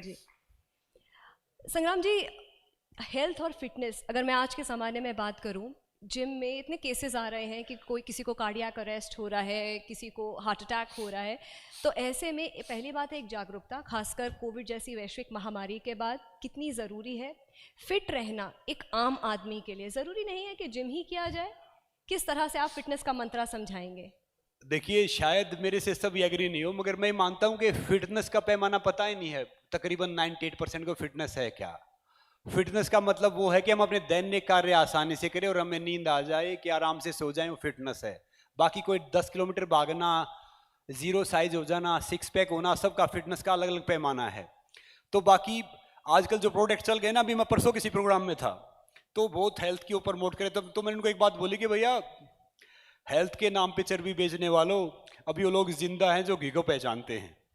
तो क्या है कि मतलब आजकल जो हेल्थ के नाम पे है ना, मतलब इतना बेवकूफ़ बनाते हैं, हम सारी चीज़ों करते हैं। मोस्टली क्या है कि जो हार्ट अटैक ये सब आ रहे हैं ना, स्टीरॉइड हम मोस्टली लेते हैं, या फिर उनका प्रीवियस हिस्ट्री देखते नहीं हम। जैसे इवन फिल्म वालों में आता है तो थोड़े पॉपुलर, जैसे मान लो सिद्धार्थ शुक्ला था, वो दोस्त था मेरा, या और कई हैं, तो उनकी आप प्रीवियस हिस्ट्री देखो ना कि वो क्या करते हैं, उन्होंने क्या किया। और याद करो 25 साल तक हमारा हार्ट खुला रहता है, परमात्मा ने खोल रखा है, 25 के बाद हमें खोलना पड़ता है। तो जिम करो, कुछ भी करो, मगर योगा प्राणायाम भी कर लिया करो, सबसे बेस्ट चीज़ है वन ऑफ द। अगर वो करो, देखो वर्कआउट से बड़ा है योग, योग से बड़ा है प्राणायाम, प्राणायाम से बड़ा है मेडिटेशन, और मेडिटेशन से बड़ा है सिद्धि साधना। तो आपके ऊपर है कि आप सारी चीज़ करो। और मैं कह रहा हूँ कि बहुत से बोलते हैं कि भैया मान लो कहीं जिम में चले गए, कहीं चले गए, आपका वेट 70 kg, आपको 140 ग्राम प्रोटीन खाना पड़ेगा, आपको ही करना पड़ेगा, आपको करना पड़ेगा। देखो सारी चीज़ सही है, मैं कह रहा हूँ अगर आप खुश हो ना और सूखी रोटी प्याज खाते हो तो उससे ज़्यादा प्रोटीन विटामिन किसी चीज़ में है ही नहीं। और एक बात और कह रहा हूँ कि भैया इतना ज़्यादा एनालिसिस मत किया करो कि दिमाग को पैरालिसिस हो जाए। ये जिंदगी है ना, परमात्मा ने के जीने के लिए दी है, कोई पोस्टमार्टम करने के लिए नहीं दी। इस जिंदगी को जियो ना यारो, हर पल जियो, खुल के जियो। बहुत अच्छी बात आपने कही संग्राम जी, और डेफिनेटली एक मंत्रा होता है। लेकिन आजकल अगर मैं बात करूं, बहुत सारे फैंसी फूड आइटम्स इंट्रोड्यूस किए जाते हैं, बताया जाता है कि ये एक्सोटिक फ्रूट या एक्सोटिक सब्जी खाने से आपको ये ताकत आएगी या इस तरीके की ज़रूरत है, क्या कहेंगे? देखो भैया, मैं एक बात बताता हूँ, आजकल मैं कई जगह जाता हूँ, मौका मिलता है, मैं तो सरकारी स्कूल में पढ़ा हूँ हार्डकोर, IIT IIM जाता हूँ, बाहर जाता हूँ, तो विदेशों में भी जाने का मौका मिलता है। तो आजकल के बच्चे हैं ना, साक्षर हैं, शिक्षित नहीं हैं। साक्षर होता है जो डिग्री लेके पास होता है, शिक्षित होता है जो वैल्यूज़ के साथ बड़ा होता है। आजकल के बच्चे डिग्री ले लेते हैं, सारी चीज़ कर लेते हैं, मगर उनको वैल्यूज़ लैक हैं, जो वैल्यू, जो मोरल वैल्यू जिसको हम बोलते हैं। तो आजकल क्या करेंगे बच्चे कि वो देखेंगे कि भैया पिज़्ज़ा 500 कैलोरीज, ट्रेडमिल पे आई हैव बर्न 550 कैलोरीज। अब उनको कैसे समझाएं कि भैया बॉडी साइंस के हिसाब से नहीं चलती, बॉडी नेचर के हिसाब से चलती है। और उस पे जो लिखता है ना डिब्बे पे, इतनी कैलोरीज, इतना प्रोटीन, मेरे जैसा अनपढ़ आदमी उस पे लिख देता है कि भैया इतना प्रोटीन, इतना कैलोरीज, इतना विटामिन, इतना ये सब होता है। तो मैं कह रहा हूँ कि हर चीज़ अगर आप नेचर से कनेक्ट कर दोगे ना, शरीर किस चीज़ से बना है। मैं मोस्टली, जैसे क्या होता है कि सीखते हैं, मगर मोस्टली मैं बीमारी 4 चीज़ से हील करता हूँ। आपका सांस लेना, आपका खाना खाना, आपका पानी पीना, और आपके सोने की पोजीशन। तो शरीर तो बना पंचतत्व से है ना, चाहे वो आग है, हवा है, आकाश है, पृथ्वी है, जल है। अगर किसी का ऊपर नीचे हो जाए, इसी से पूरा हो जाता है। मगर क्या है कि हम ये कहते हैं कि भैया इस चीज़ में इतना प्रोटीन है। नो डाउट आपको मल्टीविटामिन लो, आप प्रोटीन लो, सारी चीज़ लो, मगर उसके अनुसार आप एक्सरसाइज करो ना, उसके अनुसार वर्कआउट करो, उसके अनुसार सारी चीज़ करो। मैं ढेर सारे, पहले क्या होता था कि मैं ढेर सारे प्रोग्राम में जाता था, बड़े बड़े स्पिरिचुअल लीडर आते थे, बड़े बड़े दूसरे आते थे। तो मेरे हिसाब से जो इंसान फिट नहीं है ना भैया, मैं उसकी कम सुनता हूँ, उसकी कम मानता हूँ। क्योंकि एक बहुत से बोलते हैं ना कि, अभी मैं बोल रहा था, जैसे सपना जी बैठे हैं, वो भी बड़े फिट हैं, दोस्त है मेरे, तो क्या बोलते हैं कि I am there for you, I am there for you. भैया सबसे पहले आप अपने खुद दोस्त बन जाओ। जो अपना खुद का दोस्त ही नहीं, वो किसका दोस्त हो सकता है? वो सिर्फ झूठ बोल रहा है। आपका अपने खुद दोस्त बनोगे, आप खुद हेल्दी होगे, खुद फिट होगे, तभी तो कहेंगे ना I am there for you. और जो किसी को फोन करें, कहीं है I am busy, I am busy, मैं कहता हूं वो व्यस्त नहीं, वो अस्त व्यस्त रहते हैं।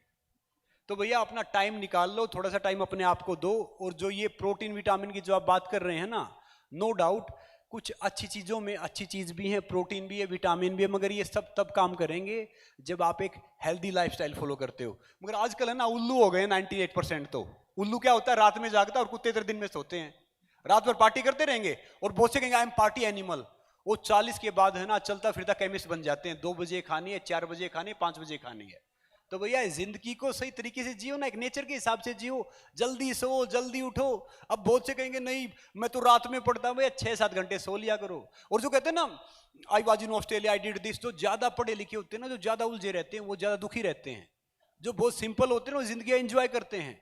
जो ज्यादा होते हैं ना हाई फाई टॉप और बिल्कुल रहते हैं, मतलब वो दुखी रहते हैं। तो इसलिए भैया कहीं भी रहो देसी रहो। देसी पता कौन होता है? देसी वो होता है जो बड़ा सा एक टब बनवाएगा, उसमें बाल्टी रखेगा कि भैया कुछ हुआ तो नहा लेंगे। जो पहिए वाला बैग लेगा उसको भी उठा के चलेगा कहीं पहिए ना घिस जाएं। तो मतलब कहने की बात ये है आप कहीं भी जाओ मगर देसी जरूर रहो भैया, वो सबसे बेस्ट है। बहुत खूब कहा आपने संग्राम जी। और एक और बात कहूँगी कि युवाओं के बीच में आपको लेकर खासा उत्साह है, काफ़ी आपकी फ़ैन फॉलोइंग है, तो ये सोशल मीडिया में भी रिफ्लेक्ट होता है। आज इस मंच से आप देश के युवा को क्या मैसेज देना चाहेंगे, फिटनेस का क्या मंत्रा देना चाहेंगे? पहले तो जितने ये अवार्डी हैं या यहाँ पे बैठे, मैं आप सबके लिए कहना चाहूँगा कि सिर्फ वर्दी पहनने वाला फौजी नहीं होता, जो हालात से लड़े वो फौजी, जो हर कठिनाई में सामने खड़ा हो जाए वो फौजी। तो भैया हम सब फौजी हैं। और मैं युवाओं को एक बात कहना चाहूँगा, मैं हमेशा बोलता हूँ कि भैया युवा वो है जो युग को बदल दे। आप अपने आप में बिलीव करो, सेल्फ बिलीव करो। अगर आप, मैं कह रहा हूं कि अगर आपने अपने आप को पहचान लिया ना तो भैया बाकी किसी को पहचानो ना पहचानो कोई फर्क ही नहीं पड़ता। अपने आप को पहचानो। देखो शेर और चीता बहुत ताकतवर होते हैं मगर भेड़िया कभी सर्कस में परफॉर्म नहीं करता। तो अपने आप को पहचानो। हर फल का स्वाद अलग होता है, ये मत सोचो कि उसने किया तो वो है। अब देखिए ना बराक ओबामा 45 की एज में प्रेसिडेंट बन के रिटायर हो गए। अभी जो करंट प्रेसिडेंट है वो 79-80 ईयर्स की एज में आए अमेरिका के। तो भैया सबका टाइम अलग है, सबका वो अलग है। बस आप अपने आप में बिलीव रखो कि आप ये कर सकते हो तो कर सकते हो। मैं ये सोचता हूँ कि इस दुनिया में कोई ऐसी चीज़ है नहीं कि जो नहीं हो सकती। हर चीज़ पॉसिबल है, सब कुछ बना। और मैं तो ये मानता हूँ जब तक दुनिया वाले आपके सपने पे हंस नहीं रहे ना तो समझ लो आपका सपना छोटा है। और बड़ा देखो, और बड़ा जी। आपने मैसेज की पूछी थी, तो आजकल का युवा बहुत क्रिएटिव है। बस मैं कहूँगा कि भैया जैसे युवा वो है जो युग को बदल दे, और वो आप सबके हाथ में है। युवाओं में से कोई पॉलिटिशियन बनेगा, कोई ब्यूरोक्रेट्स बनेगा, कोई स्पोर्ट्स स्टार बनेगा, कोई किसी डिफरेंट फील्ड में जाएगा। मगर क्या है कि सबसे पहले आप अपने आप पे विश्वास रखो। और मैं उस दिन ही बोला था, मैं आज भी बोल रहा हूँ कि भैया इस जिंदगी में आप कितनी टॉप पे पहुंच गए, ऊपर पहुंच गए, वो कामयाब नहीं है। जो खुश है वो कामयाब है। आप अपने बच्चों को यही सिखाओ, happiness is the highest form of success. तो सारे यही रहो और खुश रहो यार, कहाँ इतना ज़्यादा वो करना। संग्राम जी, आप एक और बहुत खूब बात मुझे जो याद है आपने एक बार कही थी कि यहाँ पे सब लोग किराएदार हैं। मैं उस बात को चाहूँगी एक बार आप प्लीज़ हमारी ऑडियंस के लिए उस बात को रिपीट कर दीजिए। जब मैं ठीक हुआ ना, मतलब मैं बहुत बीमार रहता था और मुझे आज भी याद है। आज ये कहते कि इतना प्रोटीन विटामिन खाओ। मैं एक ज्वाइंट फैमिली से आया था। एक टाइम ऐसा होता था कि मैं 50 रुपये के लिए कुश्ती लड़ता था 102 बुखार में, क्योंकि सुबह खाना नहीं होता था। तो सब देखा, आगे आया, परमात्मा ने मौका दिया, हर जगह जा रहे हैं। तो फिर मैंने देखा कि मेरी मदर ने मुझे एक बात बोली थी कि जिंदगी में 2 तरह के इंसान आते हैं। एक इंसान वो होते हैं जो रास्ते अपने बनाते हैं, दूसरे इंसान वो होते हैं जिनको हर पग पे, हर जगह पे लड़ना पड़ता है रास्ता बनाने के लिए। ये आपके ऊपर है कि आप क्या करोगे क्या नहीं करोगे। हमने अपनी ज़िंदगी जी ली है। तो मैं कह रहा हूँ कि भैया अब देखो जिस हिसाब से वो रहा, क्या पता इसके बाद हम रहे ना रहें। हम सब किराएदार हैं यहाँ पे, पता नहीं कौन कितना क्या। और किराएदार क्या है कि किराएदार अगर ठीक रहेगा तो हम उसको रख लेंगे, मालिक रख लेगा, मकान मालिक नहीं होगा तो उसको निकाल देगा। और जब भी क्या होता है, आजकल मैं देख रहा हूँ कि बच्चे सुसाइड कर रहे हैं, यंग बच्चे स्ट्रेस में, डिप्रेशन में। लगता है कि मारना पड़ता, आपकी हम संतान है, शिवाजी की वीर शिवाजी की संतान है, किसी की संतान है, थोड़े से उसमें गिव अप कर देते हैं। ये क्या है? अब राम, भगवान राम अयोध्या में रहता, क्या होता? दशरथ का बेटा राम, राजा राम, ये बन जाता। जब वो 14 साल वन में गया ना, तप के आया, तब वो मर्यादा पुरुषोत्तम भगवान राम बना। तो क्या है कि जिंदगी में जब तक वो नहीं आए तो मतलब लाइफ में डिफिकल्टी सबसे बेस्ट होती है, वो सबसे सही पीरियड है। और मेरा ये मानना है कि जहाँ पे भी रहो ना, लेगेसी छोड़ के जाओ। भले ही 100 साल की जिंदगी महत्वपूर्ण नहीं है, 21-22 साल की भगत सिंह की जिंदगी बहुत महत्वपूर्ण है, उसको हम आज भी याद करते हैं। तो जितने भी दिन जिंदगी में हो, खुल के जियो, खुश रहो, और किसी से बैर भाव कुछ मत रखो, कोई फर्क ही नहीं पड़ता यार। थोड़े से दिन रहना है, फिर ऐसे ही जाना है और ऐसे ही चला जाना। मैं तो यही सोचता हूँ कि ये पल मेरा अगर आखिरी होगा ना, तो मैं इस आखिरी पल में इसका भरपूर जी के जाना चाहिए। और मैं कह रहा हूँ जरिया बनो, अपना पेट तो चिड़िया कौवा चींटी सब भरते हैं, हम इंसान बनाए तो उसका क्या फायदा। इंसान बने तो जरिया बन के जाओ जरूरतमंद का, कि भैया हम ये कर सकते हैं। मैंने ऐसे ही स्टार्ट किया था, मुझे आज भी याद है, गांव में एक बच्चे के मदर फादर नहीं थे। अब करते करते मैं तो 165 बच्चों की फैमिली हो गई है, जिसमें 90 लड़कियां हैं, 75 लड़कियां, किसी के मदर नहीं है, किसी के फादर नहीं है। और करता वो है, करता परमात्मा है। मैं खाली पोस्टमैन हूँ, चिट्ठी इधर से उधर कर देता हूँ, मैं जरिया बन जाता हूँ। और मैं किसी से 1 रुपया कभी लेता नहीं। बहुत से कहते हैं ना कि भैया एनजीओ खोल लिया, फाउंडेशन खोल लिया, दूसरी चीज खोला, मगर मैं मानता हूँ कि ये चीज तो थोड़ा सा दिल से होती है, दिल से होती है। और भैया जिंदगी में है ना, मैं हमेशा बोलता हूँ बीइंग नॉर्मल इज बोरिंग। जब भी आपका भी कोई हेल्थ का टेस्ट करवाते हैं, ढेर सारे डॉक्टर बैठे हैं, कुछ ऊपर नीचे आए ना तो खुश हो जाओ। इतनी बड़ी शरीर, इतनी नली, तो एक आधी तो ऊपर नीचे हिलेगी ना, सारी चीज एक्यूरेट आ जाएंगी तो फिर फायदा क्या है जिंदगी जीने का। तो एक आधी बीमारी आएगा तो ऊपर नीचे हो तो टेंशन नहीं लेना, उसका घबराना नहीं है, खुल के जीना है। तो लाइफ में वही है जो, देखो मैं हमेशा एक बात बोलता हूं, जिस पे जमाना हंसता है इतिहास वही रचता है। और इतिहास है ना हमारे जैसे पागलों में से कोई रचता है। पढ़ा लिखा आदमी आज तक कोई हिस्ट्री लिख के नहीं गया है। जो पागल थे ना वही लिख के गए, पढ़े लिखे पढ़ते हैं उनके बारे में। तो पागल बनो अपने आप में। आपके साथ मेरा ये कॉन्वर्सेशन कैसा रहा वो तो लगातार तालियों की गड़गड़ाहट गवाह है उसकी। लेकिन आप लोग प्लीज़ मुझे बताइए कि ये जो कॉन्वर्सेशन था संग्राम सिंह जी के साथ वो कैसा रहा, उसके लिए मुझे तालियां चाहिए।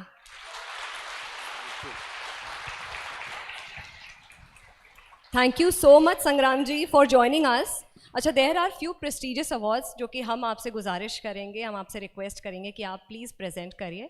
Team, can we have the chairs removed? Thank you, it's my pleasure. मैं आपसे रिक्वेस्ट करूंगी, आजकल इंग्लिश सीख रहे हैं, अंग्रेजी वाली भाषा। एक बार मैं तब तक बता रहा हूँ, जब चुकुर से हट रही है, मैं मलेशिया चला गया कवालमपुर यूनिवर्सिटी में। उनका मुझे गुड मॉर्निंग समझ में नहीं आए। अब मैंने सोचा रियाज स्पीच कैसे देंगे, तो फिर क्या चीज़ है कि आत्मविश्वास ऐसी चीज़ है, वो बड़ी बड़ी चीज़ों कर देता है।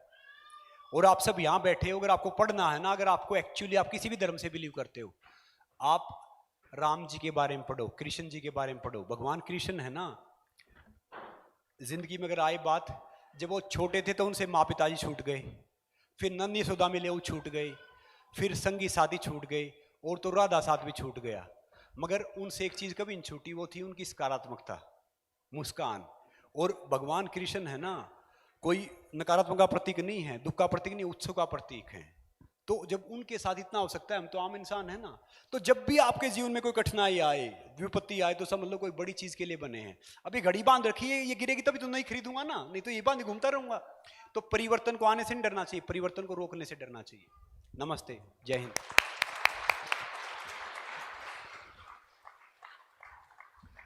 Mr. Bharat Gupta, I would request you to kindly join Mr. Sangram Singh on the stage to present the awards to the winners.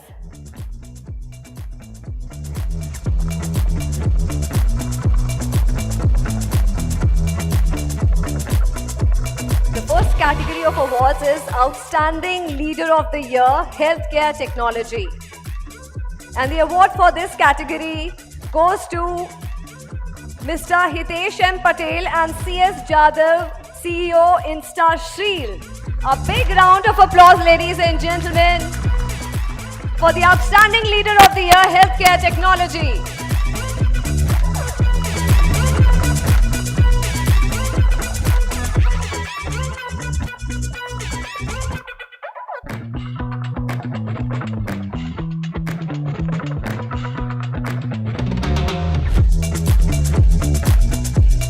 I request you all to kindly put your hands together. Congratulations, Team InstaShield. And now with this, we have come to the second category, which is Outstanding IVF Leader of the Year, India.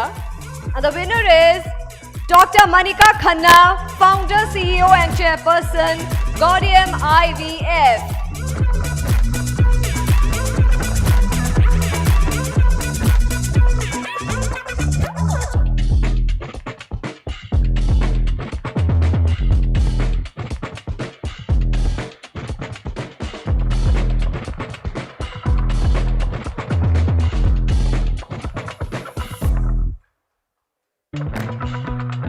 Congratulations to the winner.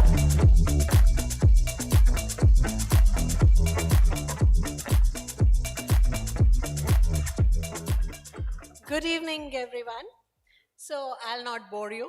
I just want to take two little things.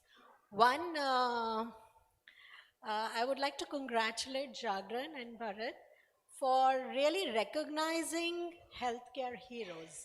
That's really important, you know, because we toil and we really work hard.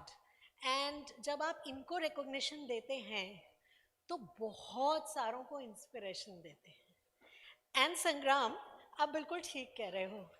जब तक सपना इतना बड़ा ना हो कि कोई हंस दे, वो सपना सच नहीं होता. मैंने एक छोटे से फ्लैट में एक पहला IVF सेंटर स्टार्ट किया था और लोग हंसे कि कैसे चलेगा, फ्लैट में कोई IVF सेंटर चलाता है. और आज ऊपर वाले की कृपा से हम इंडिया की second largest chain of IVF centres. Congratulations. So आपने जो कहा बिल्कुल सही है.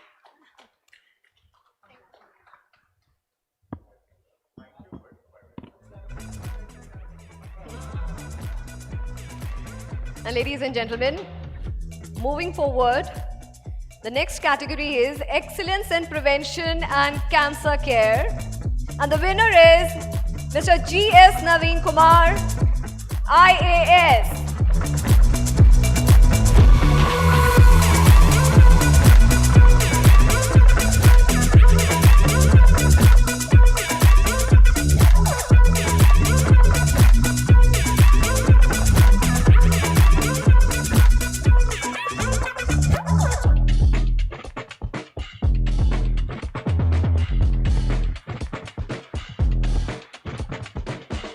Congratulations. And the next is Out of the Box Fitness Solution.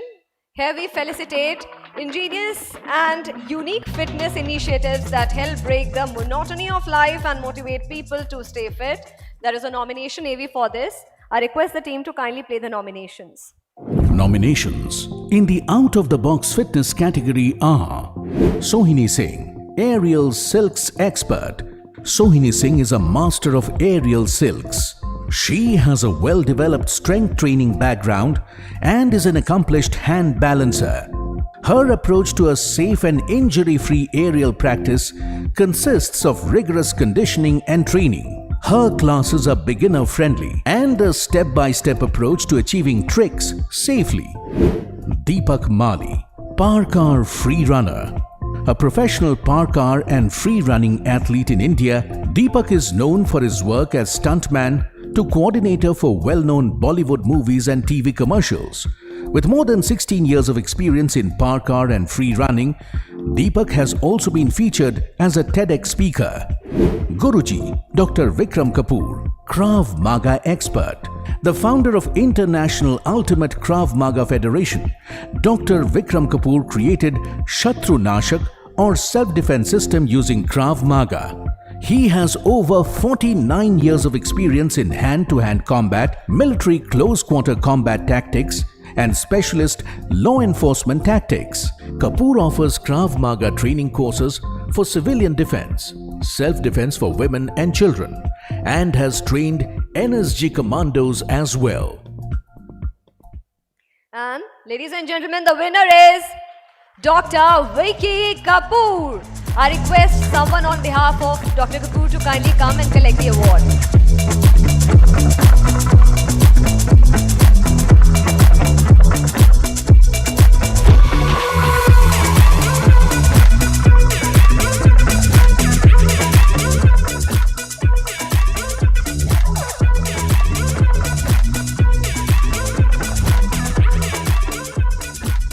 Well, that was indeed a very well-deserved award there. With this, we have come to the other category of awards, which is Editor's Choice Outstanding Contribution in Mental Health Sector. And the winner is Dr. Bharat Watwani. A big round of applause, ladies and gentlemen, for Dr. Bharat Watwani. Since he is not here, I would request someone on his behalf to kindly come and collect the award.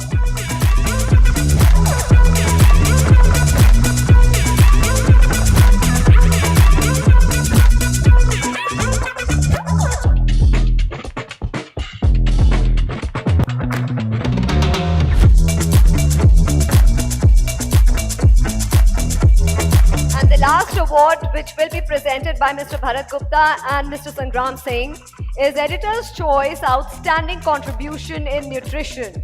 And the winner is Natasha Didi. Again, I beg your pardon, since she is not here, I would request someone from the team to kindly come and collect the award on her behalf.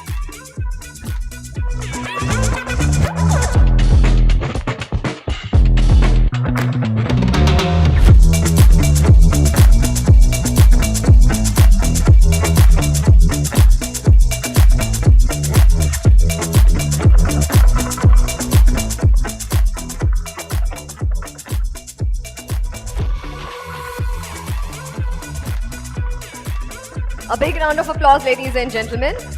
I would now request Mr. Bharat Gupta to kindly present a token of thanks to Mr. Sangram Singh for his presence here, for gracing the stage here tonight. Thank you so much, Sangramji, for accepting our invitation.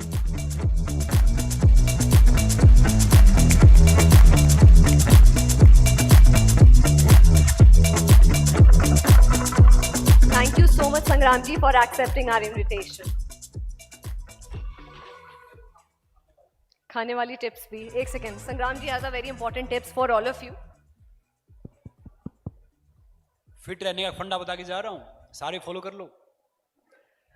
खाना भूख से कम, पानी double, workout triple और हंसना 4 गुना.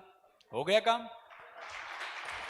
Thank you so much, Sangramji. It was indeed one of the best takeaways of this evening. And with this, ladies and gentlemen, we have come to another very interesting awards category, which is the Fit Moms category. Here is a big shout out to the fit mamas balancing motherhood and their love for fitness while also motivating others to follow. This is indeed very special. Ms. Megha Mamgen, this is something I think which will be a game changer in the life of many females, many women. I would request you to kindly come up on the stage. I request Dr. Prachi Benara also to kindly come up on the stage. And I request my team to kindly play the AV of the nominations. Nominations in the Fit Moms category are Rupshika Bora Deori. A mom with 2 kids is a fitness trainer and a sports nutritionist. During her pregnancies, she gained 35 kgs to weigh 95 kgs. This led to numerous physical and emotional issues for her. She began working out regularly and followed the right nutrition to lose all the gained weight without any external support in just 7 months. This motivated her to become a sports nutritionist and fitness trainer to help people like her build a fitness journey. She is now a biking athlete with a master's degree in Arnold Classic Bikini Class B. Alia Farooq, a mother of 2. Alia Farooq is Kashmir's first certified woman fitness trainer. A resident of Khanyar in Srinagar, Farooq was recommended to focus on fitness owing to her deteriorating health. She couldn't manage to find any gyms in Kashmir that catered to women's fitness as it was considered a taboo. Alia decided to change the situation, not just for herself but other women too. Anupriya Kapoor. After years of chasing deadlines at various corporate jobs, followed by full-time motherhood fighting postpartum depression, Anupriya Kapoor literally ran to turn her life around. She started to blog through Mom on the Run. She started blogging and Instagramming with an endeavor to motivate people to keep moving. She is now a startup owner at Impue with an aspiration to create products to get women going. Well, any guesses, ladies and gentlemen, who the winner is? Any guesses? Any guesses, anyone? Everyone is a winner, true. Very well said, Vani. But फिलहाल जो विजेता है वो है Miss Alia Farouk. Kindly, ladies and gentlemen, put your hands together for that very, very, very well-deserved award.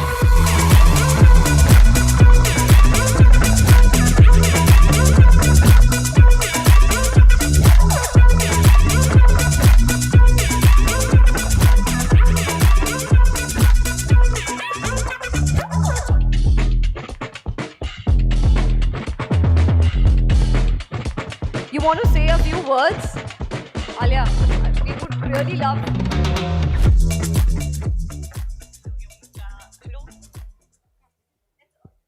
It's working. I'm the first certified female trainer in Kashmir. So I faced a lot of hardships because of stereotype and dominant valley. So nobody allowed me to be the first female trainer. So people start criticizing and torture me that you should not be a first trainer here. So it's a taboo in the Kashmir to be in the workouts and for the fitness related.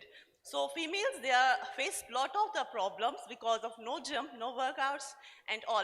So females and the fertility problems and issues, infertility is at the peak in Kashmir because of PCOS. So due to the workouts, I helped them to conceive and give them the results within 3 months. Amazing. My results are 66 kgs within 8 months. And I helped a lot of people to give the diet plans free of cost and counseling sessions because there is a lot of depression reasons because of dominant valley and people didn't allow to go gyms. So I helped most of the people to come out from the depressions due to the stress related to the in-laws and the married life. And some people have the postpartum depressions as well. So helped a lot to them. So I sacrificed the thing that is to upbring my kids. So I didn't give the time to my kids to upbring them in a good manner.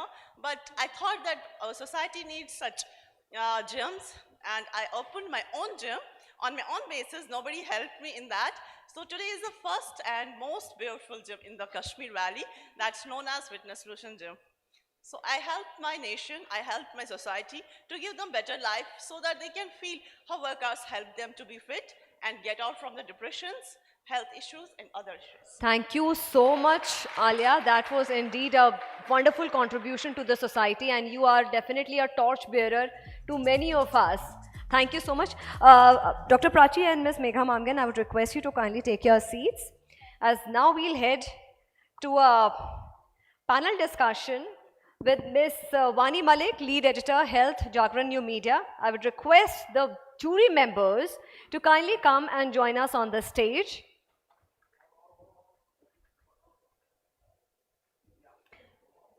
Our esteemed jury members have really been very pivotal to help us with the Healthcare Heroes Awards.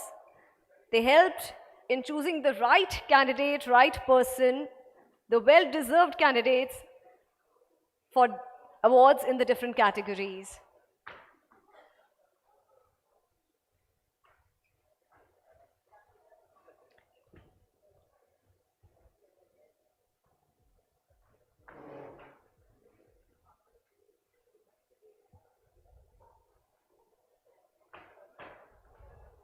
क्योंकि ये wooden chairs हैं, थोड़ी भारी हैं, तो इनको लाने ले जाने में थोड़ा वक्त लगता है. I request you all to kindly be a bit patient, क्योंकि कोशिश कर रही है हमारी टीम कि जल्द से जल्द ये सारी चेयर्स लगा दें, but we have to understand that these are heavy chairs.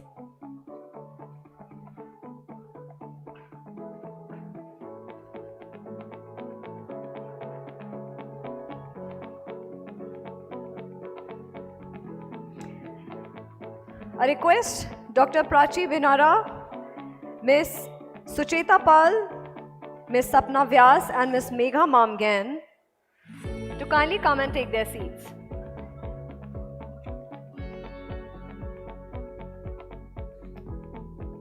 Vani, the stage is all yours now.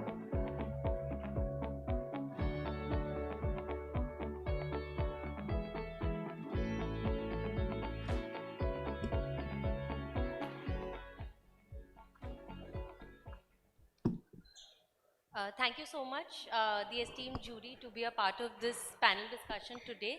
And I would like to extend a big thanks to you to be in this journey with us in selecting the heroes for the Healthcare Heroes Awards. So Prachi, I would like to start with you. Dr. Prachi, fertility rates is one of the health indicators for a country. And are the rising infertility rates an indicator of a bigger health crisis? Thank you, Vani. Thank you, Jagran. It's an extreme pleasure to be a part of such an esteemed award show. So yes, Vani, as a fertility specialist, I want to express that infertility is now an epidemic, not only in India but across the world.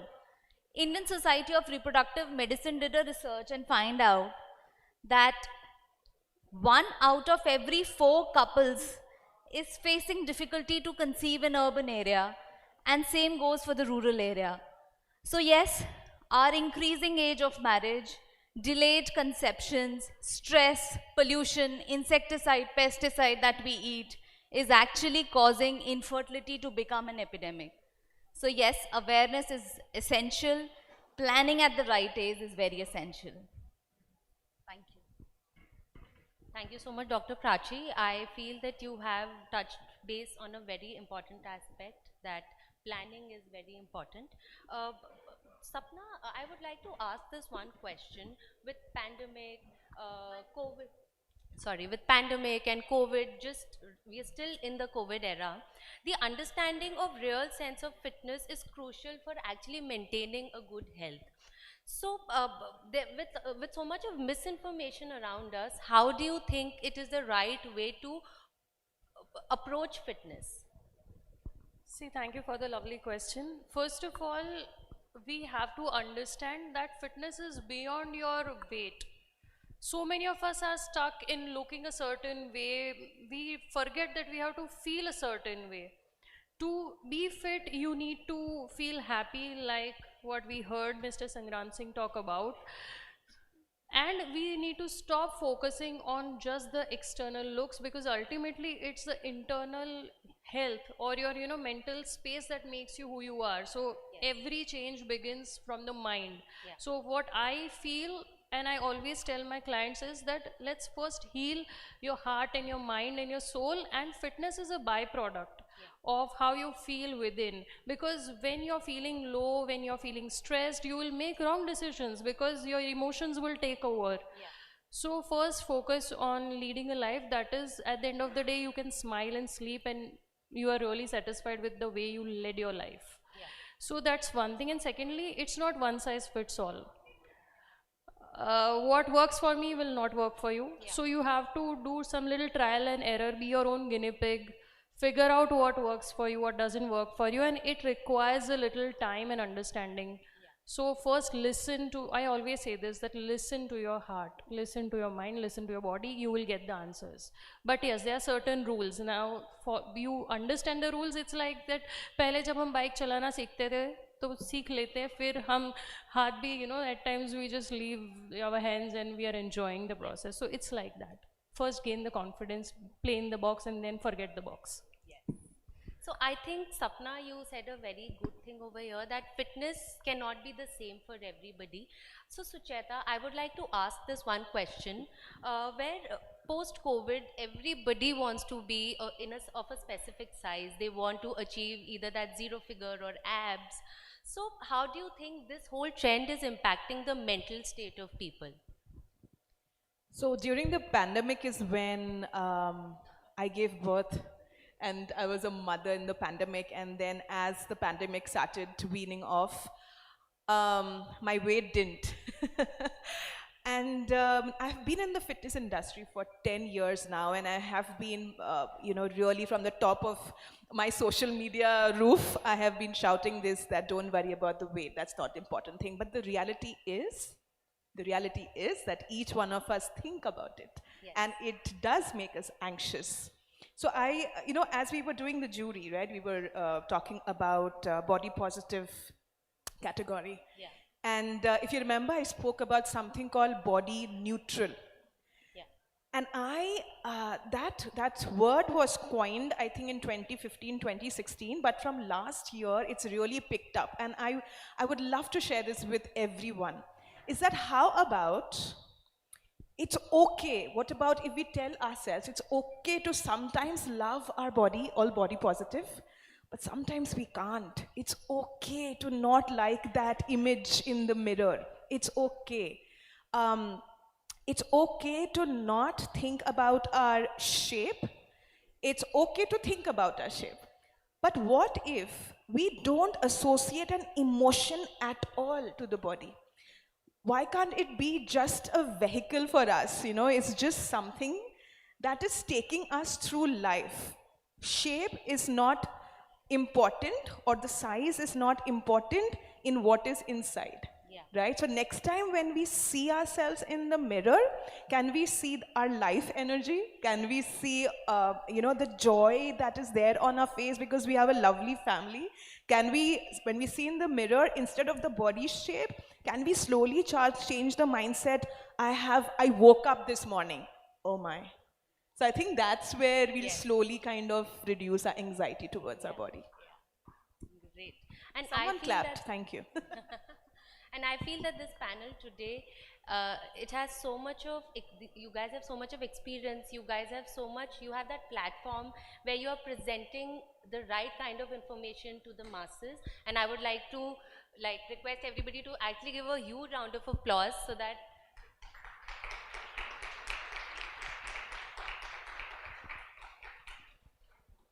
So Megha, my next question is directed to you. Being an influential voice in the media and reporting medical related issues. So what is your role in propagating a healthy living? All right, this is, of course, I mean, I'm part of this whole program and Vani works with me, so it's a little odd to be answering a question in such a formal setting. But I think the question that Vani has raised is important, is the role of media. I think that historically the role of media has been to, broadcast news, developments, but I think increasingly our role has also become to highlight trends, to help form opinions, to propagate, and this is like we discussed previously, that especially during a time like the pandemic, really play an important role in spreading the right information. And that is where I think we here at Jagran New Media take that with a lot of importance, that whatever information we are relaying is fact-checked, it's credible, it's backed by right research, by the right people. I think that remains crucial because there is, we talk about, a digital expansion, the internet penetration across India, and there is therefore a mad race for what we call clicks, but in the middle of all of this, and especially for a health website or a news website, for example, and we have seen the kind of disasters that can happen due to misinformation, inciting information. I think therefore it becomes extremely important that we exercise caution in how we and in what manner we relay content and news. So therefore I think it's really important, and the fact that on a platform like Onlymyhealth.com we have the support of experts, doctors, all of these doctors and experts like Sucheta, Sapna, we've all collaborated, and so many of you here today, we have at some point collaborated, you've been on panels, you've helped verify the content that we put out, and this is something that we will continue. It is our commitment that we continue. Just one small point I want to add is the importance of social media additionally to mainstream media. I think that remains very crucial because of the ease of shareability on WhatsApp and on Instagram now. I think even there, it is very important for a medium when we are associating with a media, with a brand, I think, and also at individual level, that how we use that medium, how, and like we also mentioned about, cyber bullying, etc. I think use internet, use social media like you would use in the non-virtual world. You would not be mean to somebody in a, you'd meet them with grace and, graciousness. So exercise that caution. I think that remains important. That I think, for media and also for individuals, I think there the lines are kind of blurring. Yes. I would like to ask all of you ladies that how was your experience of being in this panel, being in this jury, and actually going through each and every story, which was so inspiring. So what were your thoughts, Dr. Prachi? So I think each and every category had so much to inspire, and deciding the winner was a very difficult job. There was none who could be rated above the other. So all the winners, congratulations, and best wishes to everyone who participated in these awards. So Sapna, what will be the words that, a message that you would like to give to each one of our nominees and our winners today, being a fitness coach, having trained so many people? What are your thoughts about fitness for people? I'll just say one thing, and it's a very apt Sanskrit shlok. It says, Shanay Pantha, Shanay Kantha, Shanay Parvatamastake, Shanay Vidya, Shanay Dravyam, Panchatani, Shanay Shanay. Meaning, agar aap kahin ja rahe hain, if you are traveling somewhere, you need to know the route, you need to know how much diesel you will need, or what sort of requirements are of that path. You will obviously go slow. You will understand and then maybe take help of your GPS and travel. Shanay Pantha, Shanay Kantha, यानी अगर आप कुछ बुन रहे हैं तो you will be careful, you will not do haphazardly that you will hurt yourself. शनय द्रव्यम, आप पैसे कमाने की कोशिश कर रहे हो तो आप पहले समझोगे, आप अदानी के शेयर्स नहीं लोगे, सोच समझ कर काम करोगे. So शनय पंथा, शनय कंथा, शनय पर्वत मस्तके, शनय विद्या. अगर आप सीख रहे हैं कोई भी चीज़ तो वो nothing happens overnight, no miracles will happen overnight, it takes time. Shanay Vidya, Shanay Dravyam, Panchatani, Shanay Shanay. All these things happen with consistency, discipline, hard work, and please underline this, failures. We think that, we shouldn't be failing, but trust me, I have gained weight so many times and then lost weight again. So it's not that, एक बार आपने कुछ कर लिया तो it's done and dusted. You will fail, you will try something new, and trust me, you will become stronger and better. जैसे हम gym में जाते हैं, that's when we actually, जब आप workout करते हो, you are breaking your muscles. When you're eating right, when you are resting, when you're sleeping for 8 hours, that's when you're actually building your muscles, developing your muscles. In the very same way, life happens like this, that जो break होता है वो ज़्यादा strong होता है. Ask your heart, how many times you have broken it, and now today see your heart, it's so strong. So just keep patience, have faith in yourself, and life is once, तो burden लेके मत जियो, खुल के जियो, खुश रहो. That's all I have to say. Thank you so much. So Sucheta, just now that you had mentioned you became a mother in the pandemic, so on a parting note, what message would you love to give to the new mothers who are still dealing with body issues, who are still wondering how to get back on track? Do not go back on track. Enjoy. Because literally for 9 months, you've run a marathon. Like, mothers should be given an award, every mother, right? Just to prepare for the pregnancy, go through the pregnancy. Your body has changed, like, you can't even imagine. Men cannot even fathom what we go through. So you're running a marathon every day. And then, I call it extreme sports, childbirth. And then the 4th trimester is when you're trying to heal and recover. And I am a very true believer of breaking this societal pressure of bouncing back. Like, are we balls that we have to bounce back?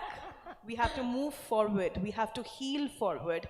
And I think the focus needs to go from weight loss to actually healing. The focus has to go from, let's start a nutrition plan, to eat what your heart desires, because as everyone on this panel and even before, Sangram sir said that, eat to be happy, you know. At the end, that is what is giving us the right nutrition and healing. And the third part is, I feel women have realized, whether you are a mother or not, let me tell you this, that you have this raw power of creating a universe. So can you imagine that the day you decide to heal and get back into fitness, how much more stronger you will be? So it's okay, you want to start at 6 weeks, 6 months, or 6 years, your body is there for you. There's no hurry. Yes, what?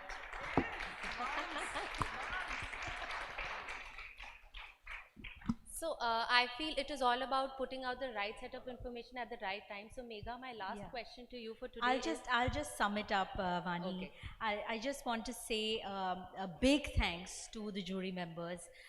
Each and every nomination that we received, we went through in detail. All of your stories were discussed. These jury members and also the doctors, the kind doctors who spent time going through each of your stories, couldn't be here today, but we've all gone through the whole, you know, every aspect of your story very diligently. We've rated them, we've deliberated, we've had discussions, and earnestly a lot of effort has gone into deciding the winners. But like, you know, my colleagues rightly said, Vani said, shouting from the corner, she said, everybody's a winner, and it's true. Everyone here, everyone who's been nominated, you guys are winners, and you know, it's about the effort, and I think a platform like this is more about that, acknowledging the effort. Thank you so much, jury members, for being here. Thank you, Vani, for moderating.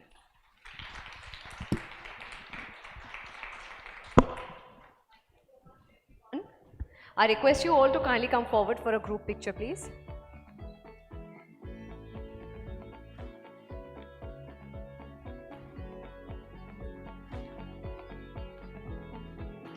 Thank you once again, everyone. And now with this, ladies and gentlemen, we have come to a presentation.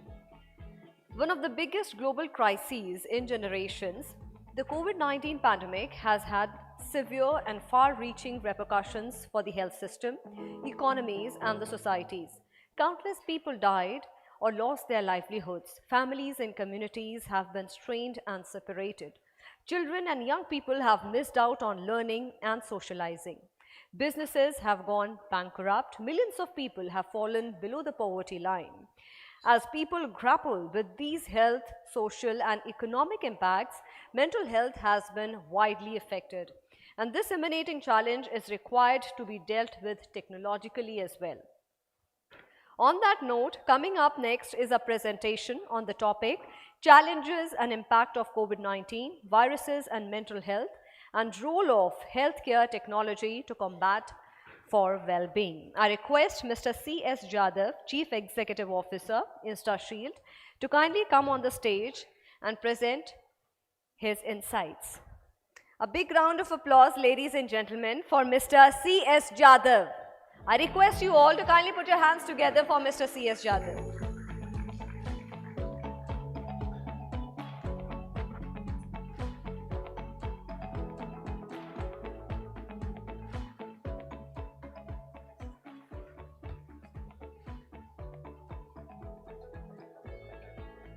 Thank you.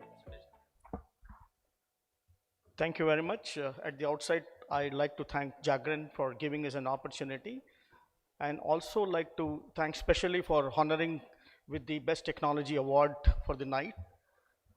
Ladies and gentlemen, a very important topic on COVID. I thought let me just talk about InstaShield as a health tech technology startup company.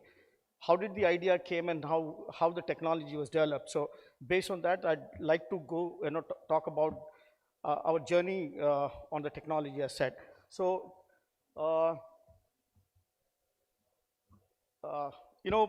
we have been living with pandemic, and this is one of the biggest challenge of the decade.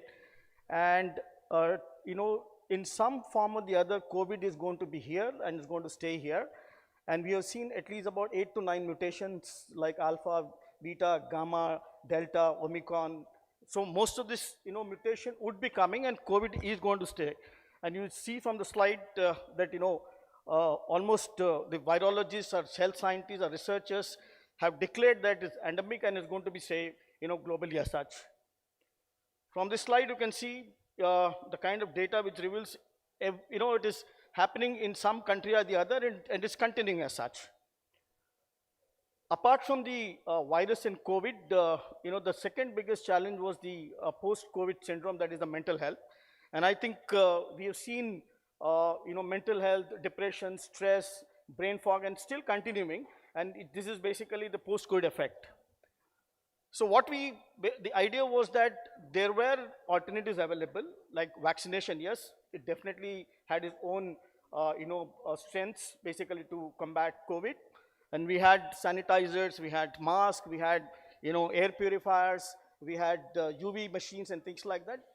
But what we at InstaShield thought that there is a holistic way where we can develop this technology, and that's where the triggering point was, and that's how the InstaShield as a product was designed and developed. InstaShield is a startup company, and this particular technology is a very innovative technology, and it's a patented technology, and this particular technology works on a electron based, which emits negative ions, and this particular negative ions are actually first proven technology, and it disables all kind of viruses, and this viruses, all 4 or 5 mutation has been tested. There are 2 institutes in the country where this viruses has to be tested. One is National Institute of Virology, other is the CCMB at Hyderabad. That's called a Center for Cellular Molecular Biology under the ICMR, and this particular tech was developed in collaboration with the CCMB as such. So, generally in a layman perspective, negative ions basically are vitamin in air, and significantly it basically disinfects all kind of viruses, as I told you. And apart from that, negative ions, I was in the panel discussion also talking about, basically, it reduces stress, anxiety, and depression. So on a mental health side, negative ions, what basically does is, it, once this machine is on, near the machine, when you machine, it emits negative ions, and this negative ions basically, sort of helps to reduce stress, and it builds immunity in the body. This InstaShield is, plug and play model. It's very safe. It basically, we have a demonstration unit outside. We have a stall here, and it consumes 5 watts. And this is a simple plug and play model which emits negative ions for virus disinfection. And as I told you, this has been validated and tested by most of the accredited labs, NABL accredited labs like MTech, Vimta, CCMB, and it's all approved by Government of India under CDSU. And these are the certifications we have got for the technology. And this application is wide. This can be used, at homes. It can be used in commercial places. It can be used in hospitals. It can be used in workplaces. It can be used in worship halls. So the landscape of this particular product is wide. And behind this particular technology, myself and Hitesh started this company about during the time of pandemic.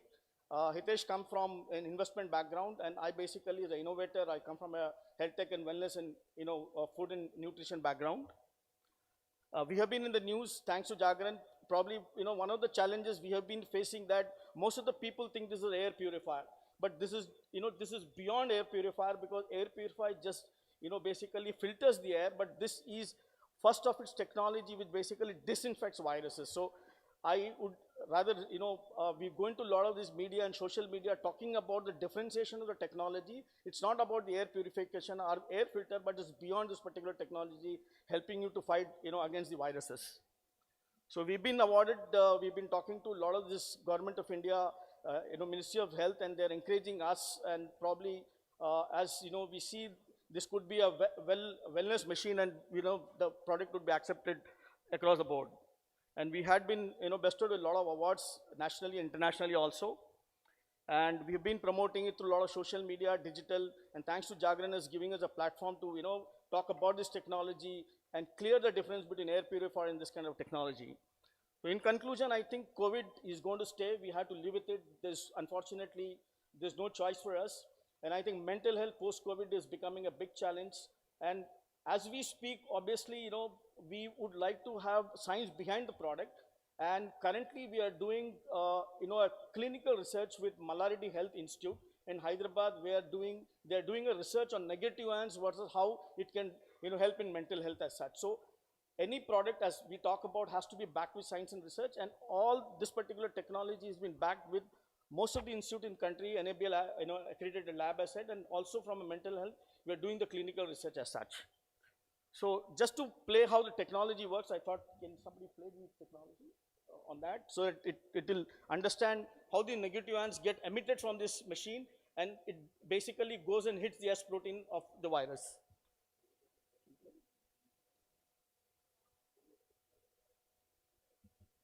Sorry.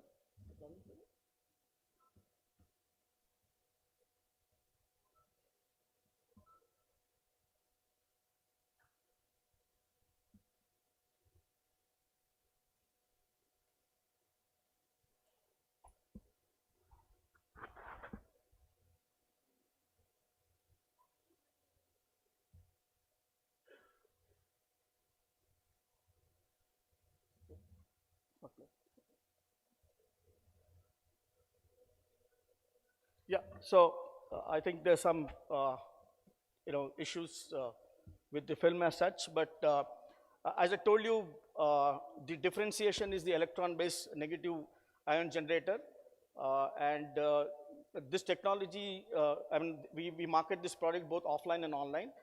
We are available on Amazon, and we are also available on our own website, www.instashield.org, and we have been marketing through offline to distribute and a retail channel also. And we have been also doing institutional trade where we are targeting hospitals and hotels, worship places and things like that. So with that note, I don't know if this technology is working, but thank you very much for patience hearing, and I wish you all the best. Thank you. Mr. Jadhav, I think there was some technical glitch. Because of that, we couldn't play that video. I'll ensure that we play it. I request you to kindly stay back and would request Ms. Megha Mamgen to kindly come and felicitate Mr. Jadhav. A big round of applause, ladies and gentlemen, for that very insightful presentation by Mr. C.S. Jadhav.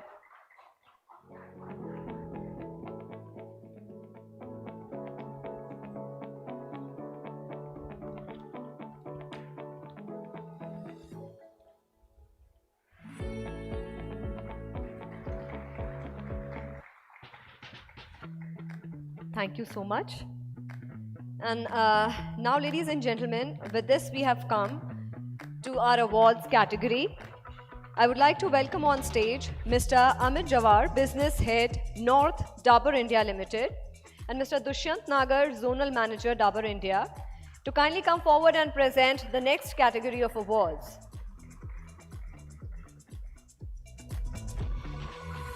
Well, this is the Holistic Wellness.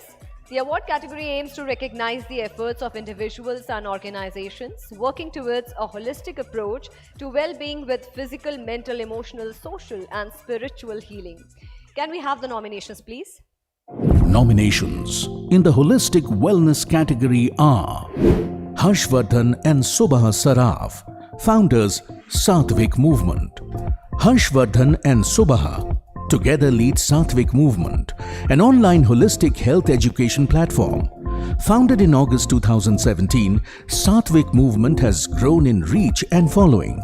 Taking the age-old wisdom of Satvik living, the movement is helping people discover the secrets of healthy living through easily adoptable life practices through workshops, challenges, videos and social media engagement. Shinto Matthew, Guru and founder of Kalari Kendram. Mr. Shinto Matthew is the Kalaripayattu master and the founder of the Kalari Kendram, the first Kalaripayattu temple in northern India functioning in Delhi NCR. He uses Kalari Marma Chikitsa, an ancient indigenous system of musculoskeletal treatments based on the traditional science of Ayurveda. A professional Kalaripayattu instructor with a fellowship granted in Kalaripayattu martial art from the Government of India, Shinto Matthew is carrying forward the legacy of India's celebrated martial art form on an international arena. Dr. Anju Sharma, sound therapy master, TEDx speaker and author. Dr. Anju Sharma is a sound energy master, a holistic wellness coach, a psychiatrist, and a sound healer. She has certifications in 128 traditional and international healing techniques. Her healing brand, Sound of Infinity, has helped hundreds of her patients overcome impairments and anxiety. Dr. Soumya Prabhat Jati, MBBS and AFIH, recipient of the Young Scientist Award 2021 by Indian Association of Occupational Health. Dr. Soumya Prabhat Jati works as the Senior Occupational Health Physician in Haridwar, Uttarakhand. Dr. Soumya set up a health buddy system, an effective operating mechanism. Dr. Jati was appreciated by the India Book of Records and mentioned in the Harvard World Record for being the youngest researcher to submit maximum number of scientific papers. And the winner is Dr. Anju Sharma.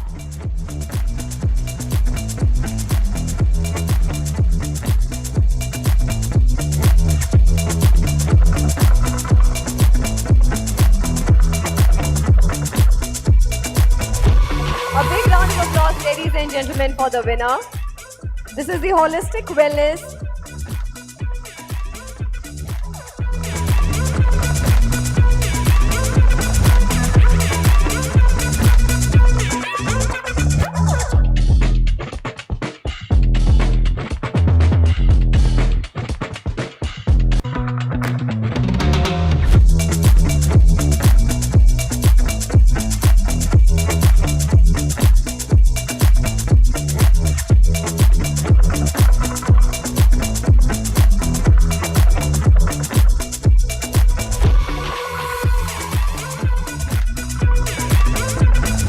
Congratulations, Dr. Anju Sharma.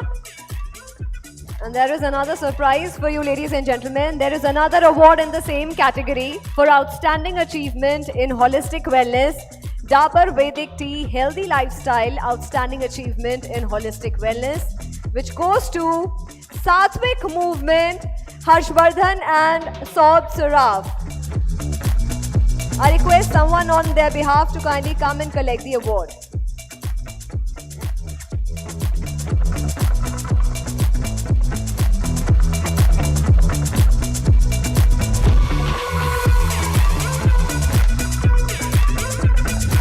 Congratulations to Satvik Movement.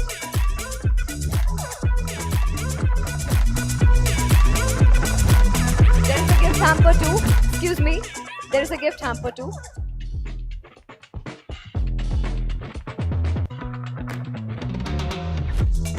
Congratulations to Satvik Movement.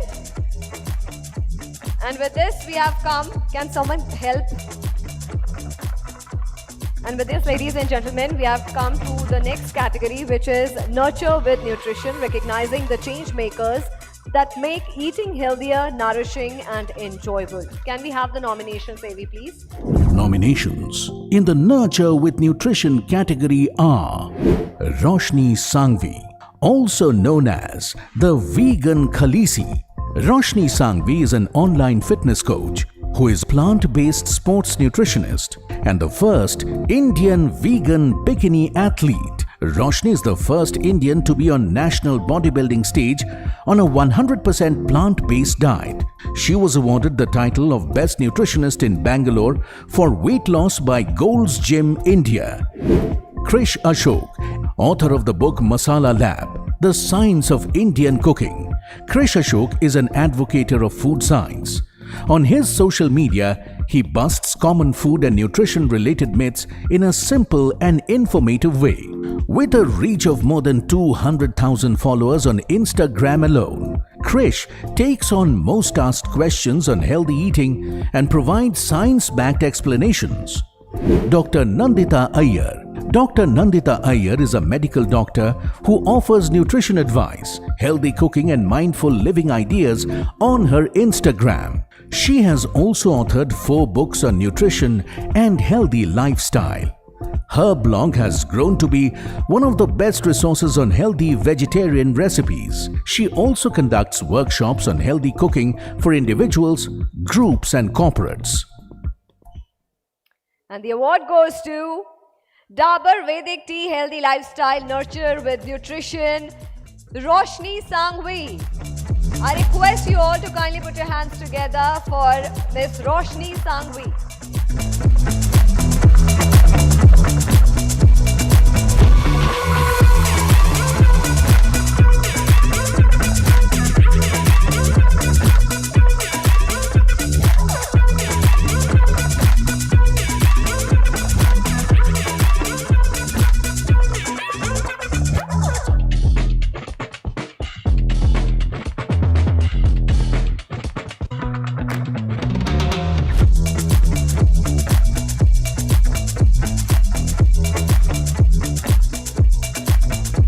Congratulations, Ms. Roshni. Thank you so much, gentlemen, for joining us. And with this, we have come to the next awards category. I request Dr. Prachi Binara.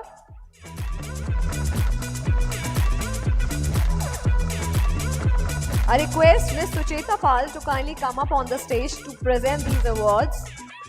And this is for the category Body Positivity, where we are lauding the efforts of individuals who are breaking these stereotypes of beauty and fitness, who are taking a stand against body shaming and making social media more inclusive through their body positive content. Can we have the nominations, please? Nominations in the Body Positivity category are Nilakshi, Plum to Pretty. Bullying in school led to Nilakshi developing an eating disorder. But that did not stop her from discovering her true calling and represent her inner confidence through her blog, Plum to Pretty. There she advocates her opinions on body positivity and influences thousands of people through various social media platforms. Nilakshi was appointed as a style quad by Myntra to present styling tips for plus size. Diksha Singhi, always a little extra. A voice for plus-size fitness, Diksha has won over the internet with her posts about being bigger than her husband and celebrating it. She has PCOS and manages that through regular exercising and a balanced diet, which she posts about to inspire others. Her series of videos, vlogs and posts on wedding vows for plus-size women and how she overcame those obstacles all was much appreciated by her followers. Preeti D'Souza, plus-size belly dancer, known for busting taboos around size and body shape, Preeti has spent the last 10 years both learning and teaching belly dancing. She has trained with international teachers and has trained her students to perform in front of audiences. Belly dance has helped her believe in her beauty. Preeti's dance moves and her unabashed self-confidence has inspired so many other women to love and accept themselves. And the winner is Miss Diksha Singhi. I request you all that since we are heading the closure of this event, I request you all to kindly keep the energy levels high, the enthusiasm high, because these are the winners who have contributed a lot to the society, and these are the people who are the torch bearers for all of us.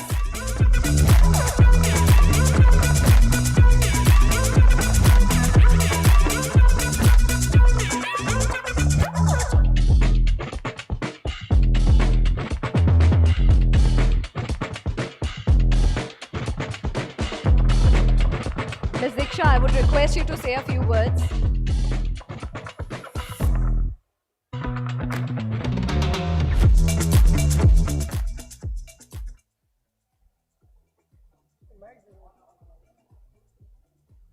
I'll just say that this award is the 14-year-old me who thought I was not worthy, and I am, and this award is here to say that.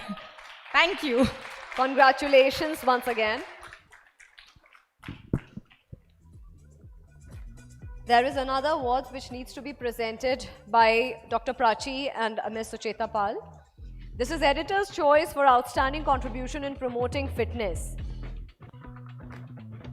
And the award goes to Chandigram Akhada.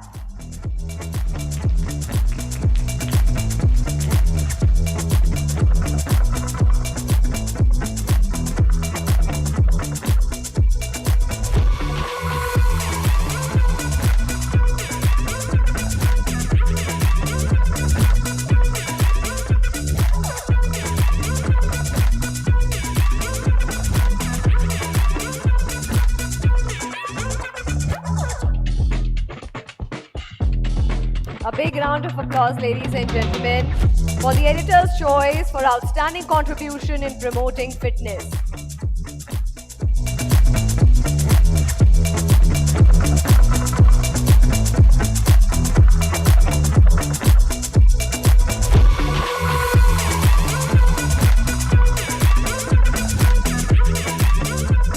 Thank you so much. I request you to kindly stay back. There is another award which needs to be presented. This is Editor's Choice for Outstanding Contribution in Self-Love Movement. And the winner is Miss Tanvi Geeta Ravi Shankar. I request Miss Tanvi Geeta Ravi Shankar to kindly come and receive the award.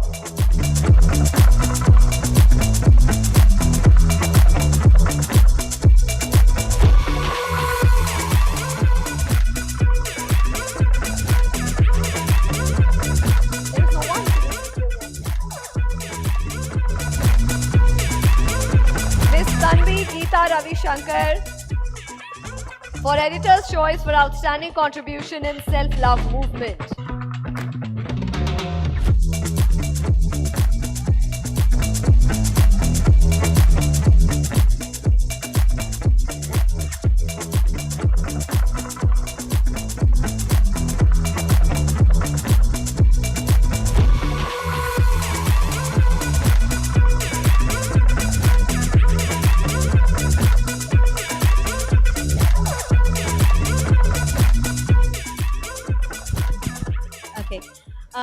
Many congratulations, Tanvi. And we were meant, yes, let me hold on to this for you. We were meant to do a discussion, but I think we're running out of time. So I want to take this opportunity to do like this one-on-one quick quiz with you. Tanvi is a body positive influencer. She's a plus size model. Tanvi, today was all about fitness and wellness. How many times has it been that a random stranger has come and had a complete judgment about your fitness level, your BMI and everything, have a full sketch of what your life is in their eyes? How did you tackle, how did you deal with it, and how are you continuously spreading positivity, love through everything that you do? I would say before, it used to be a one-off thing because people are more scared to come and tell you all this to your face, right? But ever since I started putting myself on the gram, I get it every day, all day. People, kids nowadays, who need to ideally be doing their homework, they have things to tell me about fitness and health.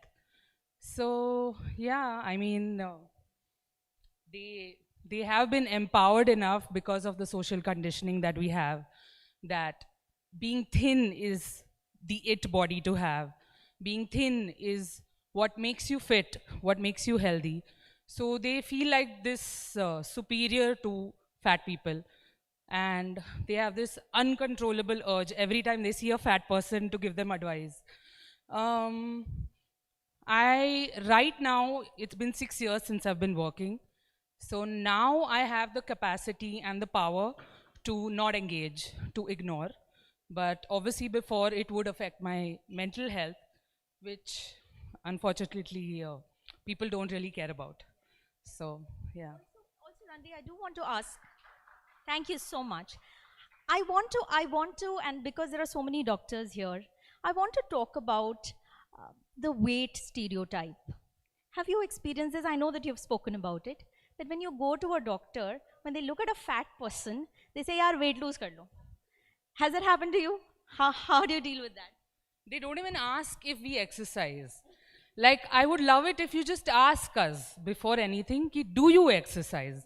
Then tell us. If we don't, then tell us. I have faced this actually in a very bad way. And currently also I'm in a lot of pain because of that. I had a very bad car accident in 2014. I couldn't walk. I couldn't even get up from my bed for 2 months. That's how bad it was. Every doctor I met at that time did not even advise me to get an MRI. They just blamed it on my weight. They said, oh, this is sciatica because of your weight, lose weight. I'm like, I'm not being able to get up from my bed to eat. I'm crawling. How do I lose weight? After many, many years, because I was in that accident with my husband started developing certain, and he's thin. So he started developing certain symptoms, and we took him to a lot of spine surgeons. And every time we'd fill out a form there, I'd be like, Tushar, my husband, Tushar doesn't have these symptoms, but I have all of them. So that's when, even then, no doctor told me to get an MRI. I got an MRI on my own, and we got to know that my spine is broken. My spine is broken and it has slipped to grade 4. So the spine broke in the accident, but it wouldn't have been so bad if it was diagnosed back then. So, and when I've spoken about this, I've had so many of my followers come and tell me that their cancer went undiagnosed because nobody wanted to diagnose it. Everybody blamed it on the weight. So I just wish that when it comes to medicine, you're supposed to like help people. So at least these weight stigmas and biases shouldn't be there. I think that is a good take back for all of us. And finally, Tanvi, I do want to, I want you to talk about that, you know, plus size women. Fat is not ugly. You can call us fat, you know, and it is possible for you to live a full life. It is possible for you to find love. It is possible for you to do everything else.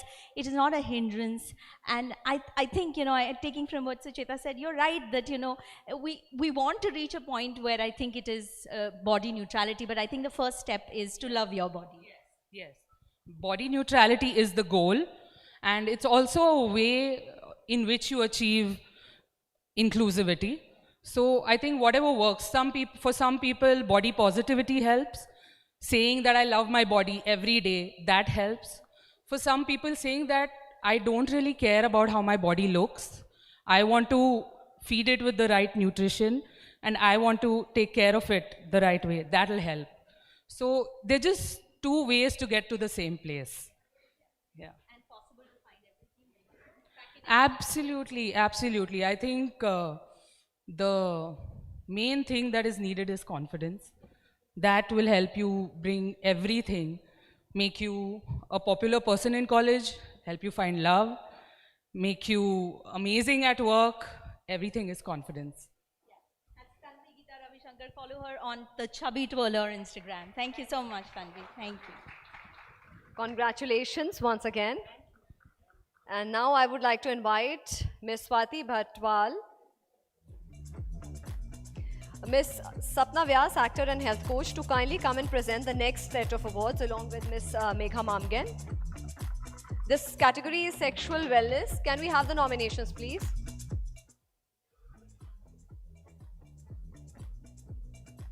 Nominations in the sexual wellness category are That Sassy Thing by Sachi Malhotra, launched in 2020. That Sassy Thing is an all-natural feminine hygiene and sexual wellness startup which aims to empower women in the bedroom.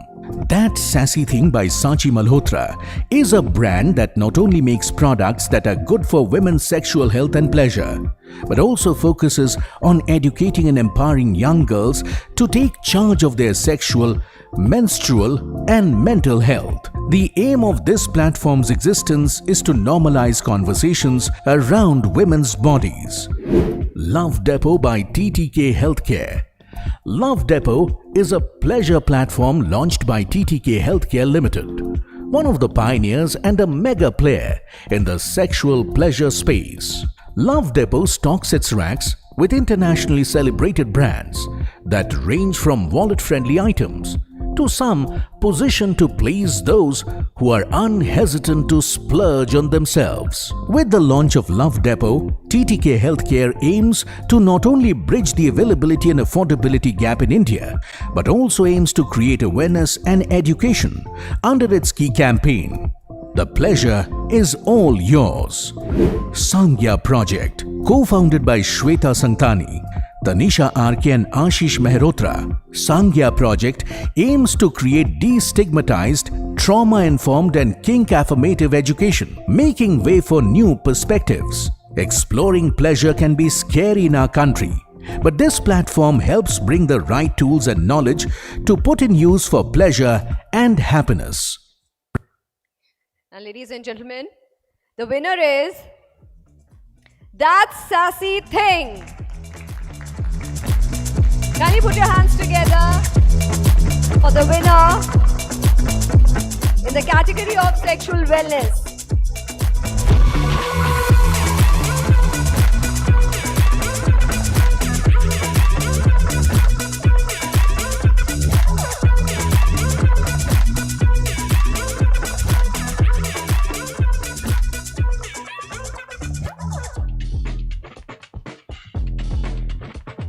I just wanted to say a few words.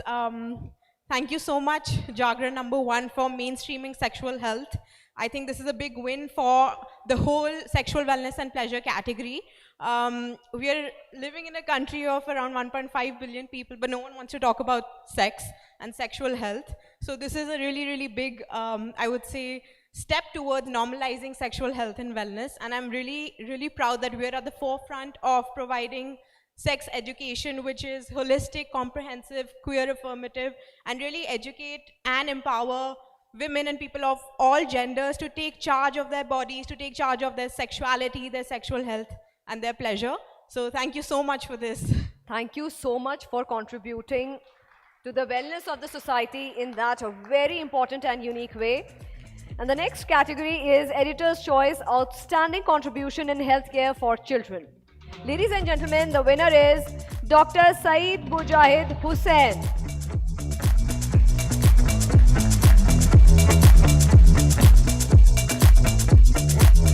This is for the Editor's Choice Outstanding Contribution in Healthcare for Children.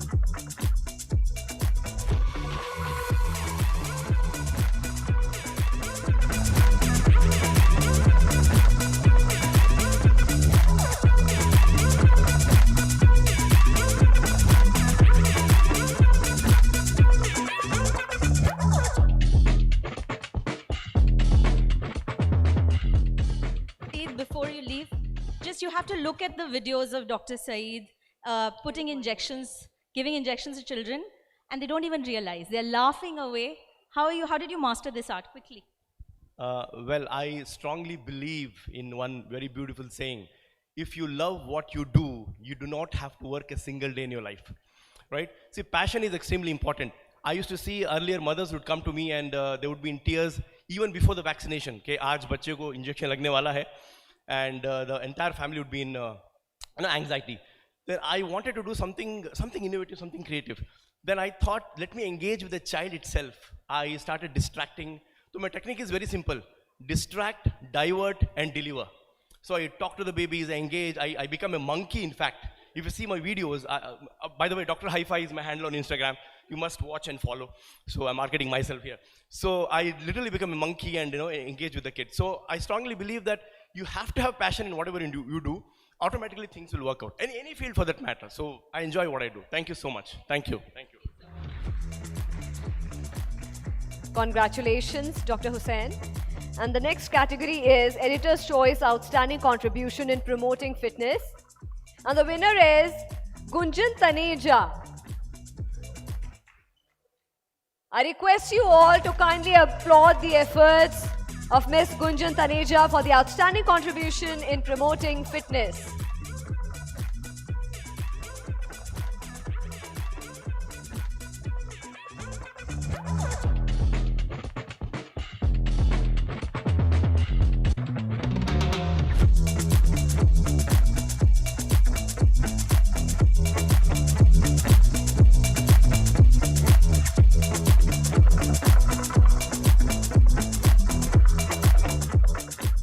Let you go.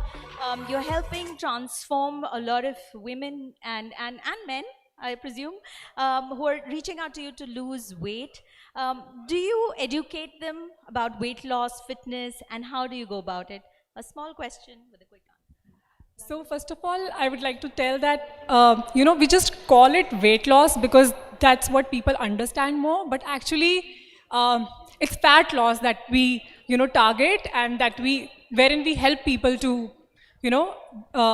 just become better version of themselves. Secondly, as an influencer, as most of you call me, I feel that influencer is influencing, or being able to influence is something, it's actually the capacity to, affect someone's behavior or their actions or their character. And in some way or the other, we all are influencers here.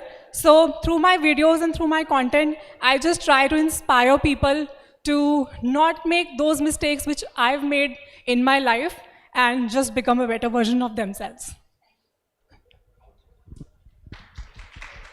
Congratulations, Ms. Gunjan. Your videos have indeed inspired a lot of people. And thank you so much, Ms. Megha Mamgen.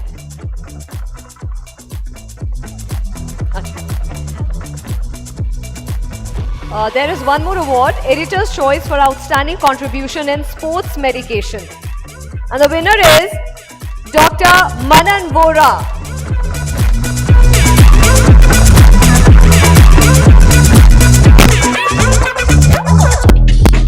I request Ms. Sucheta to kindly come forward and present this award.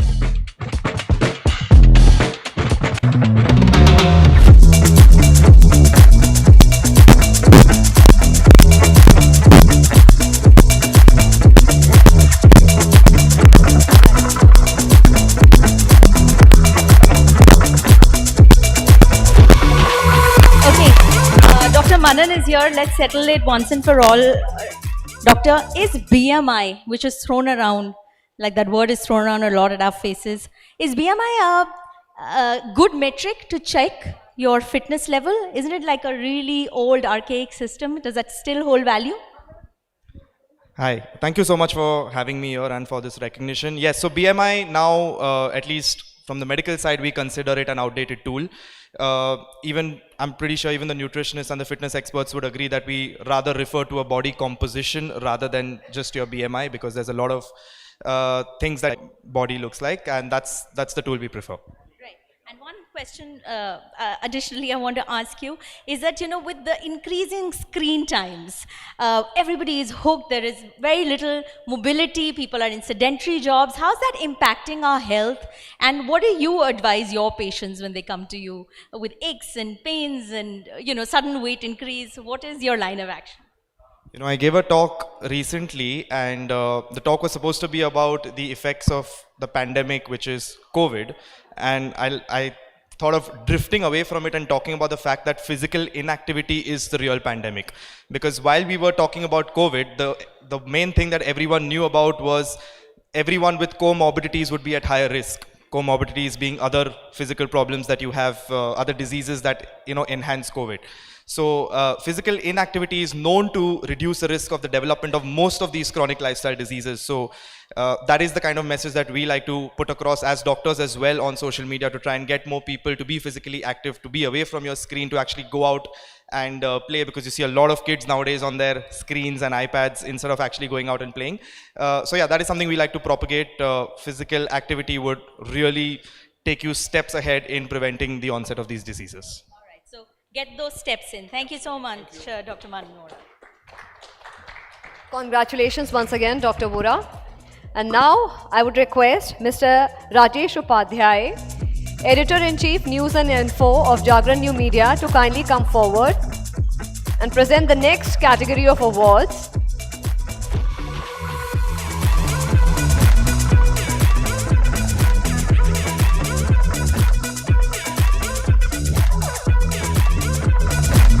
This one is Editor's Choice Holistic Wellness.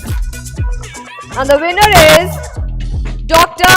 Soumya Prabha Jati. A big round of applause, ladies and gentlemen, for the Editor's Choice Holistic Wellness.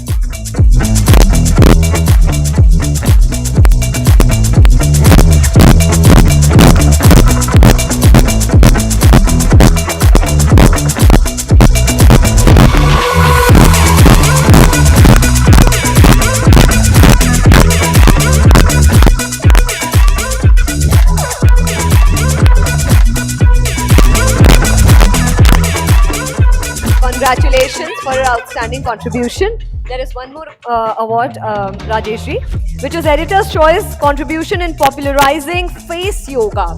A very interesting category we have. And the winner is Miss Mansi Gulati. I request someone from the team to kindly come and collect the award on behalf of Miss Mansi Gulati.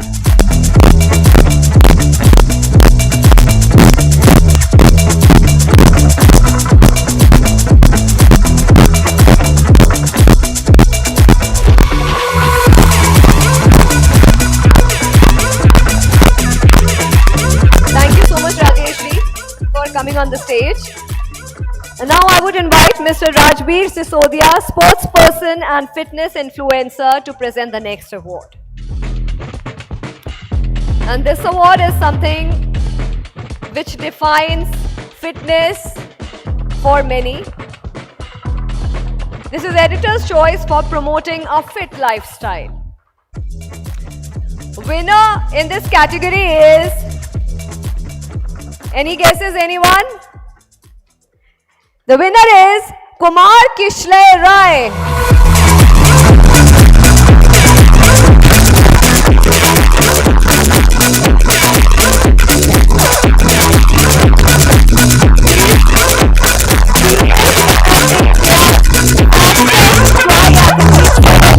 Full distance Ironman finisher and the Ironman certified endurance coach.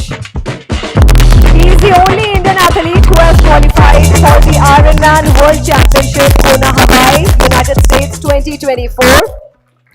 The only Indian triathlete who has finished 2 full-distance Ironman races within a gap of just 20 days. Kishle, I would like you to say a few words.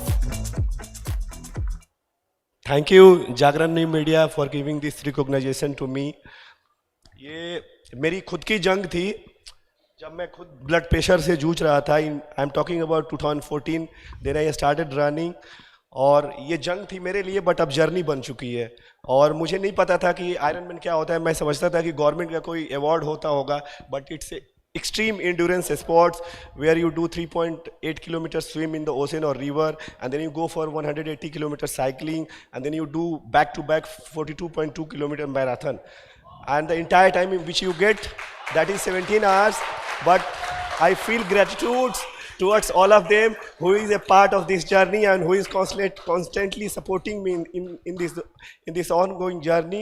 So I feel too humble for that. Thank you so much. अच्छा किशले, एक और आपसे request है कि आपने बहुत interesting ये जो टी शर्ट पहनी है, भारत का जो झंडा है, फ्लैग है, एक ये है, और थोड़ा सा पीछे टर्न अराउंड होकर के दिखाएंगे.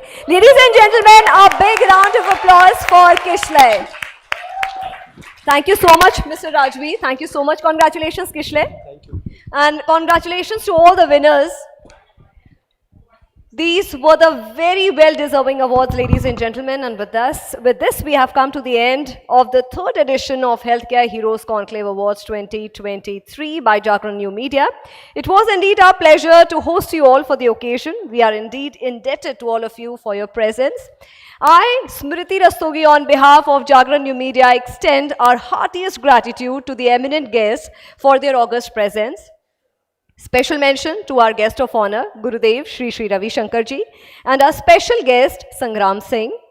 Our eminent jury members, Mr. Bharat Gupta, Ms. Megha Mamgen, Mr. Gaurav Arora, and everyone in the audience who attended this event. We are grateful to you and our sponsors for making this occasion so very special.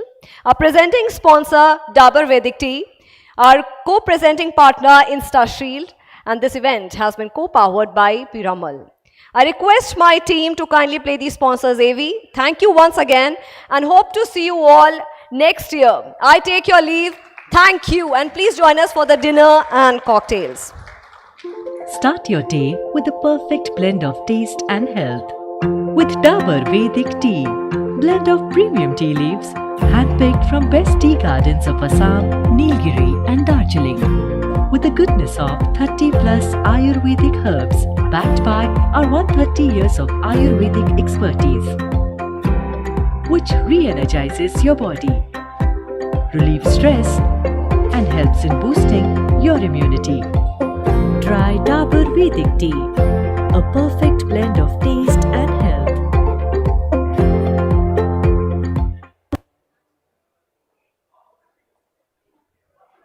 किसी भी ordinary environment में oxidation का level 350 मिलीवोल्ट्स के आसपास पाया जाता है, जैसे कि आप इस ORP मीटर पर देख सकते हैं। हवा में मौजूद ऑक्सीजन एनकरेज करता है growth of bacteria and viruses, जिससे आपका खाना जल्दी खराब हो जाता है।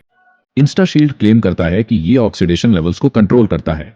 हमने इसको टेस्ट करने के लिए 2 एप्पल के स्लाइसेस को ऑर्डिनरी एनवायरनमेंट में और इंस्टाशील्ड एनवायरनमेंट में रखा। फिर हमने इंस्टाशील्ड डिवाइस को ऑन किया। As you can see, InstaShield oxidation process को स्लो करके आपके खाने को लंबे समय तक फ्रेश रखता है। तो अब बोलो गुड बाय स्पॉइल्ड फूड और बैड हेल्थ को and hello to cleaner and fresher living space with InstaShield। नमस्ते सर। वो यही बताने आए हो ना कि मुझे काम काज के लिए लोन नहीं मिल सकता, क्योंकि मेरे पास धंधे के, कमाई के कोई पक्के कागज नहीं है। लोन मिलेगा सर। हमने पता किया है कि आपने किसी से 1 लाख लिया हो या 1 रुपया, हमेशा लौटाया है। लोन मिलेगा।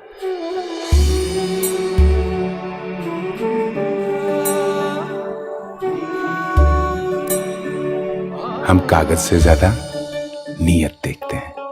पिरामल फाइनेंस।